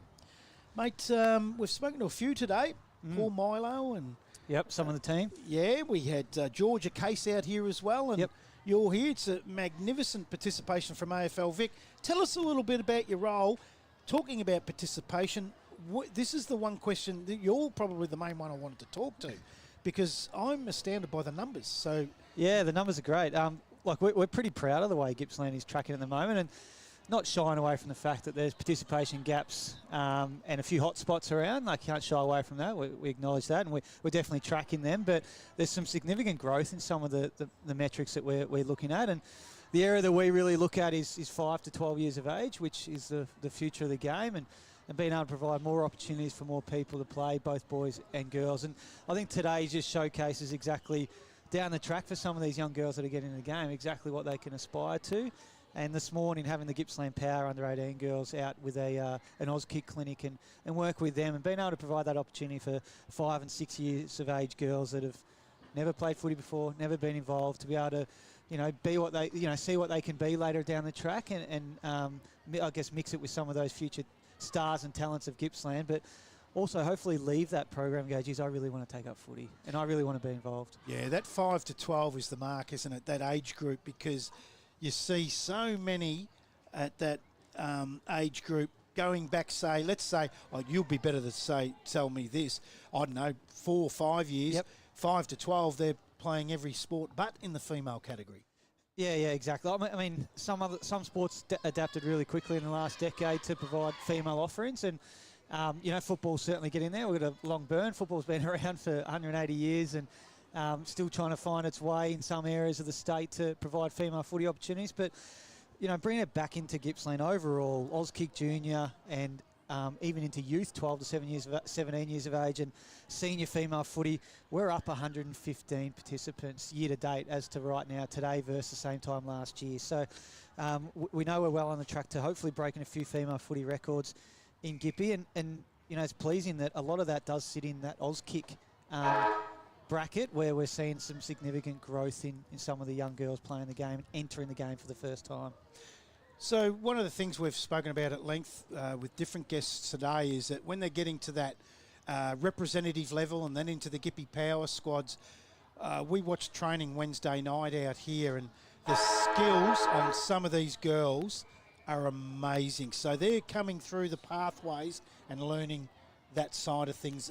They've through that, like the local clubs. Yeah, of course. I mean, the local clubs do a fantastic job at providing the infrastructure that is brand new to them. So finding coaches and, availabilities for training and uniforms and getting the teams sorted with some of those volunteers. But bringing them into the game, just teaching them the core basics of the game is really important. And being able for the girls to be able to do that in a really safe, inclusive, fun environment of Auskick is something that we're really striving towards. So we've got Auskick centres that are operating just all girls groups, which is making it a really unique, niche experience for those girls to join with other girls, play, learn and experience the game for the first time with other girls, which is, I guess, a safe and inclusive and fair, friendly environment for them as well. So yes, you're right. Down the track, some of the talent is fantastic. I think hopefully the future number 1 draft pick's coming out of the Gippy Power, and I saw her out there today dobbing a few from 40 and 50 metres out. So she can certainly play. But now we've got girls that are going to be developing and honing their skills from 5 years of age, because the opportunities there exist for them.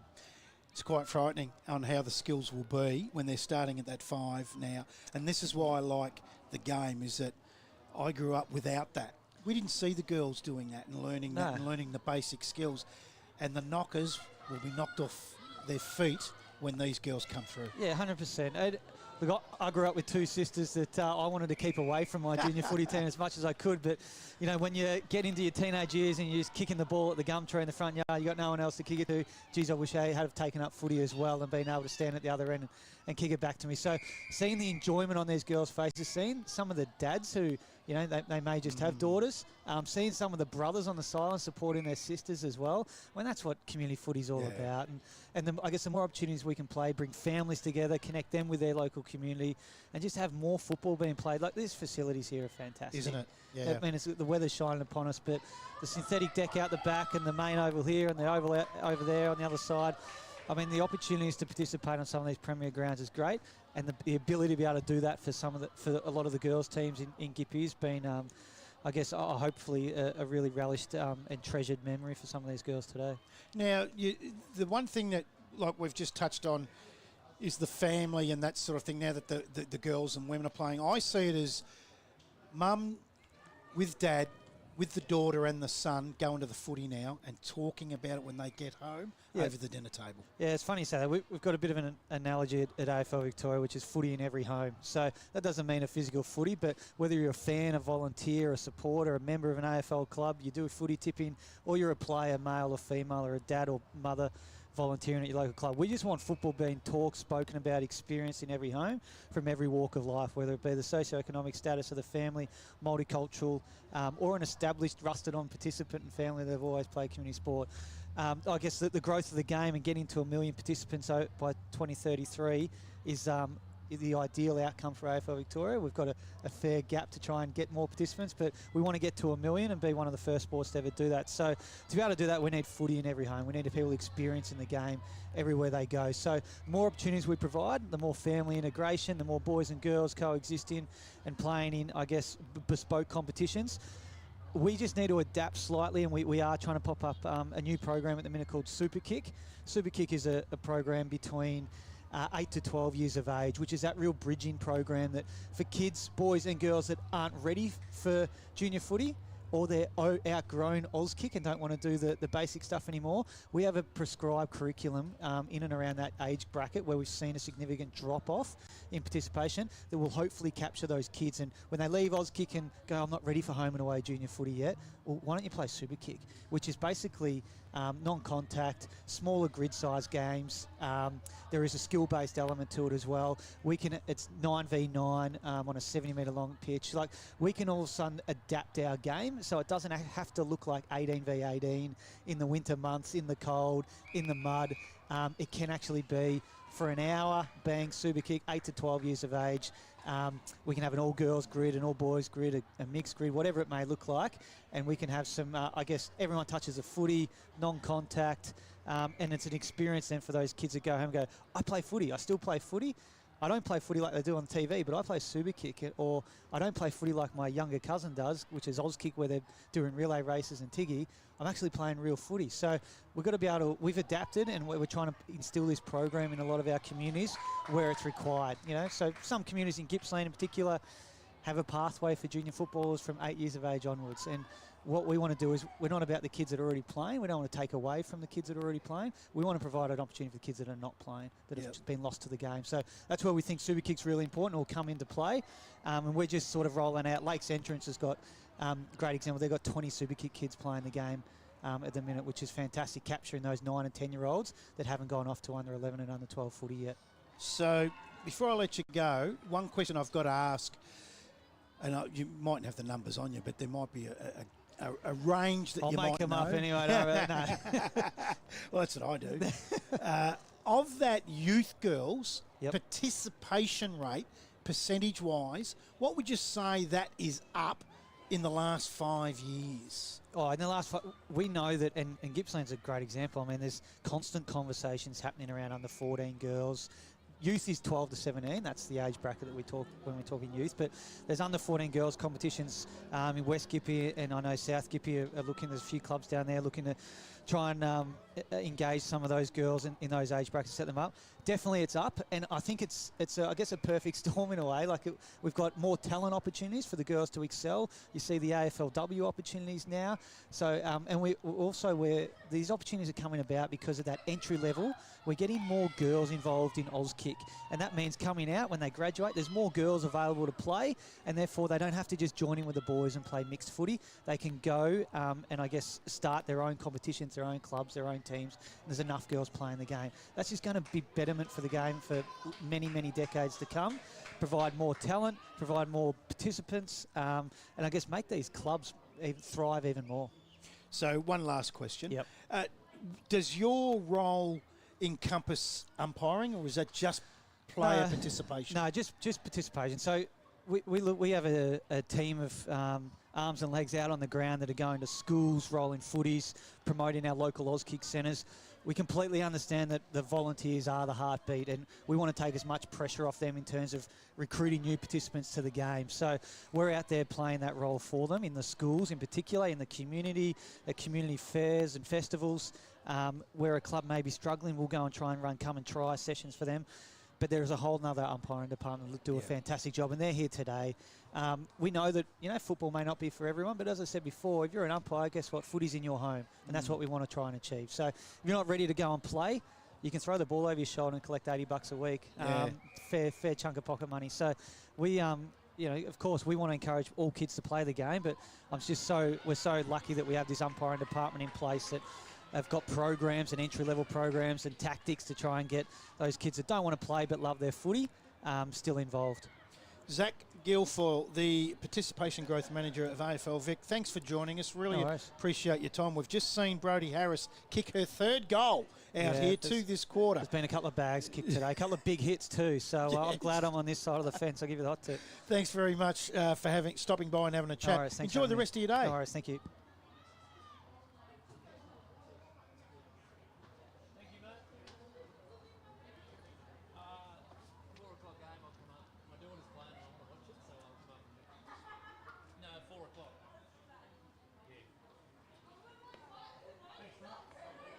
Okay, that was Zach Gilfoil, the Participation Growth Manager at AFL Vic, and some interesting things there about what they've got. That Super Kick program for 8 to 12 where they drop off a little bit.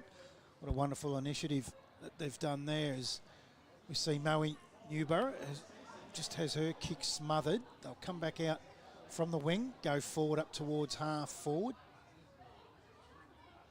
Away and running now inside 50. Thought that might have been the whistle. Comes out now to the girl in Gringoose, who's had a fair bit of the footy. Cleaned up. Bouncing ball here. Just doesn't get to the girl Poultridge, sorry. And the umpire will bounce the ball. So 4-3-27, Lindenow South, Moe-Newborough at 117. And we've gone 10 and a half. Try that again. 9.5 minutes into this second quarter. Bouncing ball. Here she is again. The girl named Birajan. Free kick against her on this occasion. Bulldogs up the line. Looking for McNaughton. Gets out over the back. Ooh, tripping over. Then for Moe-Newborough was Van Brugel, the co-captain. And all wrapped up is Poultridge. So we've got to restart in between wing and half forward here for Moe-Newborough. Handball out towards the boundary line. And we'll have a boundary throw in. So, as I said, Brodie Harris has kicked three. Oh, we're going to pay the free kick now. They changed that a little bit today. As Van Brugel up towards half forward. It's only going to go as far as Thorburn. She sends him inside 50. She was looking for Gringhus. Couldn't collect it. She toe pokes it and tries to get a second go at it. Nambirajan is in there. She's wrapped up. The umpire says I'll bounce that down about 35 to 40 metres around from the Moe-Newborough goal. They trail by 20 points. In the 11-minute mark of the second. Feeds to the outside. Open goal beckons there for Salinger. Salinger. It misses to the left.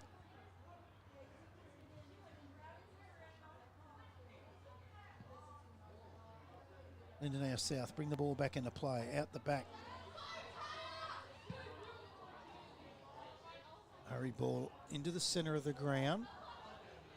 Dunn feeds it back to that girl Harris again. Inside 50 with a good kick. Collision. Low and hard is Wyatt. And we'll get a restart 50 around from the Bulldogs' goal.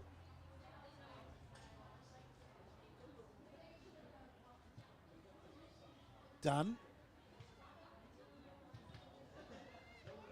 Moe-Newborough up towards the wing. It's a 1-on-2 here. And the two should win out.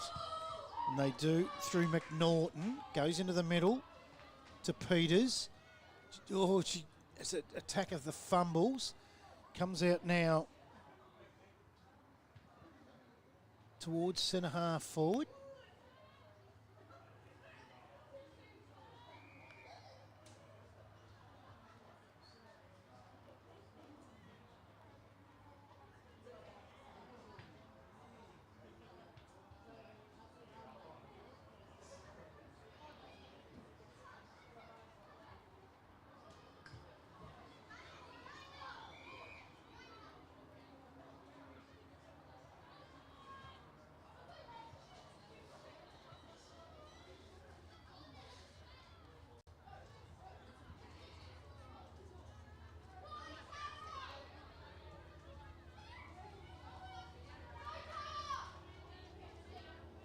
So Harris is there again.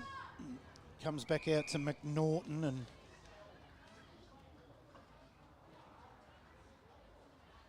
sort of a bounce down.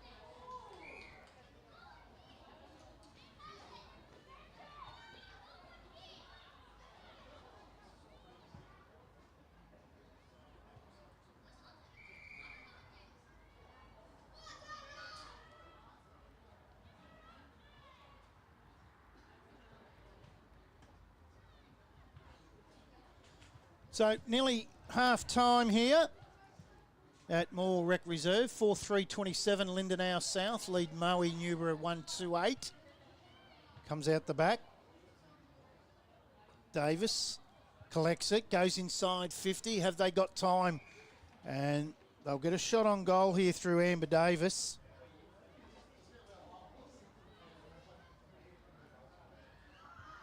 And she's going to miss everything. It falls short.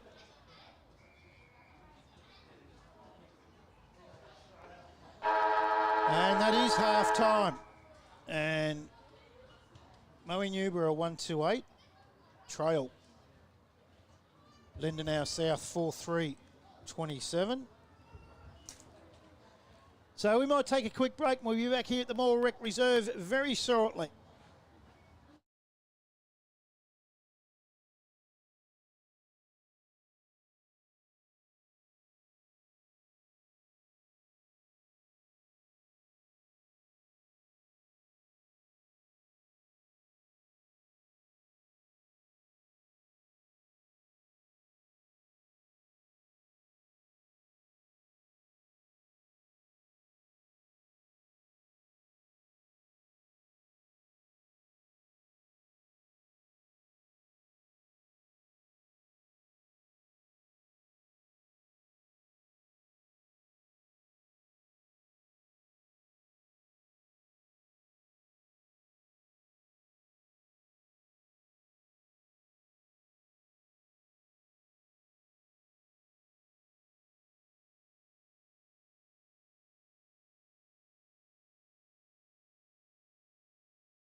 Welcome back to the Morwell Reserve for female football Gippsland and the Gippsland Gather Round Female Festival of Footy, all thanks to AFL Gippsland and the FFG. And we're underway in the second half, 4-3 Lindenow South to Moe-Newborough, 1-2. And big strong tackle there by Brodie Harris, who's kicked a couple, kicked three in fact. So that's one by the girl Nunn. She goes in after it again, but leaves it for Peters. Sends them into attack. Couple jump at that, goes forward.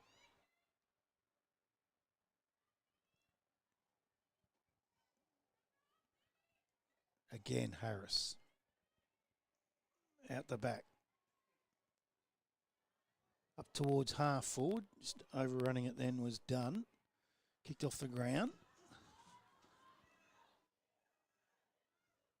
Again, that's Peters.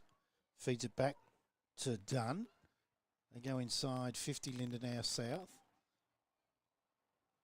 Mopped up by Mann.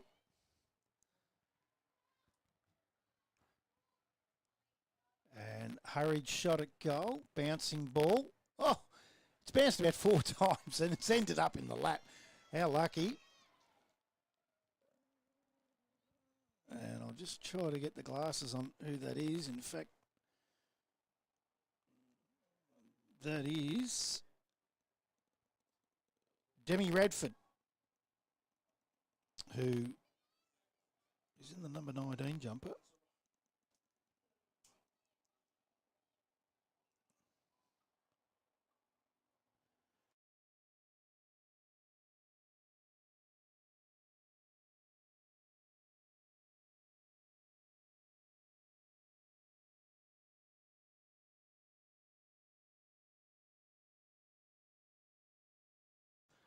So, back in the middle. Comes up towards half forward for Lindenow South. Diving in low and hard there was Davis. It's mopped up there by Peters. Inside 50, kicked off the ground towards the boundary. Don't know if that's going to make it to the boundary though. And it does, because they allow it to. As did McNaughton. She thought she might get the kick, and is she going to get the kick? Because they keep changing that.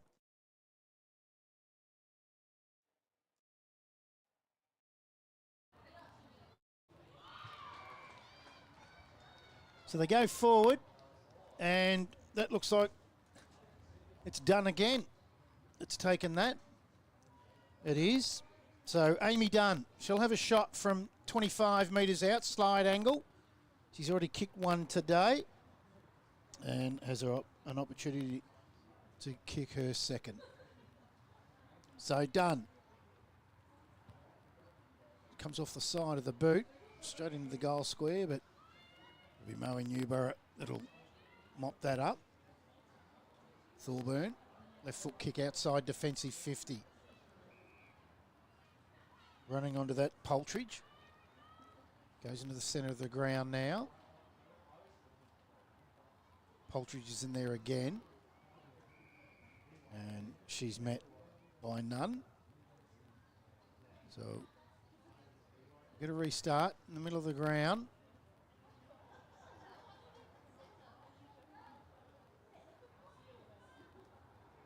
Saunders Baxter's in there.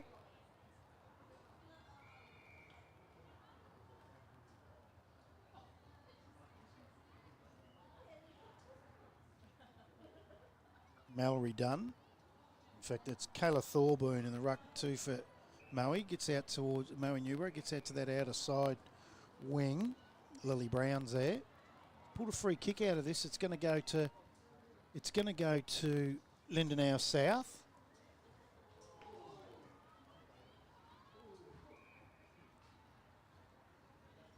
So as we get a stoppage, there's a free kick. And that girl looks like she might be hurt. It's welcome to the broadcast, AFL Gippsland's own Nicole Batuna, good afternoon. Good afternoon, Brad. How you going? I'm very happy to see you here because you haven't been well this week, which is not a good thing. You're okay? Yeah, getting better. That's good. Yeah. Now, Nicole, what's your role?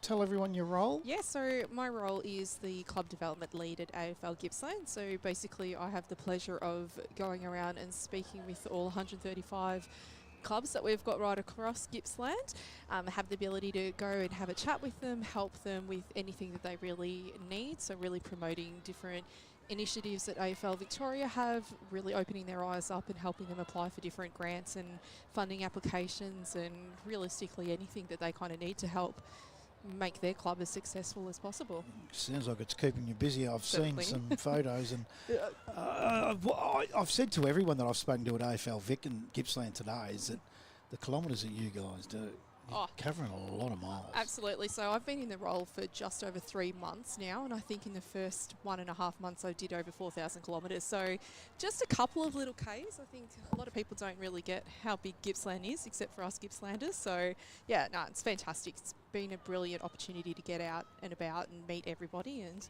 yeah, hopefully continue this role into the future and help grow and make footy brilliant in Gippsland. Well, when you look at the Gippsland Power regions, they cover, out of all the coach talent, that they cover the biggest area. Absolutely, absolutely. It's just crazy. You speak to some of the other guys down at South East and even Gold Murray, and they're like, oh, it's not too bad, Gippsland. I'm like, oh, have a look at it on a map. Like, it's nearly 4 to 5 hours between one end to the other, like covering all the clubs that we have. So, nah. We get it. Yeah, it is amazing. I was talking to Owen Carter before from Gippsland Footy, and he covers out through Orbost that way, all the way back through to Kiwi-Rup. Yeah, and then down to Phillip Island, Yeah. and then everything in everything between. yeah. Left, right and centre. So, yeah, we're really fortunate how big our region is. I mean, we cover 6 LGAs and then kind of cut into, obviously, City of Casey and Cardinia as well. So there's plenty of people and plenty of places to go out and see. And, yeah, our aim, between Tim and myself, is to try and get out to all 135 clubs. So we're luck. ticking them slowly off the list, but, yeah, getting there. How's the response been? Because I would hope that it's been positive, because I haven't seen this done in this area yet, ever.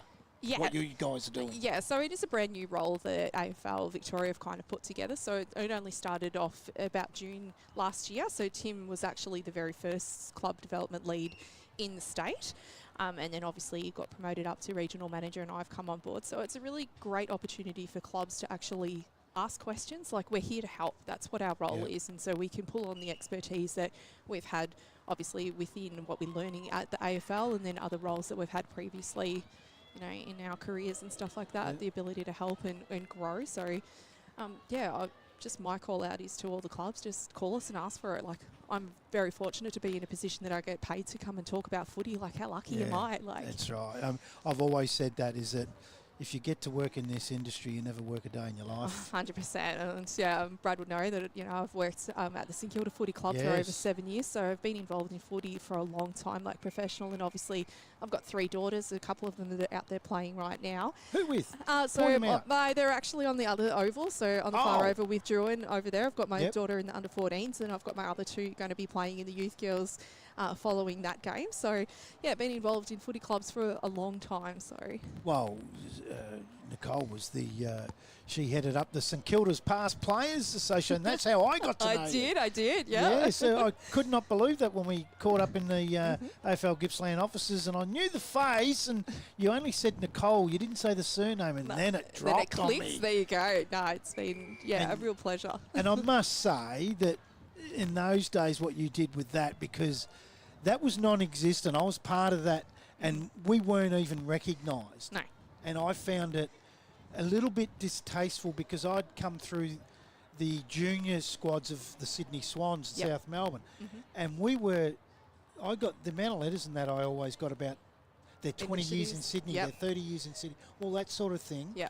St Kilda was non-existent, and then all of a sudden I hear from you guys, and I thought, and it was you that did that, so you should be commended. Oh, thank you very much. No, it was an honour to actually do that role, to be a part of something and bringing people back together. And so, I mean, the life story of a footy player is that you don't ever leave a club by your own fruition. It's normally you've kicked and booted out the door. So getting a phone call to come back and celebrate and, you know, be back with people, it's a little bit disheartening for some people. But I really find that we're pulling together everybody and, you know, making footy clubs a welcoming place, and you want to come back. That's what we want to achieve, and hopefully through my role at with AFL Gippsland, that we can help all of the clubs ensure that we have that continuation flow, that pathway, and ensuring that, you know, we've got kids starting at Auskick and then playing the junior footies, then senior footies, and then wanting to come back and help on the committees, on the boards and all that kind of stuff. So, yeah, it's a real commitment and a lifestyle, I think. It is.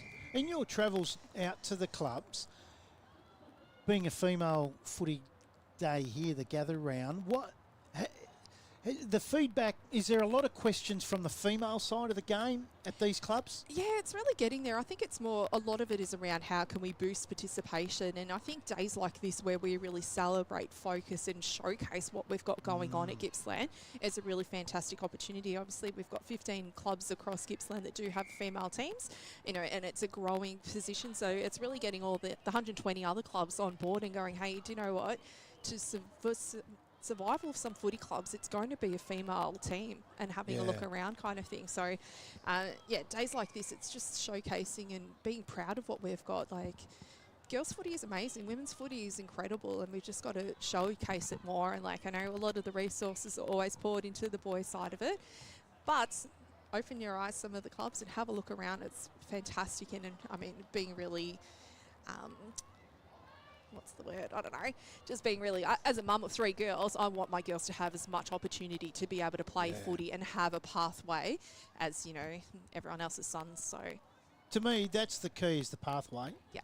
They have a pathway now. Definitely. You only got to go and watch these girls yesterday, Gippy Power, the Ash Centras and the Rebecca Fitzpatricks and Ella Stoddards. These type of girls are out there doing it, getting it done. Yeah. They're role models, and they were here this morning. Absolutely. Doing Auskick programs. Doing that, and I think there's going to be a photo that's going to probably be one of the biggest ones that come out of today is, you know, a little girl was doing the Auskick program, needed her shoelace done, and Ash Centra was there tying up the shoelace. It's probably a story, and someone's spoken about it here before, but it's just that real connection. Like, Gippsland girls look after each other, and so we're all here for each other. So, it's just a passion of everything, that the girls love it. So we need all of our clubs to get behind it.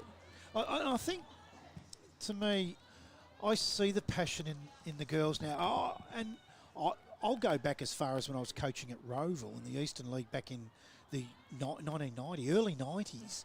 And there was a women's club then, but they weren't passionate about it. I think it was to knock off a couple of hours in the afternoon because hubby or the boyfriend was playing. Yeah. Yeah. And so they were knocking it over a couple of hours. Correct. They wanted to be involved. Yeah. These kids and girls are passionate. 100%. And then, like, given the way that we can run our competition, the FSG being on the Sunday, it means that the girls that still want to do netball, like, we don't want to take away from sports, encourage the girls to play all kind of sports. Like, you can do your stuff on the Saturday with your netball club and then come out on the Sunday and, you know, have a kick of the footy and meet some new people and just gain some real lifelong friends. Yeah. Hey, Nicole. Druin, your girls have got underway over there. I don't want to hold you too much longer because you want to get across there and watch one of your girls play. Absolutely. Nicole Bacuna, the Game Development Lead, AFL Gippsland. Thanks very much for joining us. Thanks welcome. For your time. Thanks, Brad. Enjoy the rest of your day. Will do. Good. Thanks.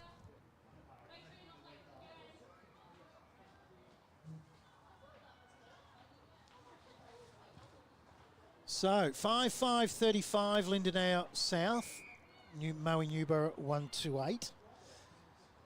And we've got a minute and a half to go in the third. And I've got to say, we just spoke to Nicole Bacuna, the AFL Gippsland Game Development Lead, and I can tell you that area is in good hands. As I say, she headed up St Kilda's Past Players Association, and I forever was getting emails, phone calls. I knew from day to day what was going on.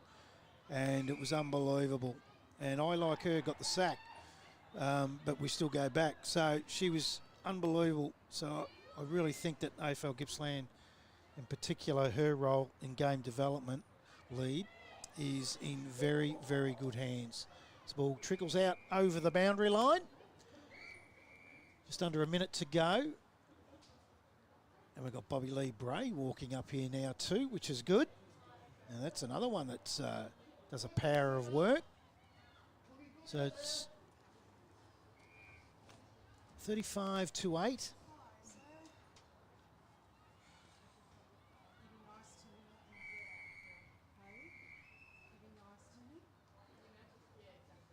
So we're nearly at three-quarter time here. 5-5 Lindenow South to Moe-Newborough 1-8. Just the 10 seconds to go. I don't think there'll be any more scoring.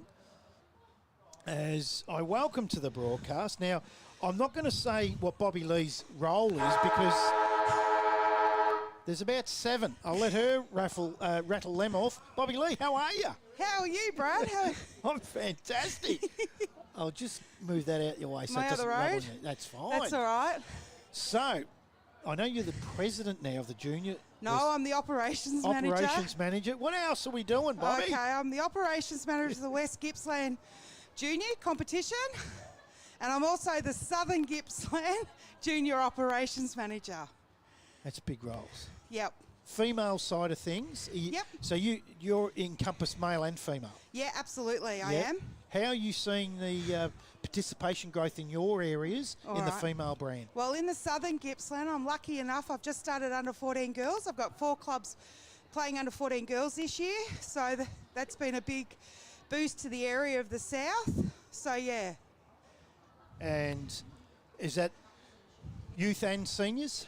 No, just in the youth under 14s team in the South. So luckily enough, we've got Phillip Island, Dalston, Inverloch and Leongatha involved in that. Okay, what other roles are we involved in? Because I caught up with the West Gippsland Grand Final last year. Yeah, when we called did. That one. That was just helping out Brett, so lending a hand where needed after our season finished. So luckily, yeah. And a biggest boast in the West Gippsland Juniors, we've been just luckily enough to start under 10 girls for the first time. Oh, that's fantastic. So that's straight out of Auskick into... Yeah, straight out of Auskick, straight into under 10s, yeah. So that lead out, that numbers from Auskick, are they transitioning Yeah, through? absolutely. Wow. So, and also a lot of dads we've received that were heavily involved in footy has grown as men and only gave birth to had daughters. And now they're returning back to football when they thought they never had the opportunity to, thinking they've had daughters and they're coming out of the woodworks. It's funny we talk about that. We just had Nicole Batuna on who used to run St Kilda's past players, and that's how I knew her. When you go to these functions, particularly at St Kilda, there's no father-sons coming through, but there is a hell of a lot of father-daughters. And now all of a sudden, there's a daughter's path. Yeah, it's brilliant. So I'm expecting St Kilda in the AFLW to be very, very strong. In probably about 10 years' time, you've got the likes of Burke, Lowy, Harvey. These guys have got Revolt. These guys have got daughters. So there is a real path from that Auskick in through to that growth now. So that's I great. believe Nathan Burke's daughters showing the pathway of those daughters and father and daughter. So she's doing a great job in that space. Yeah. Now, have you got any family here playing today? No family at all. I just give back to football because it's given so much to me. Yeah, I am everywhere. You end up turning up everywhere, and which is fantastic. I think as I've been heavily involved in Gippsland football for over 30 years, so I just keep giving back. So, what area are you based in? Where I live in Caramborough. Oh, so do I. So yeah, so I'm pretty central to everything. So it is a good spot for absolutely. that. I love the drive from Caramborough to Warragul. Yeah, windy road, but it's okay. It's my favourite drive. So you've been out here all day because when I rolled up, you were already here. And that was early. Just to help out where needed. So you're here for the whole day? Yeah, I'm here for the whole day. Just over the far side, if you see over there, Brad, is my under 14 girls, and you got Druin and Narnagoon playing. Yes, so Nicole's got a kid playing for Druin. She's just gone over. Yeah, just over there as well. She's catching the end of it. So. Ah, well, I better let you get back over there. Yeah, I better get. Thanks for joining us. And no doubt, I'll run into you, Warragul, Lake Centras. I'll run into you somewhere in this district. Absolutely. Or even in town now that I know we're in the same town. Good stuff. All right, mate. Thanks for joining us. See ya.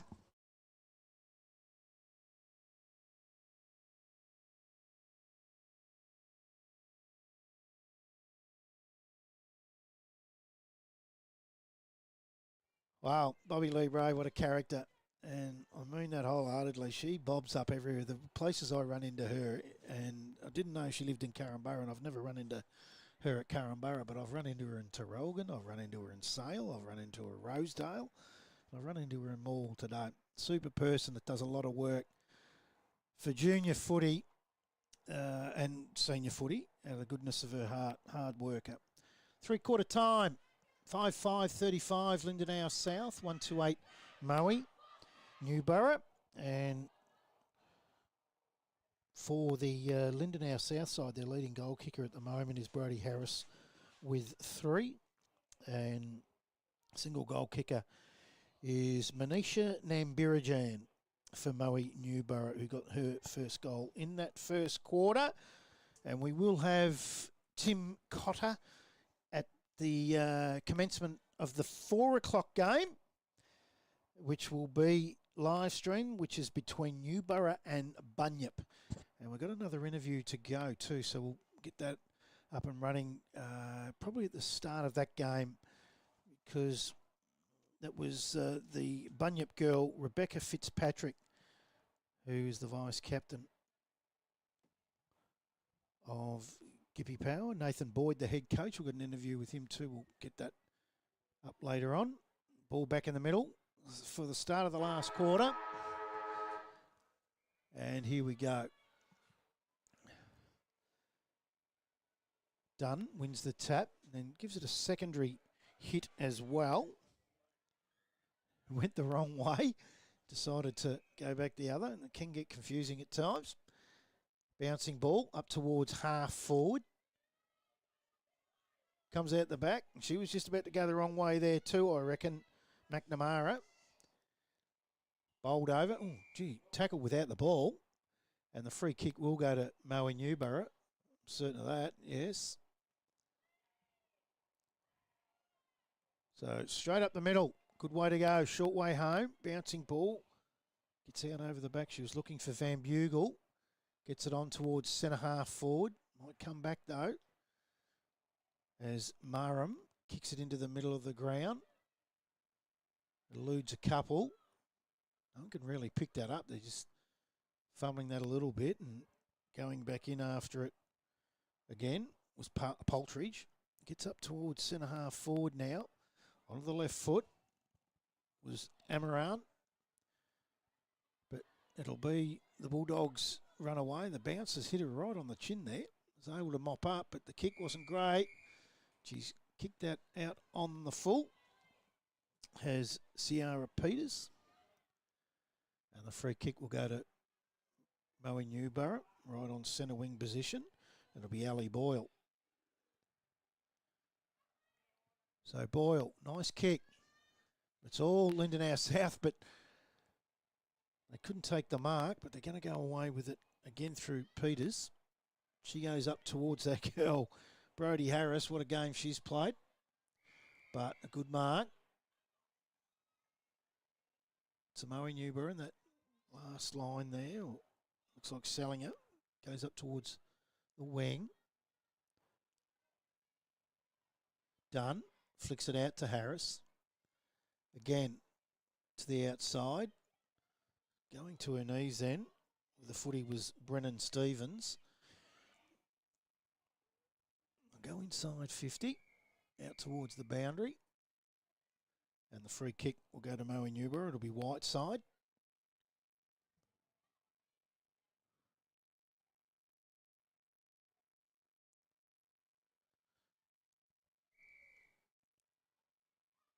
So still inside defensive 50. Just get it outside there now. Plays fall to ground. Dunn's in there and wraps up her opponent. And she's been quite good today. Has Kaylee Poltridge. Up in the air. We'll tap one by Thorburn. Into the middle of the ground. So using the left foot there was Brown. But the Bulldogs going to come back through the middle into the front 50 now. Ball gets out over the back. Coming out was Wyatt.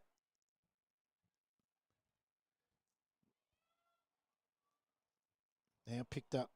That was Man.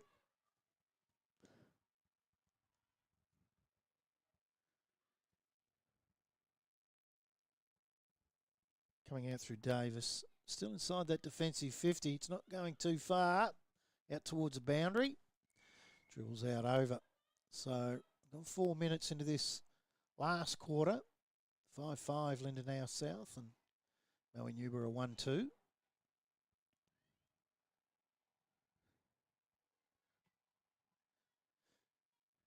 Comes back into play. Thorburn wins a tap in front of Dunn. Goes in after her work. Does well.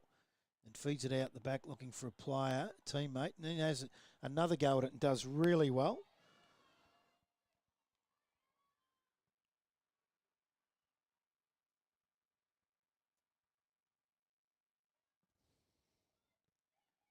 Still in the middle of the ground.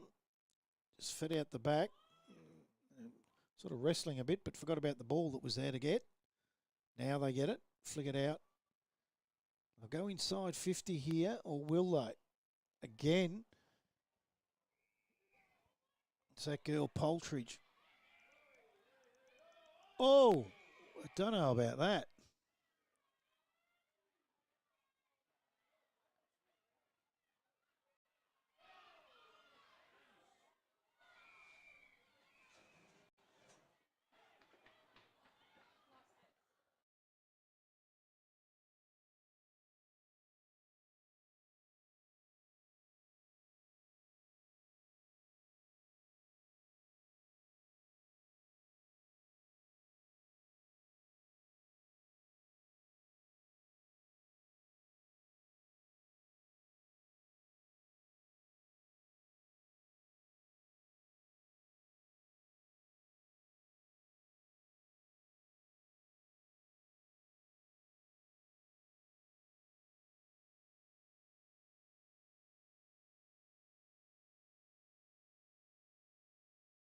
So Dunn has the free kick. Sends Lindenow South inside 50. Onto it quickly, running into an open goal was Taya McNaughton. And she gets her first of the day.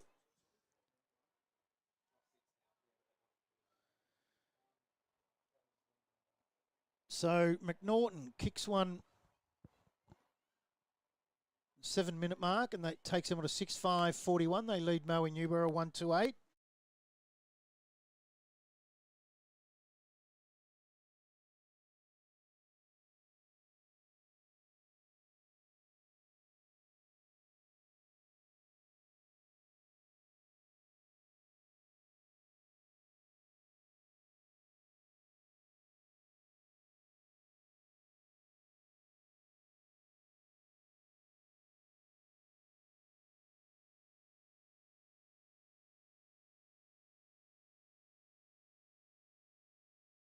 So, free kick out of wing. It'll go to Lindenow South. We're now joined by Ross Bennell, the Female Football Gippsland Operations Manager. Welcome to the broadcast.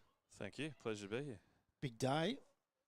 Yeah. Good crowd. You'd be happy with the people, the crowd. Yeah, it's been a fantastic day. Very well attended, and weather's been fairly good to us. So, yeah. Football's great been day. good. There's been some goals.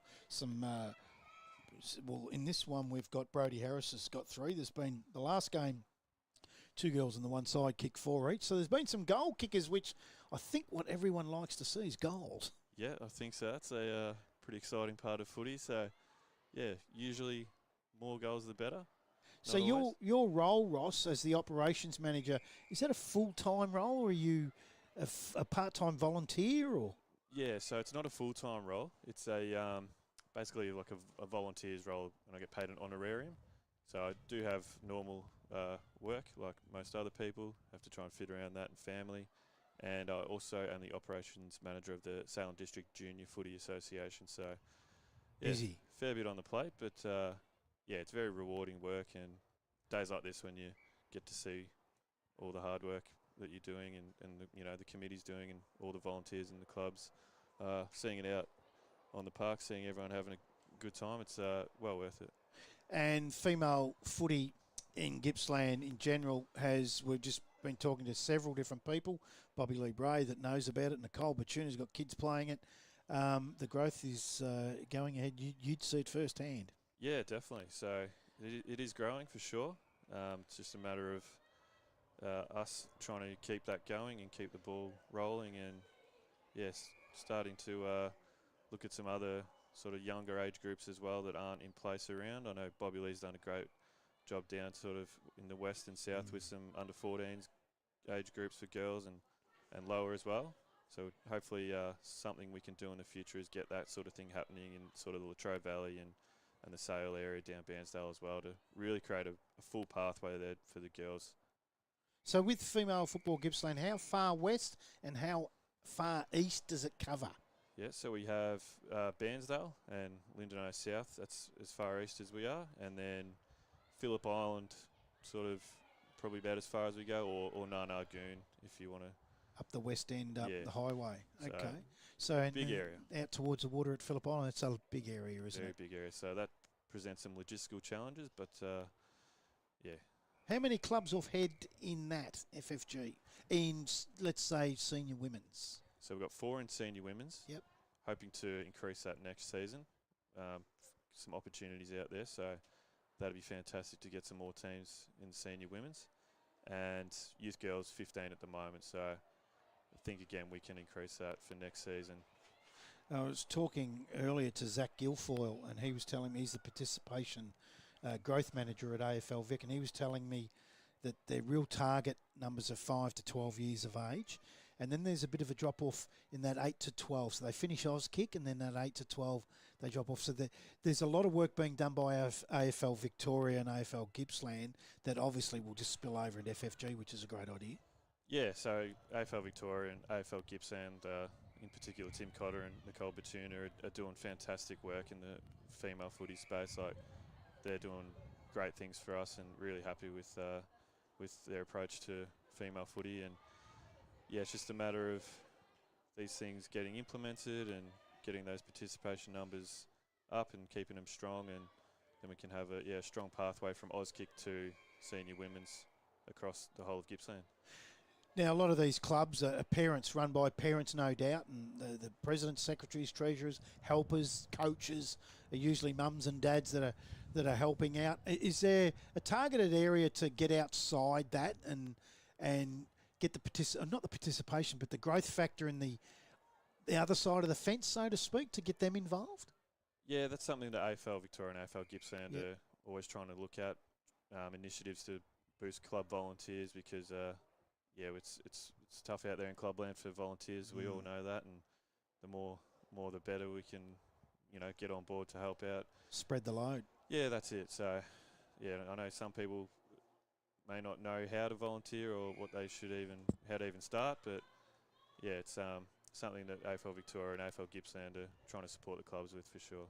How can, let's say there's mum and dad at home watching this broadcast and watching the girls play right now, and they've got a kid at home that's at that age, might be 13, 14, wanting to get involved in the youths, female youth. How do they go about it? Is there a website that they can get onto, someone they can contact? Yeah, probably the easiest way and most accessible way would be jumping on Facebook, going to Female Football Gippsland. A lot of stuff on there, and you can contact us, or just emailing femalefootballgippsland@gmail.com.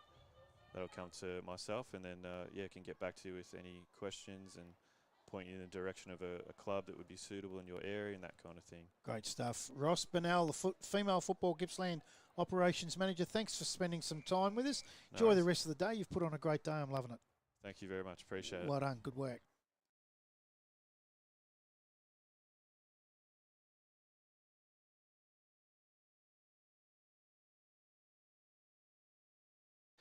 So 2 minutes to go in the last. 6-5-41 Lindenow South and Moe-Newborough 1-2-8.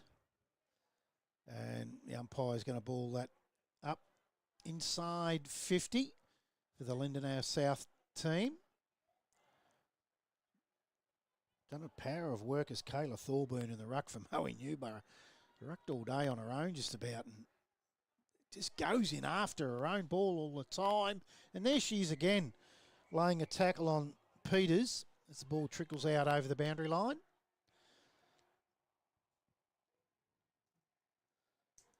So it was Ross Bennell, operations manager of Female Footy Gippsland. And part-time, a lot of work, purely really voluntary. There's quick hands out come from Van Brugel. Kick up the line. It's going to come off the shin there. Did it go out on the full off that shin of Dow? It did. Free kick will go to Amy Dunn, who's been great today. And so is this girl, Harris. Got 3 goals, Brodie Harris. Big ball inside, 50. Taking the mark was White and quickly played on. Don't know if she had to. Inside the last minute. Comes outside that defensive 50 for Moe-Newborough. In the middle of the ground. Just going low there was Brown. Feeds it out the back to Poltridge. And Van Brugel sends it back to the umpire. Just 15 seconds to go in this one now. Dunn takes it out of the ruck and she's wrapped up by Thorburn. And we'll do it again. Thorburn wins that tap. And there it is. That's the end of that game. And Lindenow South, 6-5-41, have run out 33-point winners in the end, 1-8 to Moe-Newborough. In what is the second last live stream game of the day, that was the women's, and we've got a youth girls game coming up at 4 o'clock between Newborough and Bunyip. But we might just take a quick break.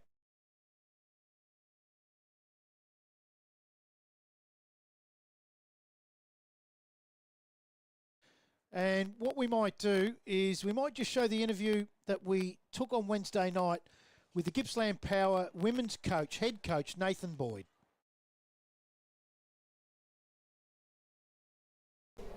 I'm joined by Gippsland Power female coach, head coach, Nathan Boyd. Good afternoon. How are you, Brad? Mate, I'm great. Big weekend. Sunday's a massive day for the girls, FFG, and the girls gather round. Should be a great day. Now, with the development side of things, you're getting them and fine-tuning a good thoroughbred horse, I suppose.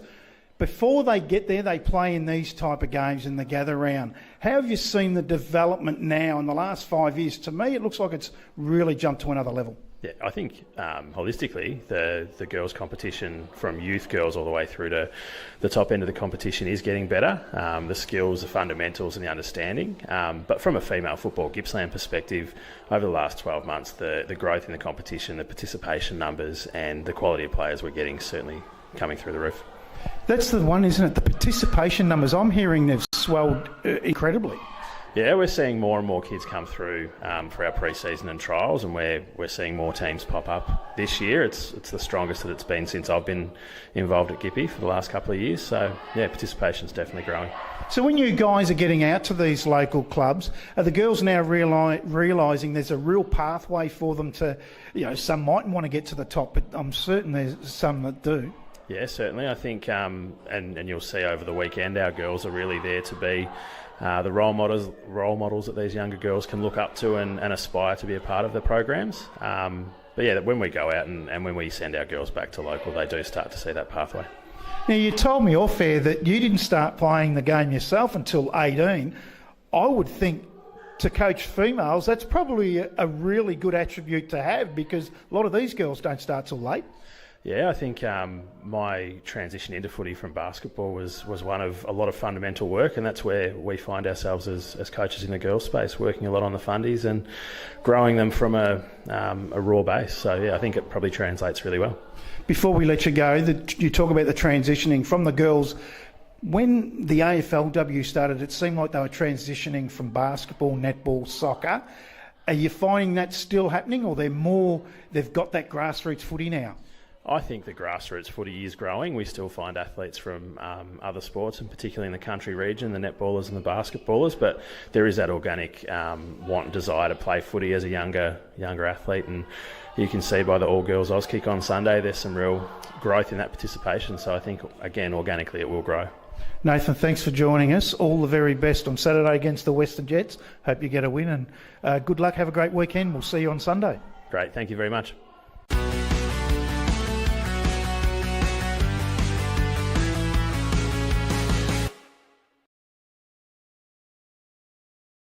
Welcome back to the Morwell Recreation Reserve for what will be the last live stream game of the day, and it will be the youth girls between Newborough and Bunyip. And I'm interested to see what happens here, because both teams wear identical jumpers of the Footscray kind. So it'll be interesting to see if one's got a complete white strip. That would be handy. And we will have AFL Gippsland headman Tim Cotter at some stage during this game in the box, and his daughter will be running around in the number 2, Zoe, for Newborough during this game. So that will be interesting to watch. So this is what I like. Nicole Batunia and Tim Cotter, not only are they passionate and they work hard with this, put this day together, they have girls actually playing in it. There's a bit going on down there in the way of celebration.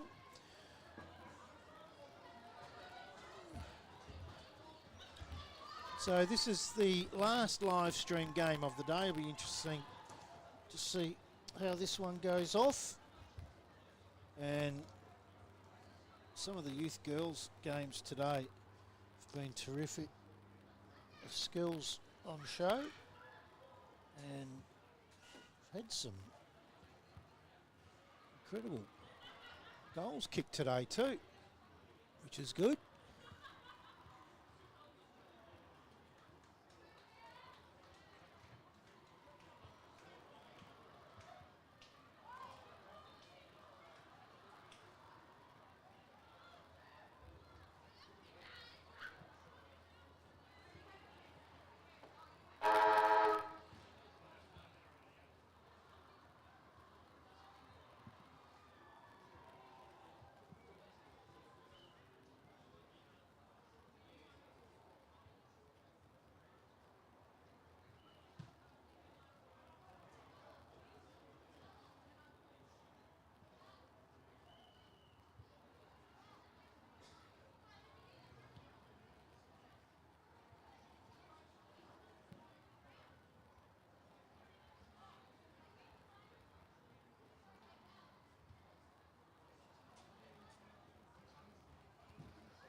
Who's who?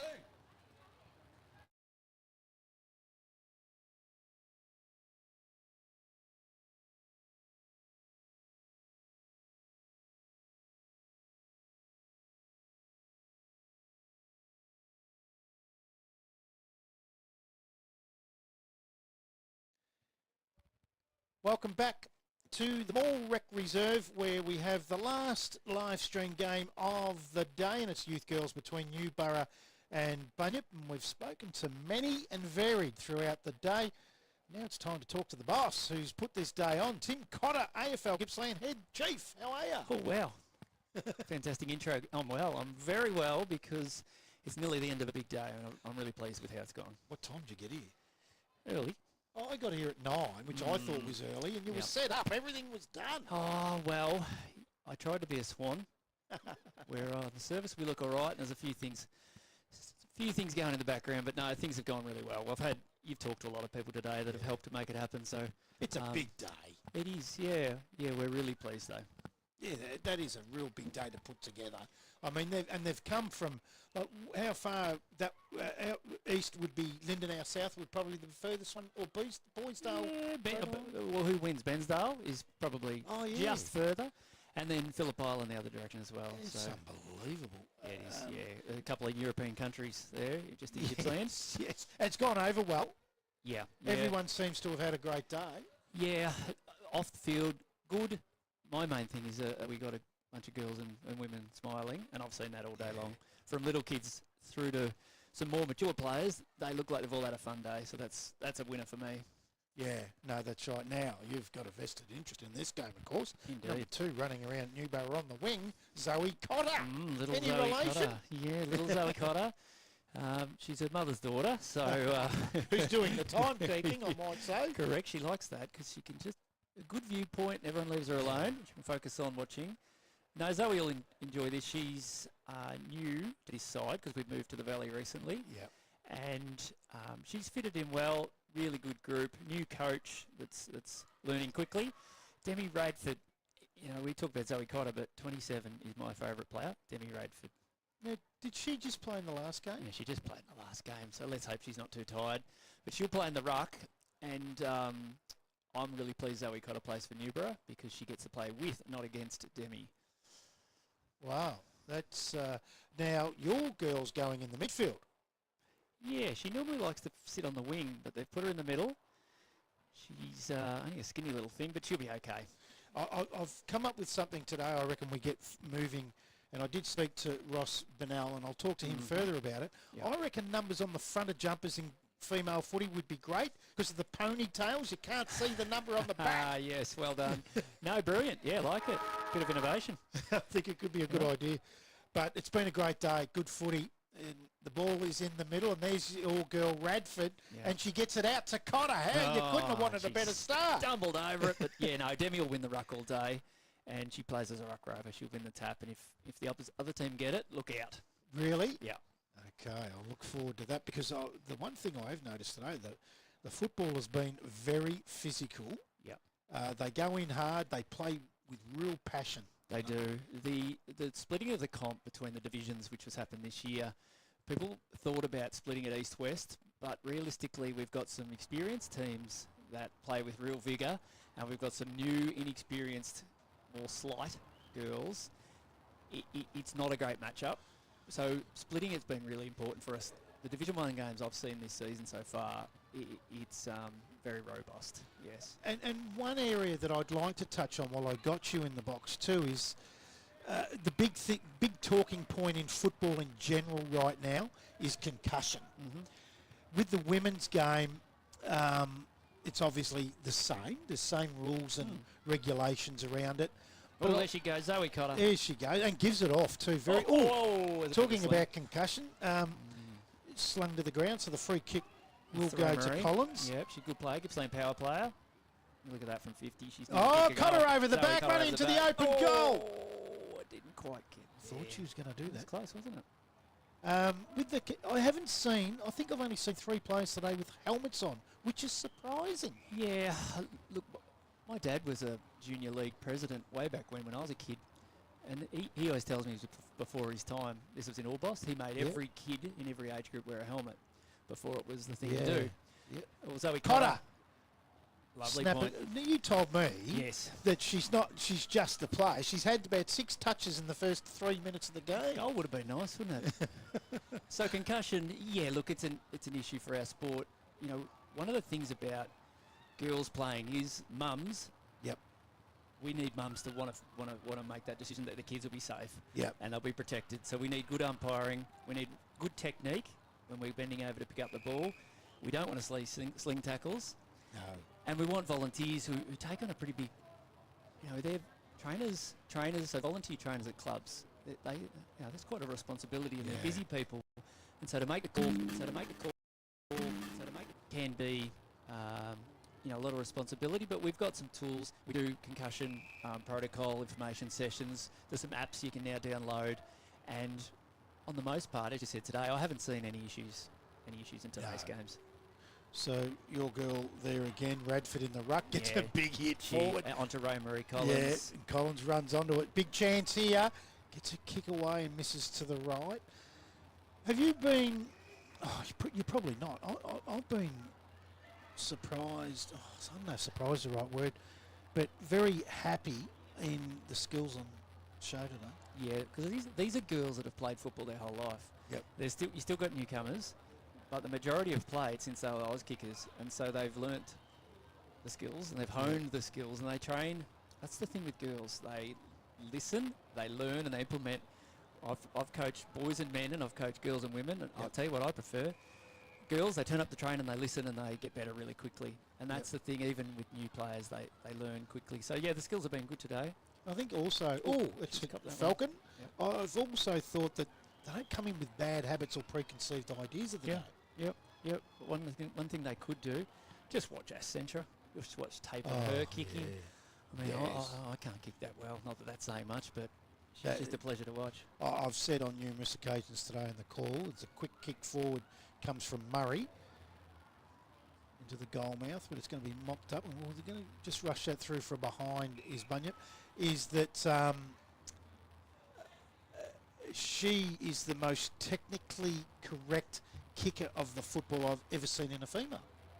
I know that might be a bit cool. No, there's the famous the statue of the player, Taylor Harris. And it's an amazing visual image, the way she puts here's Zoe Cotter from 50. Can she nail it from 50? No, I wouldn't have thought so. Lays it off. We'll call it a pass. Yeah. So the finish position she got in was phenomenal with a high. That's a goal. That's the first goal. That is a goal. And that was kicked by Macy Murray. Yeah. For the Newborough side. Yeah, Ash, just the balance, the poise, and that's the thing when she plays, and that's the thing that makes her stand out, is she doesn't rush when she gets the ball. She sees things other people don't see. They try to tackle her. She brushes it off. I've talked a lot about her today, but she's a generational footballer for Gippsland. She's one of the best. Yep, and why wouldn't you talk about her a lot? I haven't stopped myself.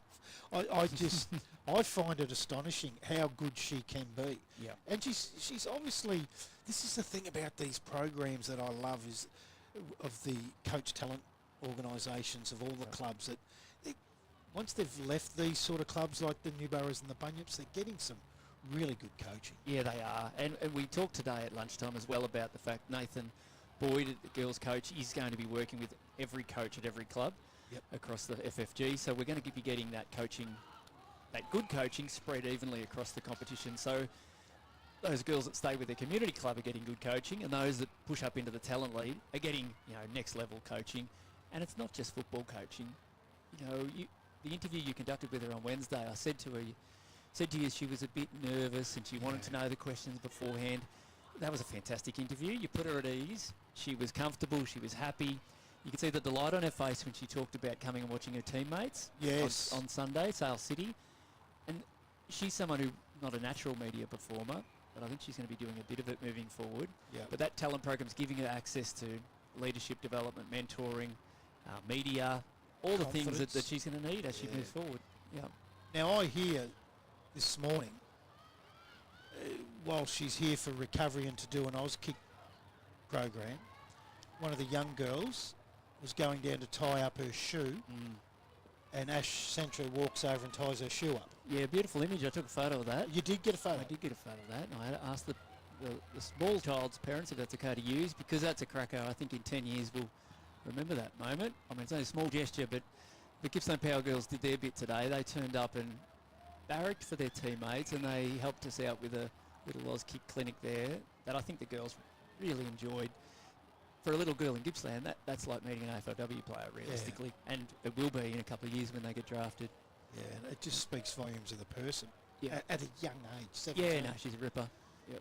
Unbelievable, as we see Newborough coming up. Side their defensive 50. They'll come back pretty quick, though, as that's a good Gibson tackle. through Bunyip. Yeah, great tackle. Cotter's got a kick Cotter's away. got a kick again. She's got a lot of it. Gets it into the centre of the ground. I did give her one bit of advice today, and I don't give her a lot. What was that? But she's pretty keen on medals. She's won a couple in different sports and running and things, and said you only win the best underground medal if you touch the ball a lot. So make sure you're near it a lot. Good and she's got herself near it enough today, which is good early. Gringus, she's also played earlier, didn't she? Yes. Gets that in towards the goal square. That looks like it might be rushed through. No. The umpire's going to ball that up. That's very good advice. I remember I used to say to players that I coached, get fit, very, very fit. The more contests you get to, the more of it you'll get. Correct. You'll get noticed. Yeah. At training, you'll ask the player to do a little bit of running, and I see sometimes they roll their eyes, and I say, well, guess what? Football's a running game. Yeah. So if you're not putting the work in, you won't get near the ball.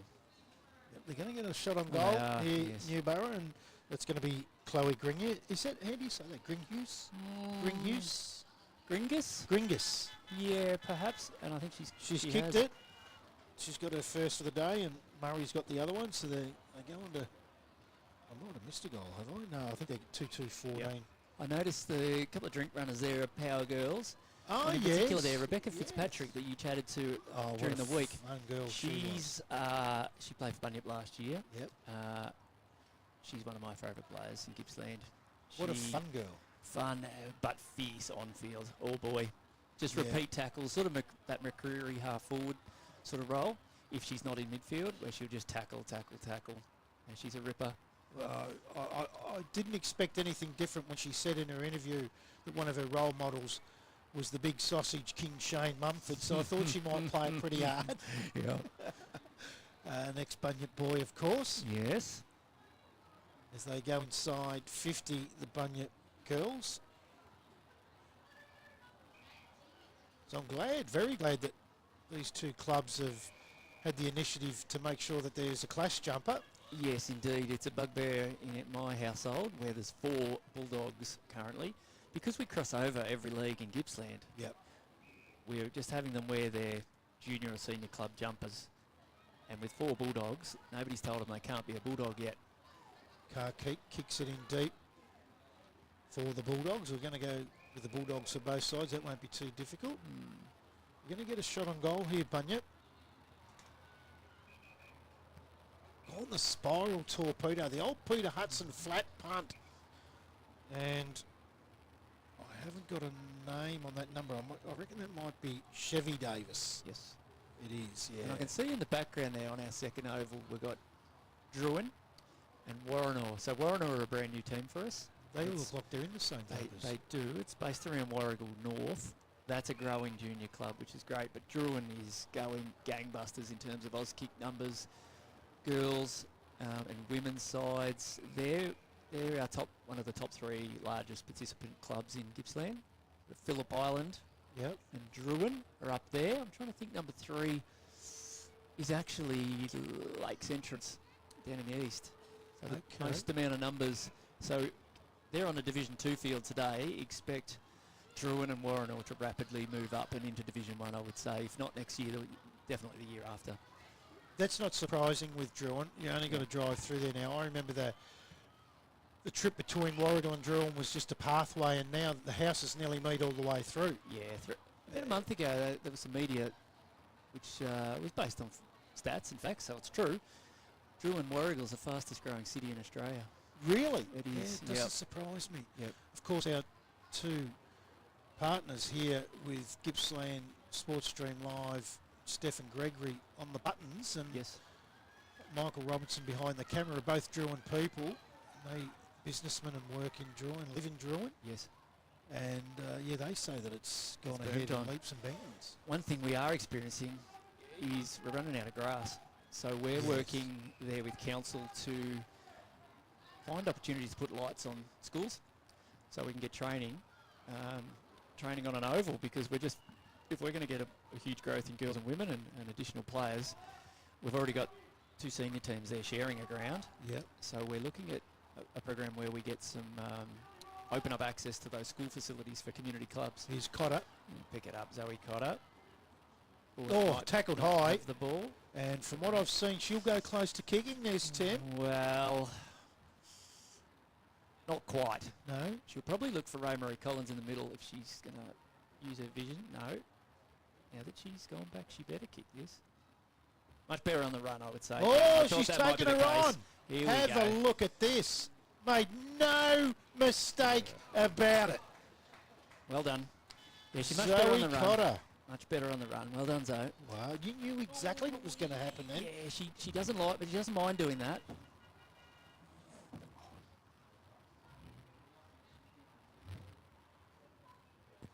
Unbelievable. Taking them on to 3-2-20, Newborough. She'll be 2 minutes to go. She'll be looking for a edit of that, no doubt. Oh, look at that replay. That might get a run at our house a few times, I reckon. Good on her. Good on her. She just loves the game. When she does things like that, why not? How old is she now? 16. And played for how long? When did she start? Up in Newcastle. Played for 9 years. Oh, she When started she at was 9, 9. so 7 years. See, Yeah. now this is the thing about Yeah. female footy, Tim. Yeah. At 16, 5 years ago, you probably had 1 year or you hadn't even started. That's it. Yep. No, she always loved her footy. I don't know why. Might be because Dad was always talking about it. You're a Collingwood man, aren't you? You better believe it. I'm a Don't hold Carlton that man. against me. Oh, well, let's do Friday night then. Yeah. What a game it was. I was actually at my daughter's boyfriend's basketball game, and so I made sure I had a phone with me with KO on. Don't you hate that? And I was half watching it, and then I got really interested late, and that might be another goal to number 11. It is, and that is Macy Murray with her second, Yeah, and their fourth. She's a good target up forward. She reads it well. Oh, and I think she's probably kicked a few goals this season. Just dribble it through. It was well done. So you're at the basketball. You just had the sneaky game going on the phone. Oh, it wasn't super sneaky. No, I was up and about. I yelled out when Dacus kicked the goal, and I think everyone was wondering why I was so excited about the basketball. What a goal it was. I went down to Collingwood Carlton last year, and I had standing room only tickets, and you absolutely wiped the floor with us. Oh, you went to that one. See, I went to the other one where Collingwood wiped the floor at Carlton earlier. So that's quarter time, 4-2-26 Newborough. They lead Bunyip 0. And the goal kickers for Newborough, 2 to Macy Murray, 1 to Chloe Gringhus, and of course, 1 to Zoe Cotter. Now, Tim, your role with AFL Gippsland, and we spoke to Nicole Batuna before about the 135 clubs and the goal about getting around to every one of them, which is commendable and bloody hard. You certainly, you're not expecting to do that this year, surely. It's like painting the Harbour Bridge. You get to the start to the end and then you start again. But I can tell you, I've been in the job since 1st of June, and as my wife will attest, not home that often because I'm normally at a footy club. We're up to triple digits, mate. Are you really? We are. So there's some clubs that haven't seen us yet. We're on our way. For those that we've already engaged with, we'll be back again. You know, I've lived and breathed football my whole life, so imagine getting told you get to go to a football club on Thursday night and catch up with good football people and see how you can help.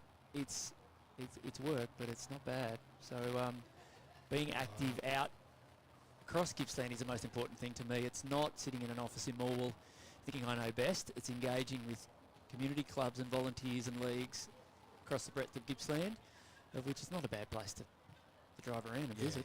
You know? And there's passion there is amazing. It is, isn't it? I mean, I know, and I've been involved calling Ballarat footy and some other leagues and Murray League, but I just, and I'm not blowing wind up anyone here, but I just don't think there's a more passionate football area than Gippsland, Latrobe Valley. I really don't. And even down into the Bass Coast, into Wonthaggi. Yeah, and the passion's there, certainly in senior clubs, at the football, netball, because they're all football, netball, and the support that the netball provide to the football and vice versa now, they're really great community clubs. Yeah. And as we start to add more girls and women's, that also does something to the culture of a club. I've been involved in a big club in Newcastle called Newcastle City, and we were one of the early pioneers of girls and women's football, and it changed the culture of that club. It brought more sponsors in, it brought more volunteers, it brought more supporters, and I can tell you it brought 7 premiership cups in 7 years because we got in early and we developed it. It makes a difference to a club. People think it's going to be for either girls or women's, it's more effort, more time, more money. You'll get girls and women come to the game and they don't just play, they volunteer, they support, they find sponsors, they bring mums and dads and they bring their friends. And that's the bit that's exciting about the growth opportunity for us in girls and women's is we're only at 10%.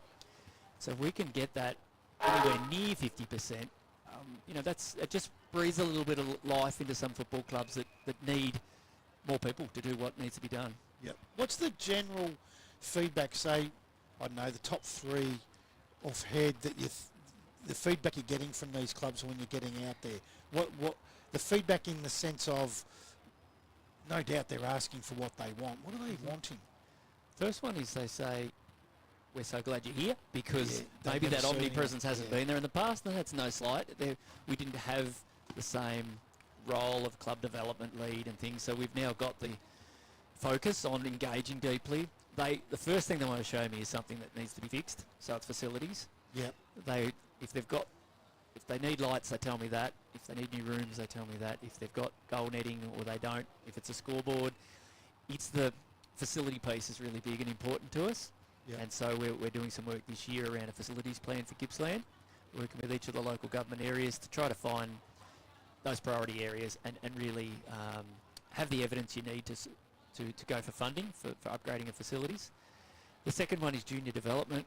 Clubs are always looking to build the pipeline. Yep. Often that's this team over here stealing our players. This team over there is taking our players. So there's always a little bit of cloak and dagger at the junior age group. The third issue that I engage with at senior level is around player payments and player points. Yep. And that's fun and games for me to try to manage that system alongside club volunteers.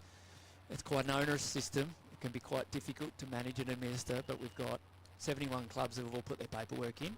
Yep. They've all got their points assessed. They've all got their payment details put into the system, and my job this year is to make sure that that's a really nice, neat, tidy system so that we've got the integrity of the systems held up. So that's probably a pretty big area for me this year. So when they come to you, just say on the facilities and equipment and so forth, your role then is to take that back and then look at, are you then writing submissions to government for funding? So we're supportive of every application on its merits. Yep. We linking them to the grant programs that are available. We're engaging with local government on their behalf. And the AFL itself does make investments in some of those facility upgrades. So we're constantly basically being on the same team as the club volunteers are doing it in the spare time that they don't have, putting applications together. We support and help those. So we can get as good a facilities as we can here at Gippsland everywhere.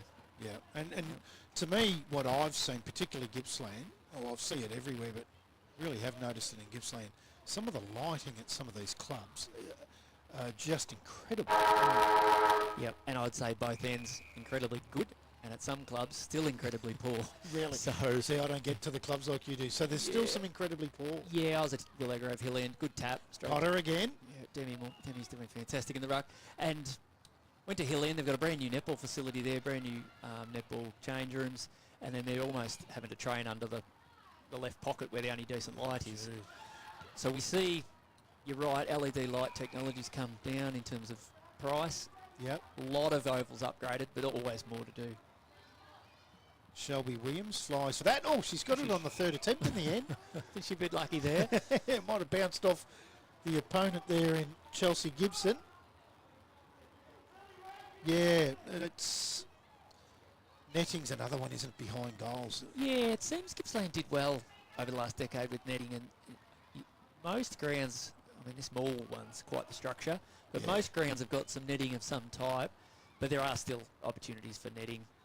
We generally back it in only when it heads into a creek or down a hill. If it's just going to a service road, there's not much we can do financially, but certainly there are grants available through local and state government for that type of stuff. The other one you touched on is one that I'd love to talk about, is a real bugbear with a lot of people in footy in general, but particularly Gippsland footy. There was a couple of instances last year on the player points system.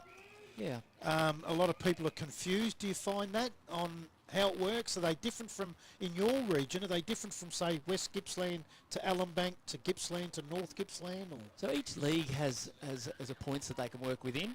and that's generally based on your ladder position from the previous year. Individual clubs who might have a low population base, no junior pathways, or have performed poorly over the last few seasons, we can provide additional points for those clubs. So Bunyip, Cowar, Gormadale will give an extra points this season. And they've also got the opportunity to apply for additional money over and above the standard salary cap which exists across leagues. So we are able to support by application certain clubs to spend a bit more, and both in cash and points. But it's really hard to attract players out to Gippsland out of the city, because those players generally want to go to a club that's already winning. So it's hard to rebuild by spending money. I would say the system itself, I ran 3 online sessions with all clubs. All 71 clubs attended those, about 2 hours of listening to me talk, which if you're having trouble sleep one night, that is available on our YouTube site. And I think the volunteers who need to know are good and have met their requirements. We're in pretty good shape. Nobody's going to be in breach. Our point system's sort of bedded down. There's a lot of commentary around the points and the money. Often it's we're holding people back, but actually that particular system came from the clubs themselves a decade ago, where the players were in charge of it, and clubs were having to raise so much money because the players could demand so much, and then you didn't have player loyalty. They just go where the money was. Yep. So whilst we administer and deliver it, it was actually a co-designed points and payment system brought to us by the clubs who wanted it to be, I guess, the name Community Club Sustainability Program. That's what it's actually called. And that's the concept, is that Zoe Cotter heads goalward. Shoots for a second, just needs it to bounce. It sat and grabbed and didn't bounce accordingly. It's a shame. So that points and payments one deal, and a lot of people love talking about it, who's on what money and why is this guy worth that amount of points. Realistically, the clubs that are running, clubs that run football, I just help them do it. They're in good shape this year, and we've got our obligations met. And I can't foresee any issues there. Touch wood. So do you meet, monthly or quarterly with the guys that are heading up each of these competitions? Yeah, so we're on the phone and email most days to the 15 leagues, but certainly we have heads of leagues meetings that we hold at least quarterly, but shorter on occasion, where we are discussing things like that. Whether it's the payments, the caps, promotional games coming up, junior pathways. There's so many things every day within football, and as I said earlier, if I try and do it sitting in an office by myself in Morwell, that's not going to work. So engaging with the clubs and leagues constantly is the real main part of my role. Cassie Davis with a deep kick. Oh, that was nearly thrown in through the points. Talented player, Cassie Davis. She played in the earlier game as well. Really hard at the football, good player. Okay, so there's a lot going on in your diary, no doubt. Yeah, that's all right. It's all football, so she's all good fun. But we're going to get another shot on goal here from Newborough side. That's going to fall. That's a throw. That is definitely a throw that time. We'll call it a scoop from 100 metres away. I thought she threw the last one too. So a lot of people think once footy's finished that people like yourself in administration of football go on holidays for 4 months. Would that be the busiest time? Wouldn't that be nice? Yeah, that's the setup for next year. Yes. That's the strategy and the planning and the getting everything in ducks in a row. You know, this year we did a club development conference to help volunteers at clubs across all the issues that, because realistically clubs are small to medium businesses these days. That was a big session that we ran for them. There's pre-season stuff. There's the points and the payment system to establish. Yeah, I'm not sure when there's a quiet patch. I haven't found it yet. Yeah, I wouldn't have thought so. The winter stuff is probably the good stuff. You get to watch a bit of footy. You get to amongst the people and the clubs. Yeah, like today we've had a very busy day, and I was really looking forward to the 4 o'clock, because last couple of games, as our viewers would realise, watching my daughter play is one of the pleasures of my weekend. Get to travel around, and I go to a lot of games, but I really enjoy watching my kids play and get to see girls that I've otherwise coached. I did the V-Line Cup for a few years before I worked for AFL. Okay. So a lot of these players are known to me because I've coached them in rep teams. Yep. And I love to see their development. You know, as I mentioned, Cassie Davis, Rebecca Fitzpatrick and others. Addie Howe that's down here running some water that's in power. It's so good to watch them and how they develop over the years. I wholeheartedly agree. I don't think there's anything better than if you've coached and you're going, and I'm going through it now, watching one of the guys run around at the top level, Jeremy Cameron. Oh, wow, yeah. That I had the luxury of one season spending with him just before he went to GWS, actually. Okay, yep. And so you see, you're right. Here we go again with Zoe Cotter. Feeds it out to the outside, and it finds a teammate in Perkins. Oh, nice and mark. Again, Macy Murray. She's going to shoot for a third here. Could she get the distance from there? No. So she In short. Zoe Cotter should be getting busy. Correct. But she set it up very well, top of the square. Nobody there, unfortunately. Zoe Cotter should have been busy down there where it was going to land. Or maybe Ray Marie Collins, who's a very good player, another V-Line Cup girl that's come through the power program. And Sienna Paul now. She's played at Trafalgar most of her career in the mixed. Okay. You can tell she's played mixed because they go to tackle her and they can't hold it. They can't get hold of her. Oh. She just runs through pack. She's a very talented player. I think she'll make her way into power. 16s and 18s program the next couple of years. So there's some good ones coming through, isn't there, in this area to Gippy power? Yeah. And as the numbers build, the level will rise as well. And we're starting to see in West and South Gippsland, we've added in under 12s, under 10s. Well, next season, I think you'll see some moves to have an under 14s or an under 15s comp. Perhaps, so the level under this one. Yep. With FFG. At a point. Which because we've got the 8s and the 10s coming and the 12s, well, we need the 14 or 15. Eventually, we'll probably have either 2 or 3 year age gaps where we might be able to hopefully go 10s, 12s, 14s, 16s, 18s. And that's when you'll really start to see the talent come through. Girls playing in their own age groups. So they'll get another shot on goal here, and that's the ponytail that I talk of, covering the number. Yes. So I reckon there's going to be a big move here on numbers on the front for women in the footy. There's not too many ponytails running around in the men's. Not a lot these days. Maybe in the 70s, but no. Yes, not that's many true. anymore. Nathan Brown, when he started at the Bulldogs, I had a shocker. Oh, it's might have hit that player on the head. I reckon that might have been Macy Murray, was it? He comes back forward. So speaking of that Gippsland power, did you see any of that game yesterday? I was here, yes. You were I here was for both, Yeah, here for both, yeah. I've talked a lot about their girls today, but gee, there's some players in there. The young fella Dersma's still got another year to go. He was dominating last year, and he's underage this year, and he's got another year. Is that Willem? Yeah, I watched him play basketball Friday night as well, which he's not too bad at. Well, when I say watched him, I was kind of watching him over my phone as I watched Collingwood beat Carlton. But the young fella Xavier Lindsay, he just gets the ball for fun. He's very, very good. I think he's Zoe Cotter. She doesn't get tackled often. She's able to weave through spaces. There's another one, another goal to number 11. Wow. Macy Murray has her third, and I think she can thank your girl for that one. Yeah, she did dart through well. I think that's because when we have a kick around at home, she's got a brother Jake who's 14, and if he gets hold of her, it's not pretty. So I think that's how she gets the evasion. Not getting caught by the brother. Well, it's always a good thing. Fear does help you in a lot of areas. Correct. Lockdown was another occasion. My family, we were living in Newcastle at the time, took the occasion to, where we could, because we were a little bit more relaxed than Victoria, we were able to get out and do a lot of not competitive organised sport, but we took the opportunity to play sport as a family, a different sport every night. Yeah. And it was, here's Zoe Cotter, it's a little kick, and it was full on mum and dad and the two kids playing sport every night of the week against each other. You've never seen netball like it, I can tell you. And fear was definitely a component. Yeah. Because it was brother and sister absolutely ripping into each other. That's a good tackle. So they're going to get another shot on goal here. They're playing very well. I thought Bunyip might.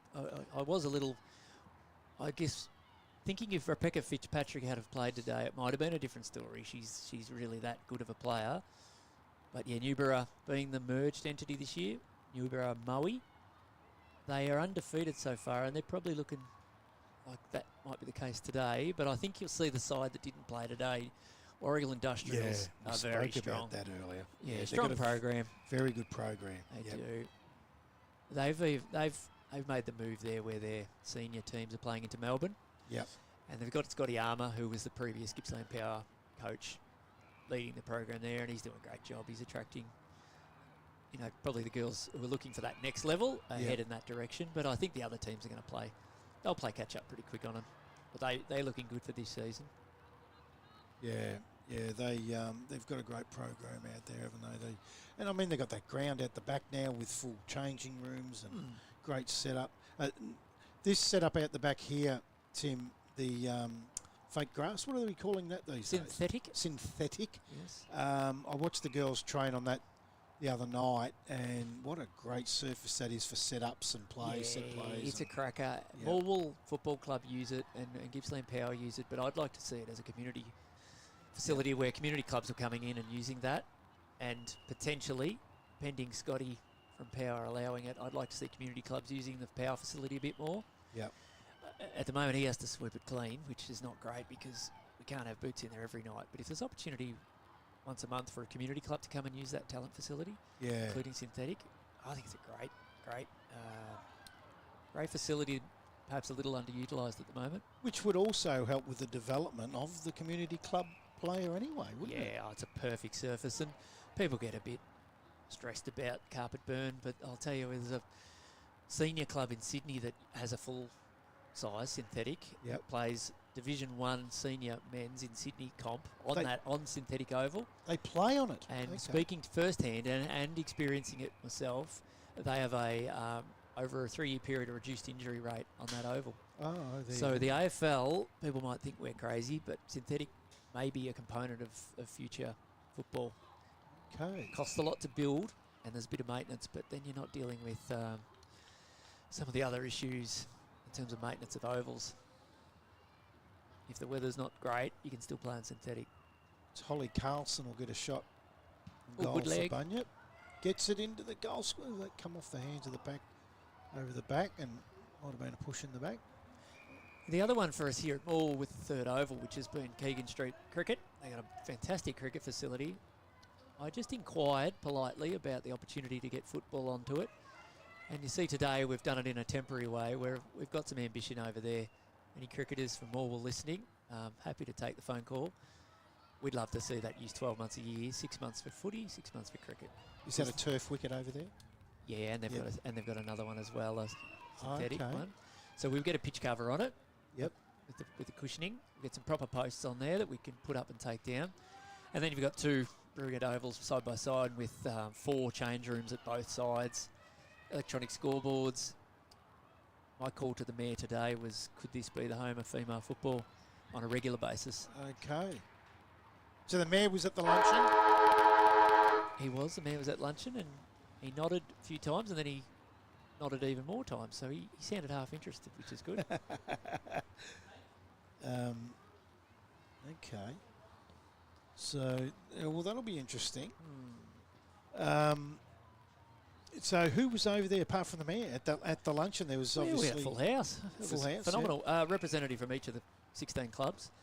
We had Gippsport were there. We had a large contingent of AFL Victoria. A number of the guys have come through and interviewed today. We had the under-14s Nana Goons girls, which was great to see a little bit of colour and life in the room. I didn't get a lot of networking time, but we had a bunch of dignitaries over there today. It was probably 100 in the room, which is fabulous. We might just take a quick break, Tim. Sounds good. For half time, 5-8-38 Newborough. They lead Bunyip yet to score, and we'll just take a quick break out here at the Morwell Recreation Reserve, and we'll be back with the whole second half very shortly.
Welcome back to the Morwell Rec Reserve in the last game here for the afternoon for live stream between Newborough and Bunyip in the youth girls, and at half time Newborough 5-8-38 lead Bunyip yet to score as the Newborough girls come back out on the ground and Bunyip in place ready to go. Been a fantastic afternoon. We have spoken to everyone and anyone that has been willing to come up and have a chat. From Paul Milo and Georgia Case out at AFL Victoria, Ian Doherty from SEN Gippsland, Andrew Jenkins, the Traralgon youth coach, Owen Carter from Gippsland Footy. We've had Zach Gilfoil drop in from AFL Vic as well. He's the participation growth manager out there at AFL Vic. Had some very interesting things and stats to say. Nicole Batuna, the game development lead from AFL Gippsland. Ross Bonnell, the FFG operations manager. And of course, Tim Cotter will no doubt be back with us again, the boss out at AFL Gippsland. And it's been a terrific afternoon. And we're about to get underway for this second half of footy. In the middle, big tap forward there by Carlson of Bunyip. Comes out to that girl in Collins who's been really good in that first half. That's Ray Collins. So Bunyip now have an opportunity. They go inside 50. They haven't spent a lot of time there this afternoon. It's going to come back out and it's going to be that girl again, Collins. Goes into the centre of the ground. Tap forward. Coming out the back end was McDonald for Bunyip. Just tapping it forward, trying to pick it up. Kicked off the ground by the ruckman there in Demi Radford for Newborough.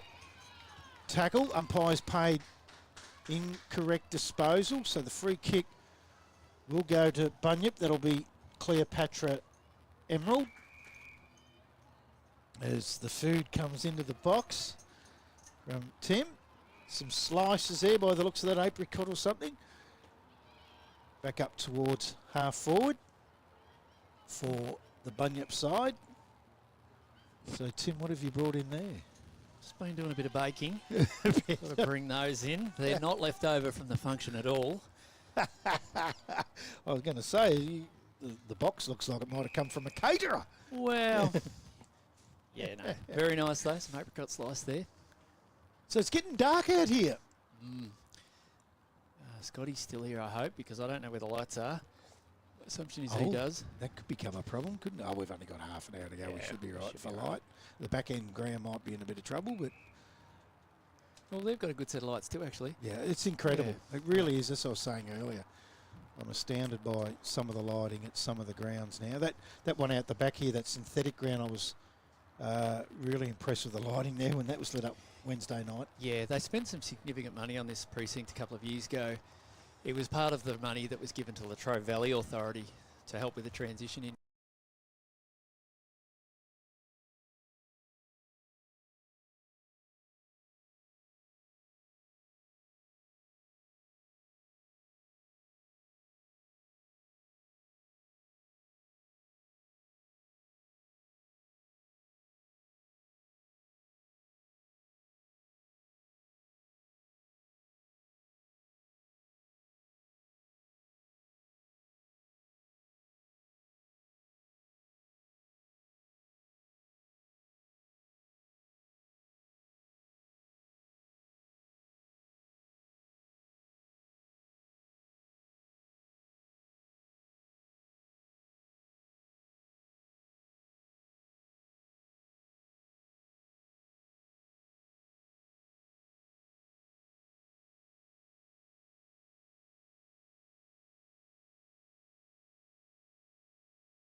forward line, they look all right. I don't think this game's done, mate.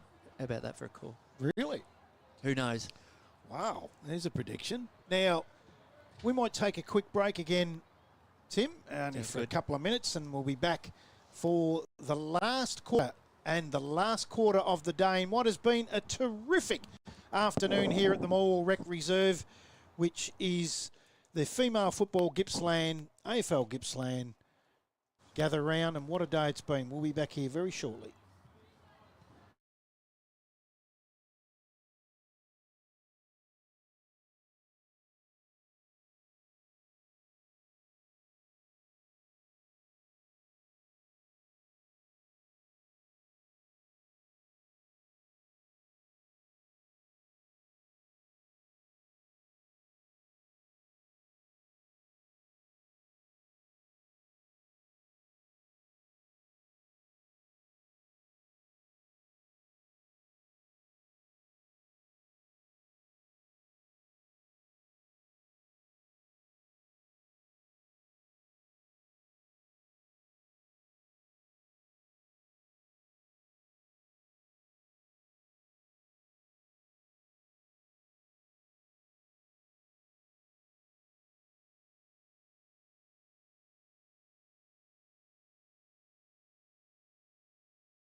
Last quarter underway here. Newborough 5-9-39 to Bunyip 1 straight 6 in the youth girls game as Radford wins the tap. She's at the, what's she into her 8th quarter in a row? She played in the big girls game and now she's youth girls. She'll probably win this hit out, I'd reckon. Here we go. She wins that comfortably. Just good, smart body use. Yeah. Yep. Like the Maxi Gorn, just put the arm out, push away. Yep. So it looks like that might have been Gringus. It gets it up into the middle of the ground.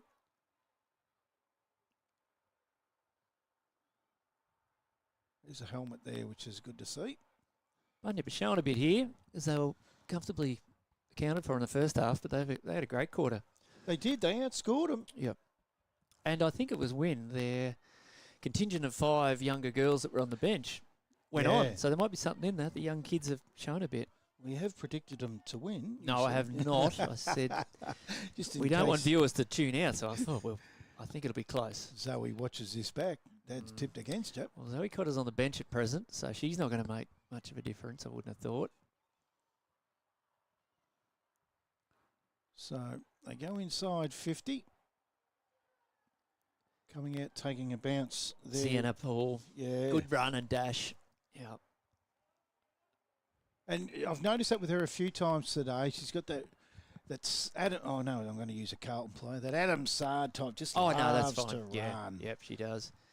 Yep, Noble from Collingwood would probably be an equivalent. Yes. Or Markov.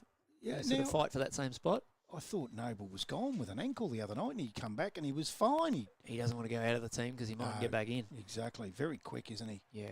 He was the real hard luck story last year, I thought. Yeah, his last 6 weeks weren't great. Unfortunately, Markov got asked to do one job and he did it better than Noble. Yep.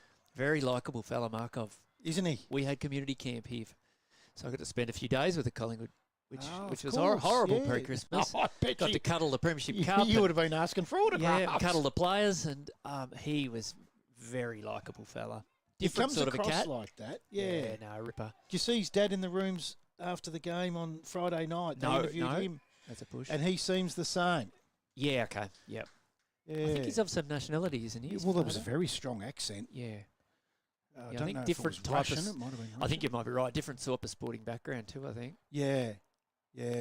Mum and dad, strong accents. Yep. And McRae obviously saw something in him because he was at Richmond, then he went to, what was it, Gold Coast, then he was put on the scrap heap. That's right. And he comes back and plays on a premiership side.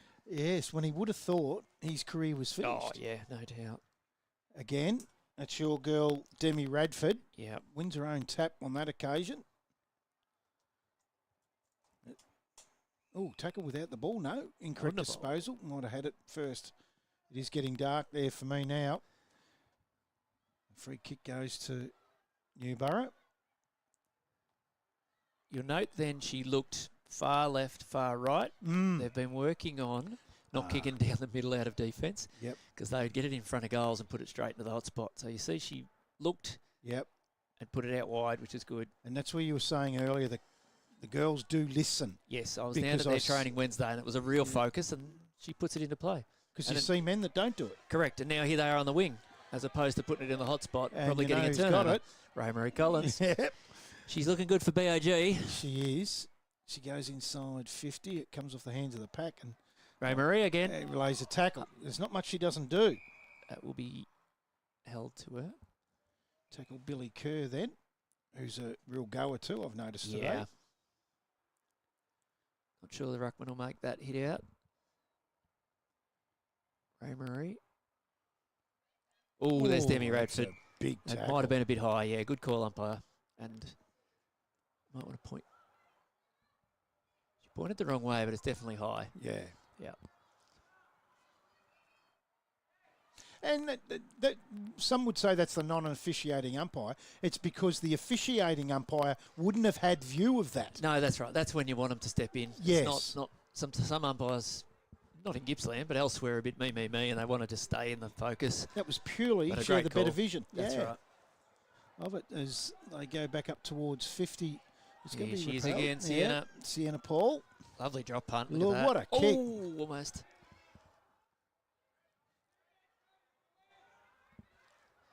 Demi might be out of legs there, 8th quarter in. Yeah, Not sure you why would he hasn't rested her. You would think she would be out of legs. Put number 2 back on maybe. Might go down and have a chat to the coach.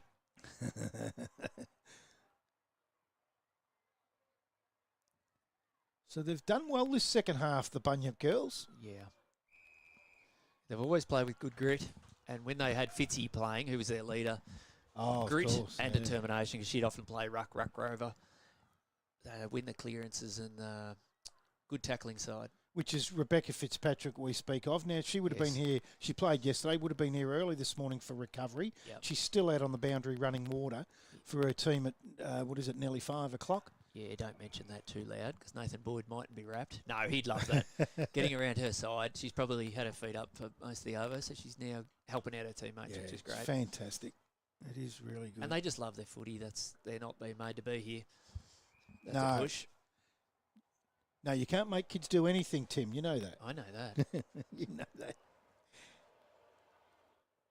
So, what do we got? A free kick up around Tamika Shrowan for the Bunyip side. They go inside. Can they get another one here before the game is over and done with?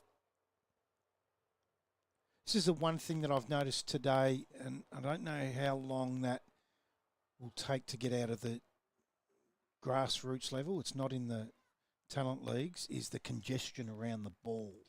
Yeah. I've mentioned it a couple of times today, but V-Line Cup, which is under 15s level, they play density rules. Oh, okay. So, and it's about development rather than the results. And what you have to do is you have to have a certain amount of players in certain parts of the ground.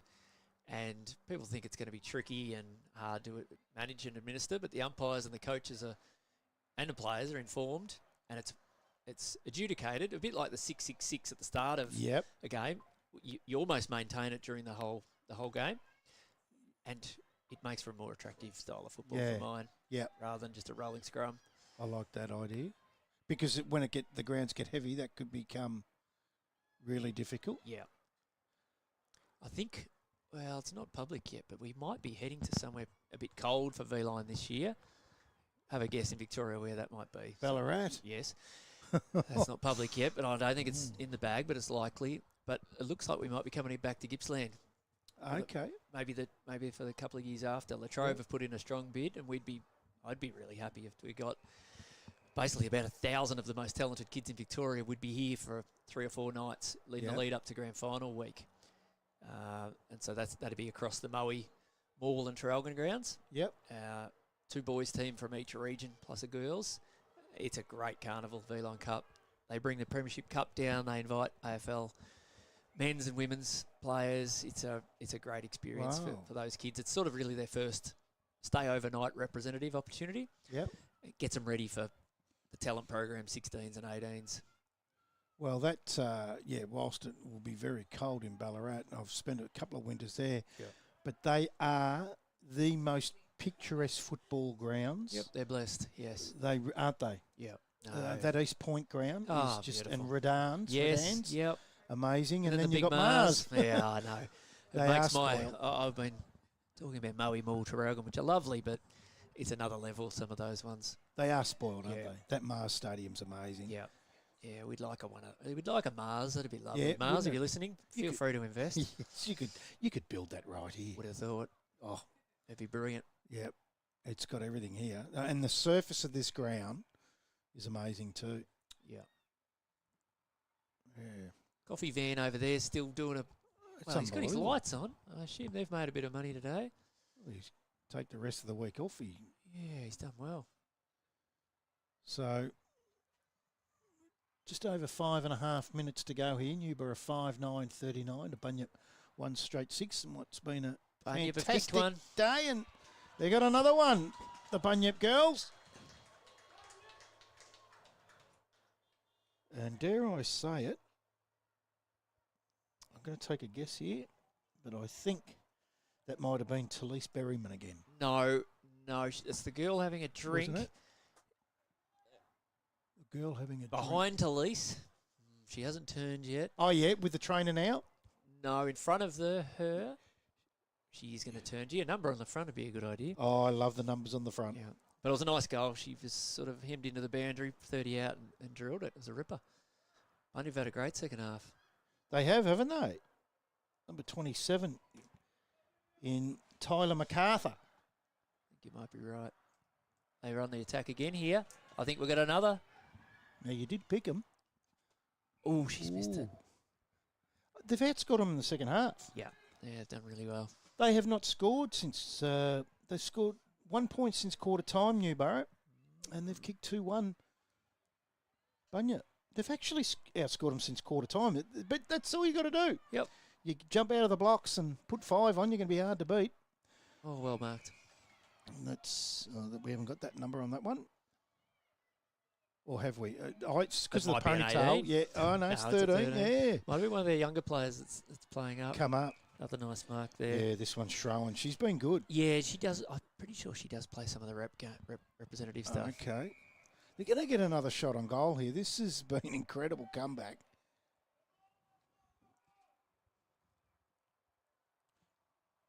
It And does that's look like Kaylee Bone. Yeah. It does look like Druin are playing Druin over on the back oval. Does, doesn't it? But I'm reliably informed it's two different colours. The umpires will be having fun over there. Bone. It's not going to make the distance. And it's got really dark out there now too.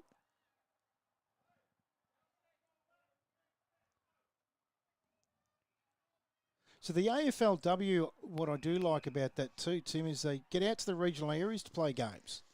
They do, and we're really hopeful. We've put a bid in to get community camp, AFLW community camp. Yep. So the AFL boys, Collingwood came out pre-Christmas. Yep. Oh, well done. We've Well put a bid done. in to bring a AFLW team out in the next few months. Ah, okay. So for another community camp type yes, thing, correct. Yep. So we'll get hopefully we'll get a team out here and engaging in community, running clinics, going to schools, kissing babies, doing what you need to do to engage with the public, and that'd be great for Gippsland, especially for our girls and women's game. Shrowan again with a long kick. Yeah, it would be. Wow. Can you imagine these girls? They'll all be here. No, it'd be brilliant. Handballed forward by Carlson for Bunyip. She goes in after it again. Oh, bad injury there, possibly. Oh, no. Ray Marie. Yep. Marie Collins. And the girls around her, you can always tell. Yeah, well, number 2 didn't go the ball. She went the play up. Yeah, I hope it's not a bad one. It looked like it was in the face, neck. But she's moving around a bit. She's punching the ground, yeah, actually. a bit frustrated. Yeah.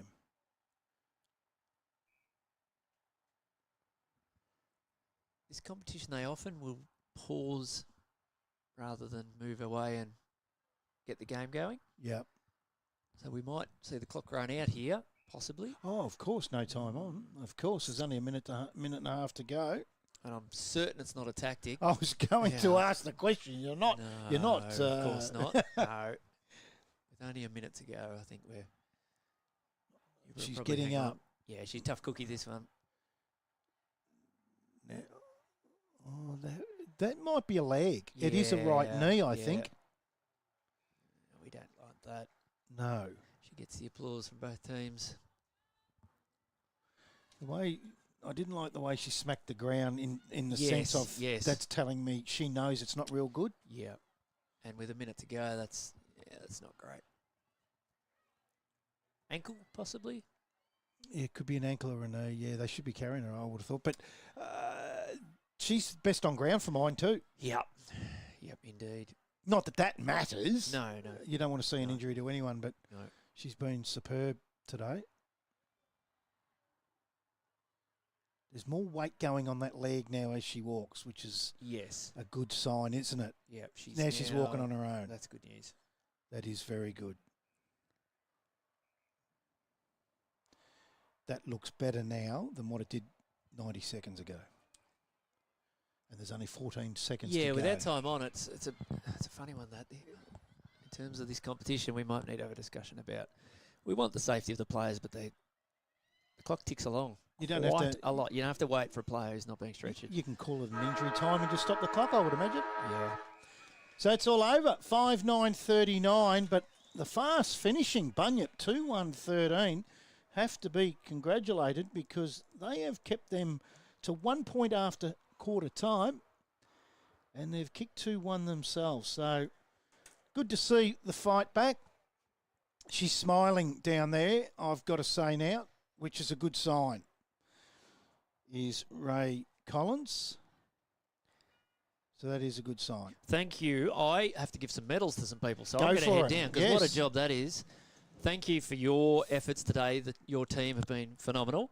We if there's any clubs and leagues out there in Gippsland or beyond who want to get a good team to come and cover your games, may I highly recommend the team because you've done a fantastic job, and I thank you for what you've done today. Really appreciate it. Thank you, Tim. You put on a great show today. Great stuff. Well done. And go out and enjoy the ceremony and hand the medal. Don't be giving it to your daughter because they'll start yelling nepotism from the stands. So, what an afternoon of footy. That has been superb. Some good games of footy. Couple of injuries. The one late there to young Ray Collins for Newborough looked really bad when it happened, but she's moving and smiling. And boy, is that a good sign. Thank God for that. So it's been a big day out here where we've seen 10 games of female footy. The female football Gippsland, AFL Gippsland gather round has been superb. And 10 back-to-back games of youth girls and women's footy alongside a host of other female-orientated football and umpiring activities today to encourage participation for women and girls in the Gippsland region, and they have put on a fantastic day. You can follow the live scores, or you could have followed the live scores via Play HQ, and we've brought you this via Gippsland Sports Stream Live on the AFL Gippsland YouTube channel. And there was also an all-girls come-and-play clinic for newcomers aged 5 to 12. So some of the things that they have done out here today has been nothing short of tremendous. Been a fantastic afternoon. It's really been good to be involved in it. Hope you've enjoyed the day. On behalf of Stephen Gregory on the live streaming graphics, Michael Robinson on the camera, in a very long day, have done a magnificent job. This is Brad Sinclair on behalf of Gippsland Sports Stream Live. We hope you've enjoyed the day, and we'll catch you next.